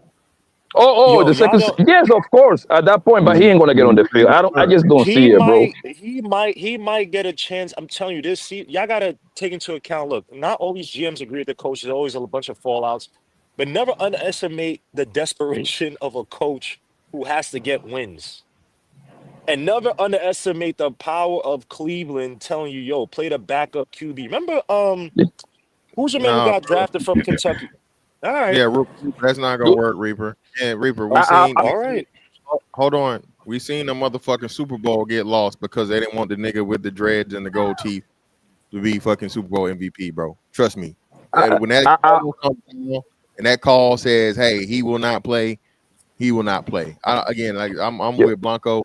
Unless there's like seriously fucking extenuating circumstances, again, and I'm not hoping this or wishing this, but I highly doubt that. And this is my biggest problem. I don't think people understand it. I don't think Shadeur is gonna get even get an opportunity.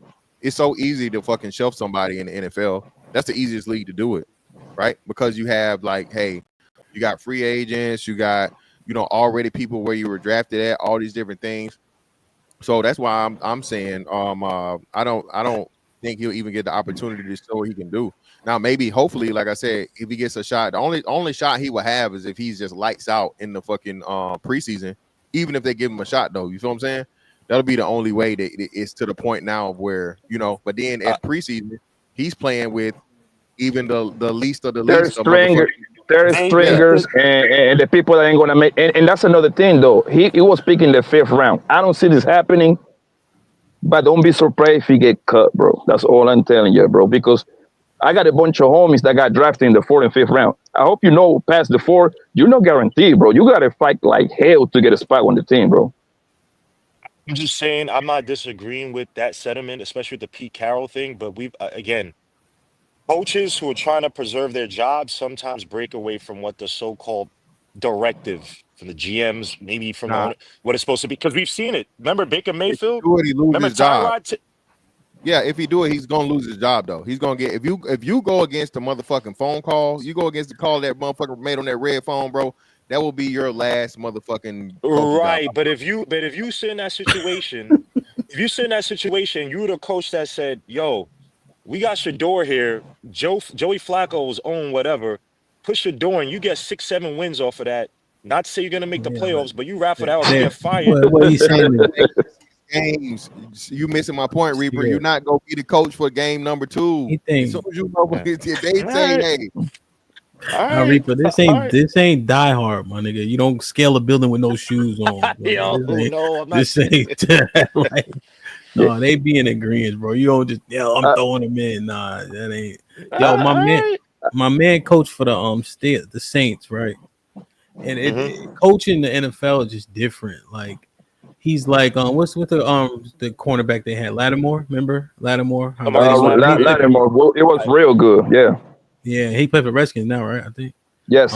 Yes. But when he was in his prime, he's like, yo, Lattimore don't listen. He can't play nothing but cover 1, right? If he play cover 3, he be coming up. Like he's like, I'm like, so what you do when he fucking up? He's like, you just tell him don't do it again.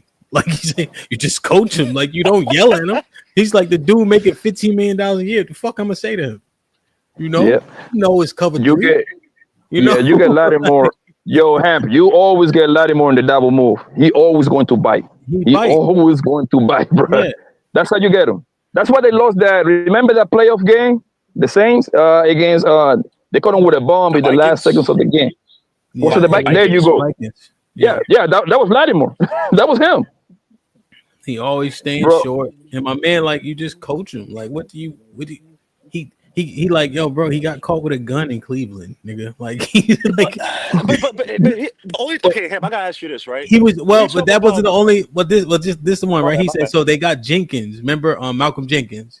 I thought he should have been the MVP of that first Super Bowl. If y'all watched that, yo, who he knocked somebody out? Manning, right? Versus the Colts, yeah. Against Peyton Manning, right? No, it was against the first one against the Brady when they beat him. Oh, you mean the Okay. Yeah, Malcolm Jenkins. He played safety. Go watch that. He should have been an MVP of that game, bro. He was playing so good. It was so he went to the Saints. He on his last. He from down there, and my man's like, well, we want to run man, right? But we can't because fucking Malcolm Jenkins is 90 years old. He can't cover no tight ends, but he got to roll down in the box. So now we literally playing defenses that he could play. And he in the meeting saying, nope, we run. He like a coach too. He like, you can't tell him to sit down and shut up. It's Malcolm Jenkins. It's like a totally different ball game, son. I feel you. And by the way, on the Malcolm Jenkins one, I feel we coming from, but Brady still had like 493 yards that game, bro. I know Flacco had like 500, I believe. I was trying to say playing so good. But Ham, I believe I've been saying this is for since like Saturday, bro. I see DM Sander taking over the head coaching position at the Jacksonville Jaguars in 2 years, and I see he reunite there with Travis Hunter, and he bring his son over there, bro. Because I think Doug Peterson is in the high seat. I think Trevor Lawrence is in the high seat himself too. If he don't perform the next year and a half, I can see and think about it. The Jaguars, they don't fill that stadium, bro. That's what they always got to take their asses to the UK and shit like that. Play those games in Mexico and Brazil. They be going all over the place, right? Yeah. DM Sander is from Florida. You need a boss office kind of nigga to come over there and talk that shit. Who better than DM Sanders talking that shit? Yeah, but Poppy, here's why I think that he wanted to be in the front office. He don't want to coach these millionaires, bro. You could when you in Cottenham, please talk. I'm not trying to speak from a place of expertise. But he said himself, I don't want to coach a bunch of millionaires who are not going to listen to me. I think he wants to be in that front office. That's the next big step for Deion Sanders become from successful HBCU coach to a successful college coach to now a successful NFL GM. He's always trying to ascend. Him being as a coach might be a trap for him. Imagine Deion Sanders go there, did a Jaguar with the Jaguars and does worse than say Urban Myers. That sounds good. That's a stain on That his career. They're not gonna. that sounds good, bro. That sounds good. Onto one of the owners, call D and say, name your price. It's a blank check. How much you want? That's all it takes, bro. That's all it No, is. I Deion just Sanders, feel bro. like he want to be a GM versus a coach. It's just I don't know about that, man. I think he'd rather be. I believe he want to be with the guys. That's what I believe. He got that kind of personality, bro. He don't want to be in no goddamn office. He want to talk shit in the field with them guys, bro. Yeah, he want It's to help Deion them Sanders. celebrate. Mm-hmm. Yeah, it's Deion Sanders, bro. This nigga had a TV show, my nigga. He went to be seen. He cannot be seen in the front office. your I man cannot used see to you in the ride front office. around in a wheelchair on that show, son. That was wild on an electric wheelchair, son. Him and Deion is Yeah, he's and special, DM bro. is from Florida, bro. It makes all the sense in the world. Even I throw Tampa Bay in there, but I think Jacksonville made more sense. Yeah, I think so. But that's again, but that goes to my earlier point about it's not from necessarily the owners, bro. The owners, they want to win. These owners, they're looking at they look at the NFL as investments. The only one who probably like the biggest fan is your man with the Raiders, and that's also because Davis. That's also because he's the brokest NFL owner. Obviously, he's 10 times richer than me, but he's like the Yeah, they brokest don't. NFL owner. But yeah, But Reaper, they don't want to fucking win, bro. They want to make money. Listen, in that's what the that's what I last, just said. I just said that they want to make a return on investment. So if I'm looking at it as an owner, I'm pretty sure you got a bunch of owners like, wait, why didn't we draft Shadeur? And they got to listen to their GM, who has to give them some cockamamie bullshit excuse and say, oh yeah, we, blah blah blah blah. And they're like, huh? I'm trying but to make even money, the even if owners, we not winning. Go ahead. so even the owners, remember the what's the name is? Well, I don't know how it is in the NBA, but I know for sure in the NFL. Even for the become an owner in the NFL, the other owners got to approve it at a certain rate. So that's that's the biggest good old boy club. You got to think. You remember the families that own them shits, bro. That's why I'm saying like the Jerry Jones and like you said, the dude out there in the Raiders, Al Davis. Davis still did he sell the team yet? Al Davis still got No, he's so part of it. They sell like a portion of it. So that's what I'm saying. So a lot of these, yeah, a lot of these majority owners, man, like you said, that is the hell they showed the pictures of they showed the black and white pictures of Jerry Jones at a motherfucking segregation thing or some shit, or whatever. Like, hey, get them hard out of here. And by the way, you know who said, "Yo, that's my friend," and try to downplay it? Stephen A. Smith, Mister. Want to talk out about shit? Well, yeah, I was just what I'm saying sorry, is, I man, digress. My bad. No, you're good, but that's what I'm saying, bro. If the owners not feeling it, bro, the majority of the owners, especially like people that got clout like Jerry Jones and Robert Kraft and whatever, bro, they say that's not how we moving. Everybody gonna follow fucking suit, bro, because everybody other than them is replaceable. But then why? Okay, but think about this, right? If I'm who is Deion more of a threat to, a GM or an owner? If I'm an owner, you could never reach my level. We talking about there's an investment. You got to buy 51% of ownership, right? So even if Deion is, a guy who's just usurps all this power as a head of whatever, he became a GM, whatever, right? He's not going to challenge me. I benefit if he succeeds. I could care less. Yeah, no, if but I think more so it's the principle and the message being sent, and like this is how it. You're not a part of us, right? You're not at our level. We're not gonna let you dictate shit. Niggas stay in your place, whatever. Because like I said, there's a huge shift happening again, man. I don't think people understand just how much shit changed, especially the NIL deals and all this shit, bro. Deion is extremely polarizing, bro. Everywhere he go is gonna be a thing, but with that comes a big shift of power, right?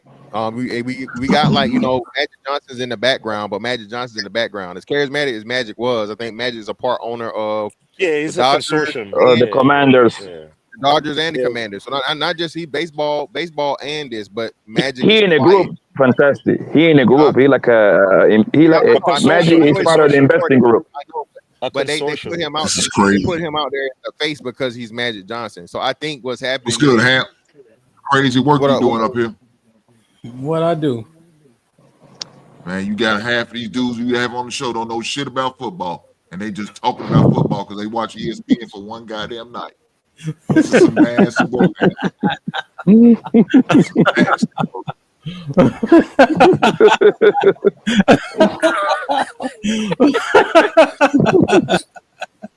Yo, ain't gonna lie, Hank. When Poppy and Reaper was going back and forth about football, all I could think was soccer. That's all they know. That's all they know.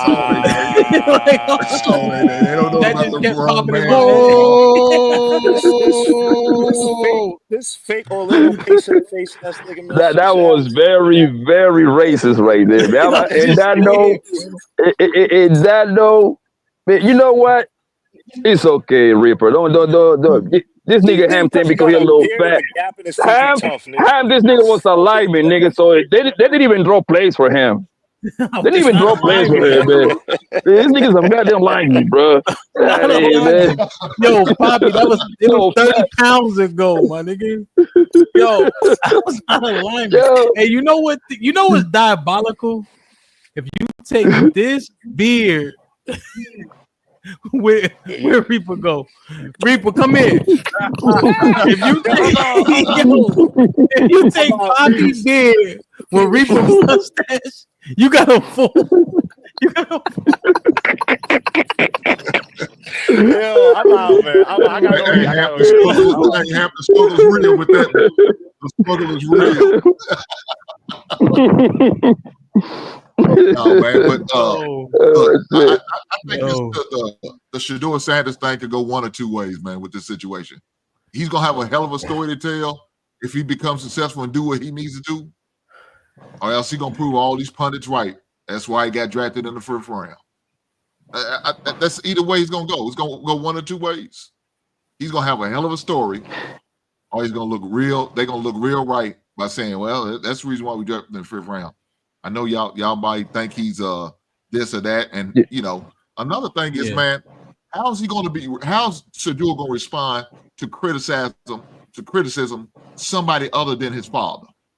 He's never had a coach on a high level other than his father to maybe be critical, coached him hard, or did anything like that. Now the scenario is gonna be different when he goes to the Cleveland Browns. You know, now the Cleveland staff is going to be on him. You know, they're going to be on. They're going to coach him hard. Hey, man, you're not doing this, and this. How's he going to respond to that? Is he going to respond like, you know, okay, you're right. I got it. I'm going to get it. Or is he going to turtle up? We don't know. Before, you know, like I said, his father's always been on this high level. All 4 years of his college, even towards his end of his high school career, it's been his father. Coaching him up, talking to him, encouraging him, and pouring into him. Now you got a different man doing it. How's he going to respond? I think he'll respond well. I think Dion was probably harder than any coach would be. I mean, I think about Hamp, right? And how hard he is on the kids. And then I'm thinking about Chug. Yeah. Chug is going to go to a team and be like, you lot are Mickey Mouse, mate. You know what I mean? My dad coached me with a 2x4 in his hand. Mm-hmm. I think, and knowing how high Dion's made it, I can't see the work ethic in him not transferring directly or through osmosis to his son. He'd probably get to them other coaches and be like, "Oh man, you guys I make a mistake. You threw me a pizza party." Yeah, no, I think he'll be ready, but I think it's a fair point. I think the point is, I hear Hank's point in the sense of he's been hearing that same voice forever. Yeah, you know. So when another voice becomes the predominant voice, right? Because even assistant coaches, when you know that same voice your whole life has had final say, that is a different dynamic than, you know, the final say not coming from your father specifically. I could see that dynamic being something for him to navigate, but I don't think it'll hold him up. So do you think that Sanders is going to get on the field this upcoming season? Nah. I think he will. Yeah, he will. I think he will. I think if he makes better. the team, I think he will. Yeah, I think he's better than everybody. I genuinely think he's better than the other quarterbacks. I think Flacco can get it done. He just been doing it for so long, you know. But he is a placeholder, right? Like I think Flacco will move out the way when it's time to I move out the agree. way for whomever it is, right? If for Poppy, so one it could be year, yeah, 1 year in there, so we know. yeah, I right. think Or he'll even, teach and I think maybe 5, 6 games in, right? Those guys are tuned. You don't have to put them in danger. And I think that Gabriel or Shadeur gonna get a shot.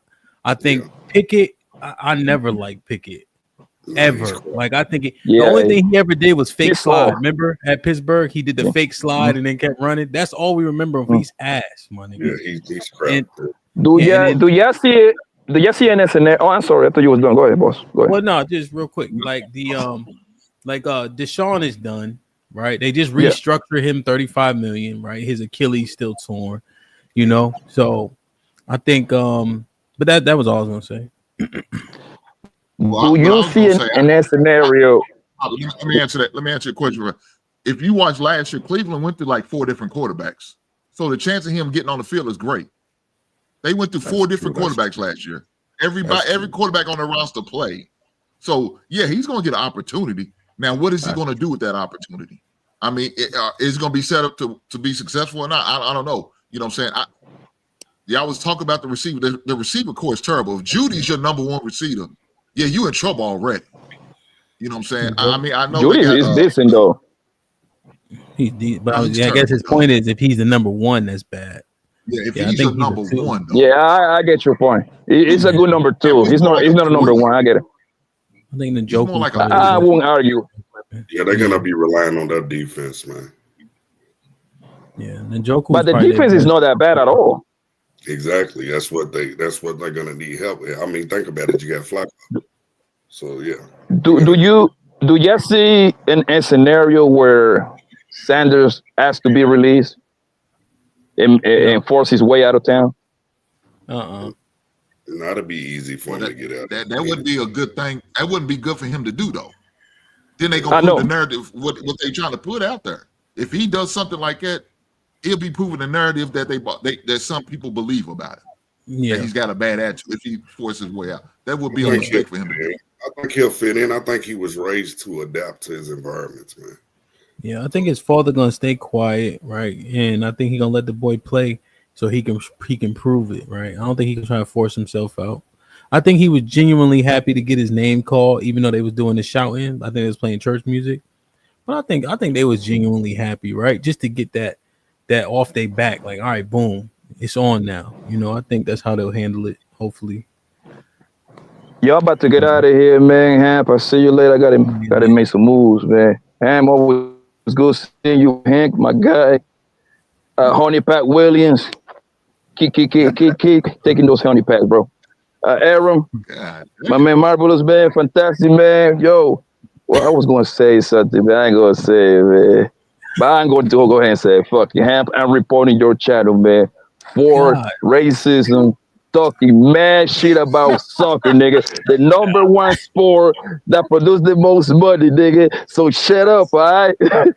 I said one thing. It's always good seeing you, Brody. I see you later. Be safe, Yes, sir. Quentin, what's popping? Quentin in the building with the $2 says, "Okay, is OKC good?" This year, yeah. They about to sweep Memphis. Nobody They about to sweep Memphis. Is their best player to do with the dread? They swept them. It's over with. That series over. They're the number 1 team in the league, huh? What's to do with the dress? He looked like Mr. Williams, but he's young. SGA. I was watching him. Right, let me take Poppy. They look crazy frozen. Yo, so I was watching him. Right, he play like boring. Like he don't really. I can't tell. Like it was hard for everybody to stop him, but he nice, but he just play like. Yeah, he's a better version of what James Harden was in Houston. He's better than James Harden? Yes, clearly. Really? He got defense. Of the ball. Yeah. He plays defense. Oh, he plays defense. He plays both ways, yeah. Okay, he remind me of like He's got more of that laid back. He got that more laid back style of play about him. That's what it is, man. That's what he's it not is. flashy or Not nothing real like that. flashy or not. Yeah, He's he's not smooth. real. He's smooth. I will say that. Like, yeah, it's real. That's how you like. If you watch, like, you watch pro sports, it look like when like they moving slow. Mm-hmm. Man, they moving fast, but they just so smooth that you can't. It's not a bunch of herky. Like Paul Pierce looked like he was working hard. You know what I'm saying? Like, he always looked like he working hard. Or like slow. AP. Was Paul Pierce slow? Yeah, Paul Pierce know how to He position was slow, himself. man, but he would turn your ass up. Now Paul Pierce was slow, but he would just turn you up. Yeah, AP always looked like he running hard, but he was too though. So that's that part. TJ with the $2 says Tommy not like us. Man, he was on Tommy ass yesterday too. Reese with the $5 says I'm a diehard Giants fan. I think Dart has more upside than Sanders.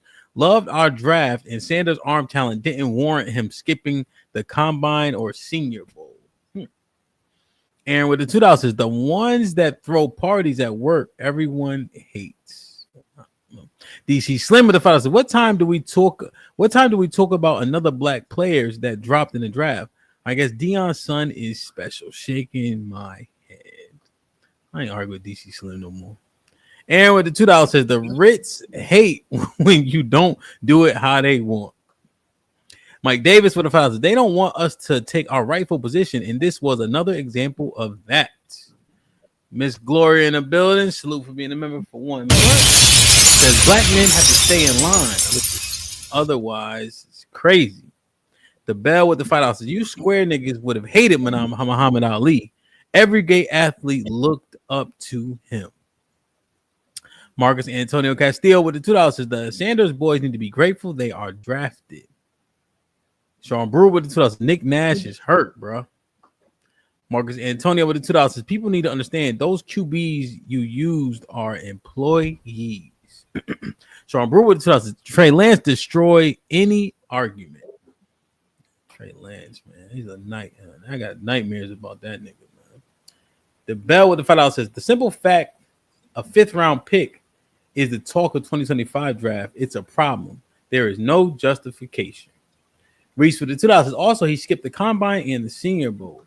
Reese with the $5 says they mocked him to my Giants for months. 5 round is crazy, but it ain't all about race. The knock on him was he didn't have a strong arm and wasn't as mobile. Nas with the $5 says NFL don't want players looking at themselves as their own corporation like you see in the NBA. The NFL wants a full corporate buy-in. Yeah. Sean Brewer with the $10 says, dude, Maryland in the Big Ten the last 6 years or so. Hamp Trey do a fool who don't even watch football. You can tell by his argument.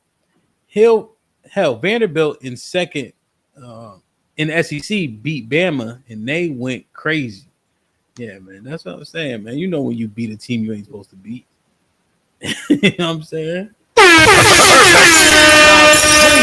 Trying to treat players like CEOs of themselves, not just players. It's a threat to the NFL CBA where owners have tax cuts and non-guaranteed money, allowing owners to rule like feudal lords over player movement. Dude, Trey, did you read any of these? No. Dude, Trey don't even know football at all. Give Shadeur or Prime 5-star talent all around like Bama and see what they could do. This guy is one of them. DC Slim with the $5 says, y'all show y'all worshiping. I read this one, right? You read this one? Huh? Mr. Fantastic. I think so. Yeah, the last 5. I think so. Yeah, I did. Thanks. Oh yeah, Hamp wasn't here for that. My bad, Hamp. Yeah, I'm sitting looking. He worried about the Lakers. The Lakers ain't doing good. Yeah, he just. No, man, they getting their ass. They done. They about to lose too. They down 3-1. Can't wait for him to retire, dude. He makes the game weak, man. Yeah. Get him out. LeBron, get him out of here. Damn, Mr. Weak. Get him out of here. Blow, bro. LeBron ain't shit, man. He makes the game weak, man. He needs to retire. Lucas sucks too. Crazy. Lucas sucks and a bad motherfucker though, man. And showing like if he stopped making all them damn babies, why he can be the face of the league, but he gotta stop, Wrap it up, man. What you got, Hank? Anything else? I gotta hit this gym, man.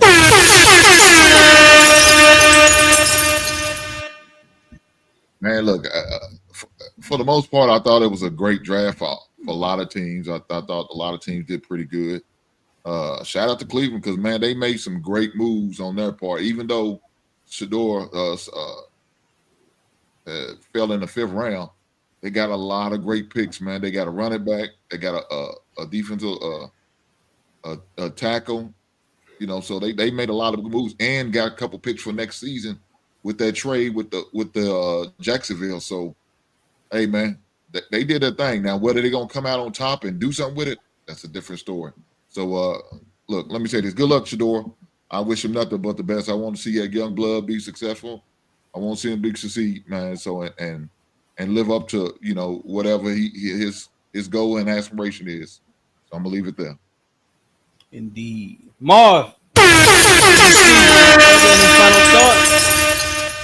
Yeah, I ain't got much on the topic, man, but for the most part, great discussion. I like the breakdown. And you keep it going, bro. Peace and love, man. You already, Mr. Williams. Perfect. Great show, man. This was good. Yeah, it was good. I had my last doctor's appointment about my heart today. Everything looks good. I just got to slow down on my fried foods. Them bogeys. And my cigarettes, which we working on that. But I just want to say, great show, man. This was really good for us to get this out in the open. And hey, Muhammad Ali post you made, man, that was dope, man. Muhammad Ali? Yeah, that you put on Instagram. Oh yeah. That shit was fire. Yeah. Word. And Ren.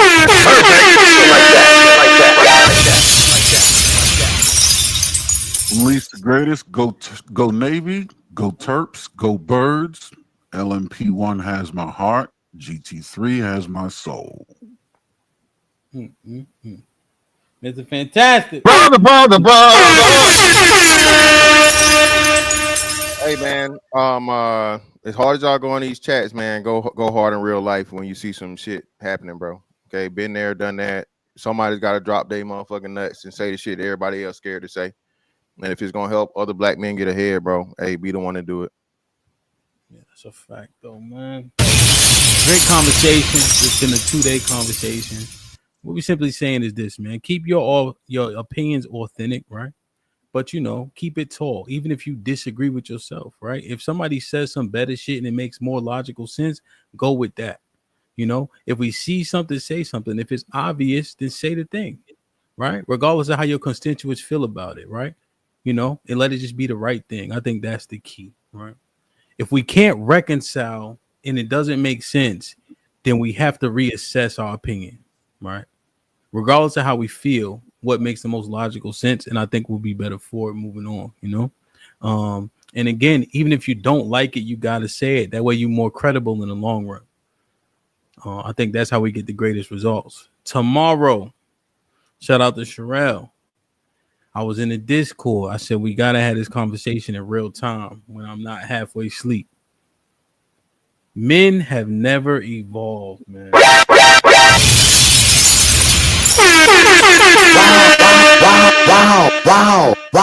Wow. Perfect. I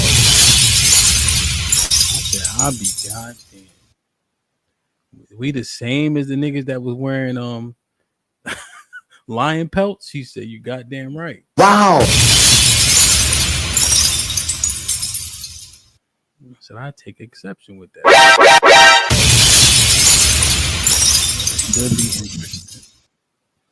Should be interesting. Lion pelts to computers. I ain't gonna lie, man. That's a good one. That's gonna be good. She said she knew how her buddy had walked to her house because his knuckles was scraped. I said, God.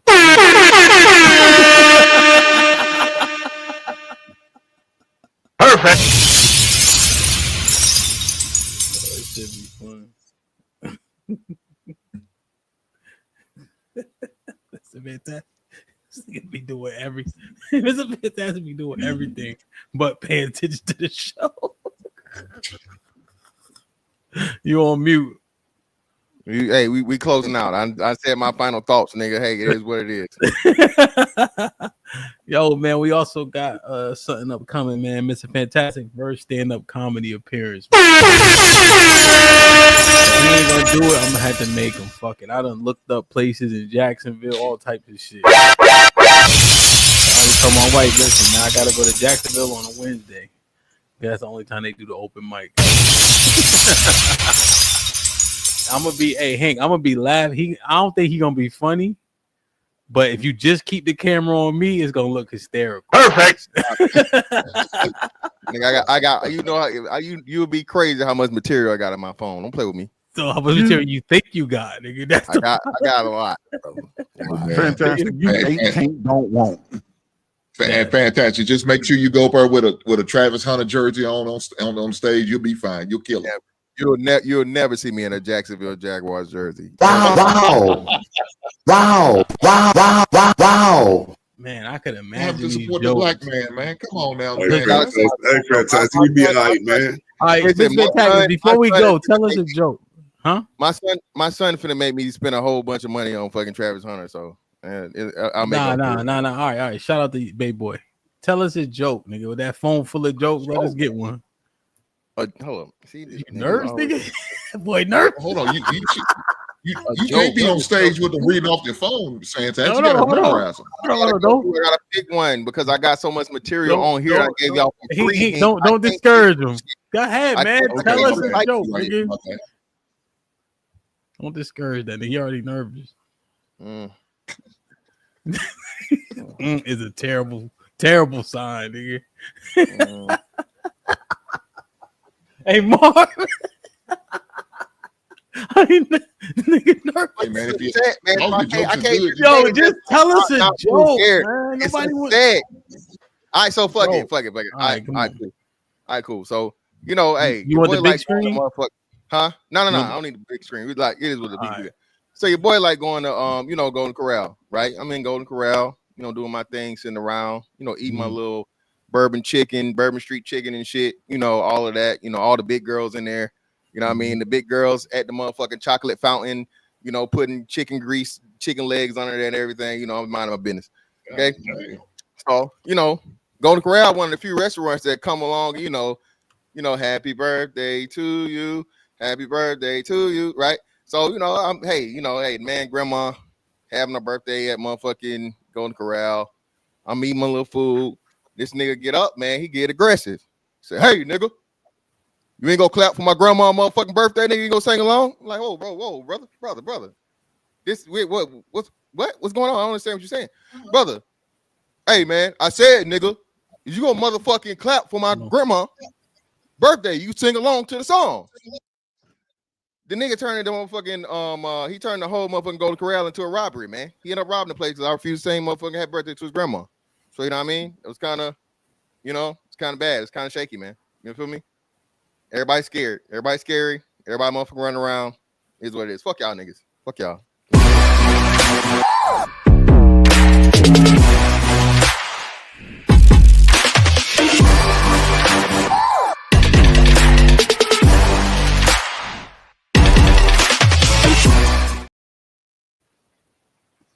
I was gonna tell him his build up was good though. It was good. It was That was ass.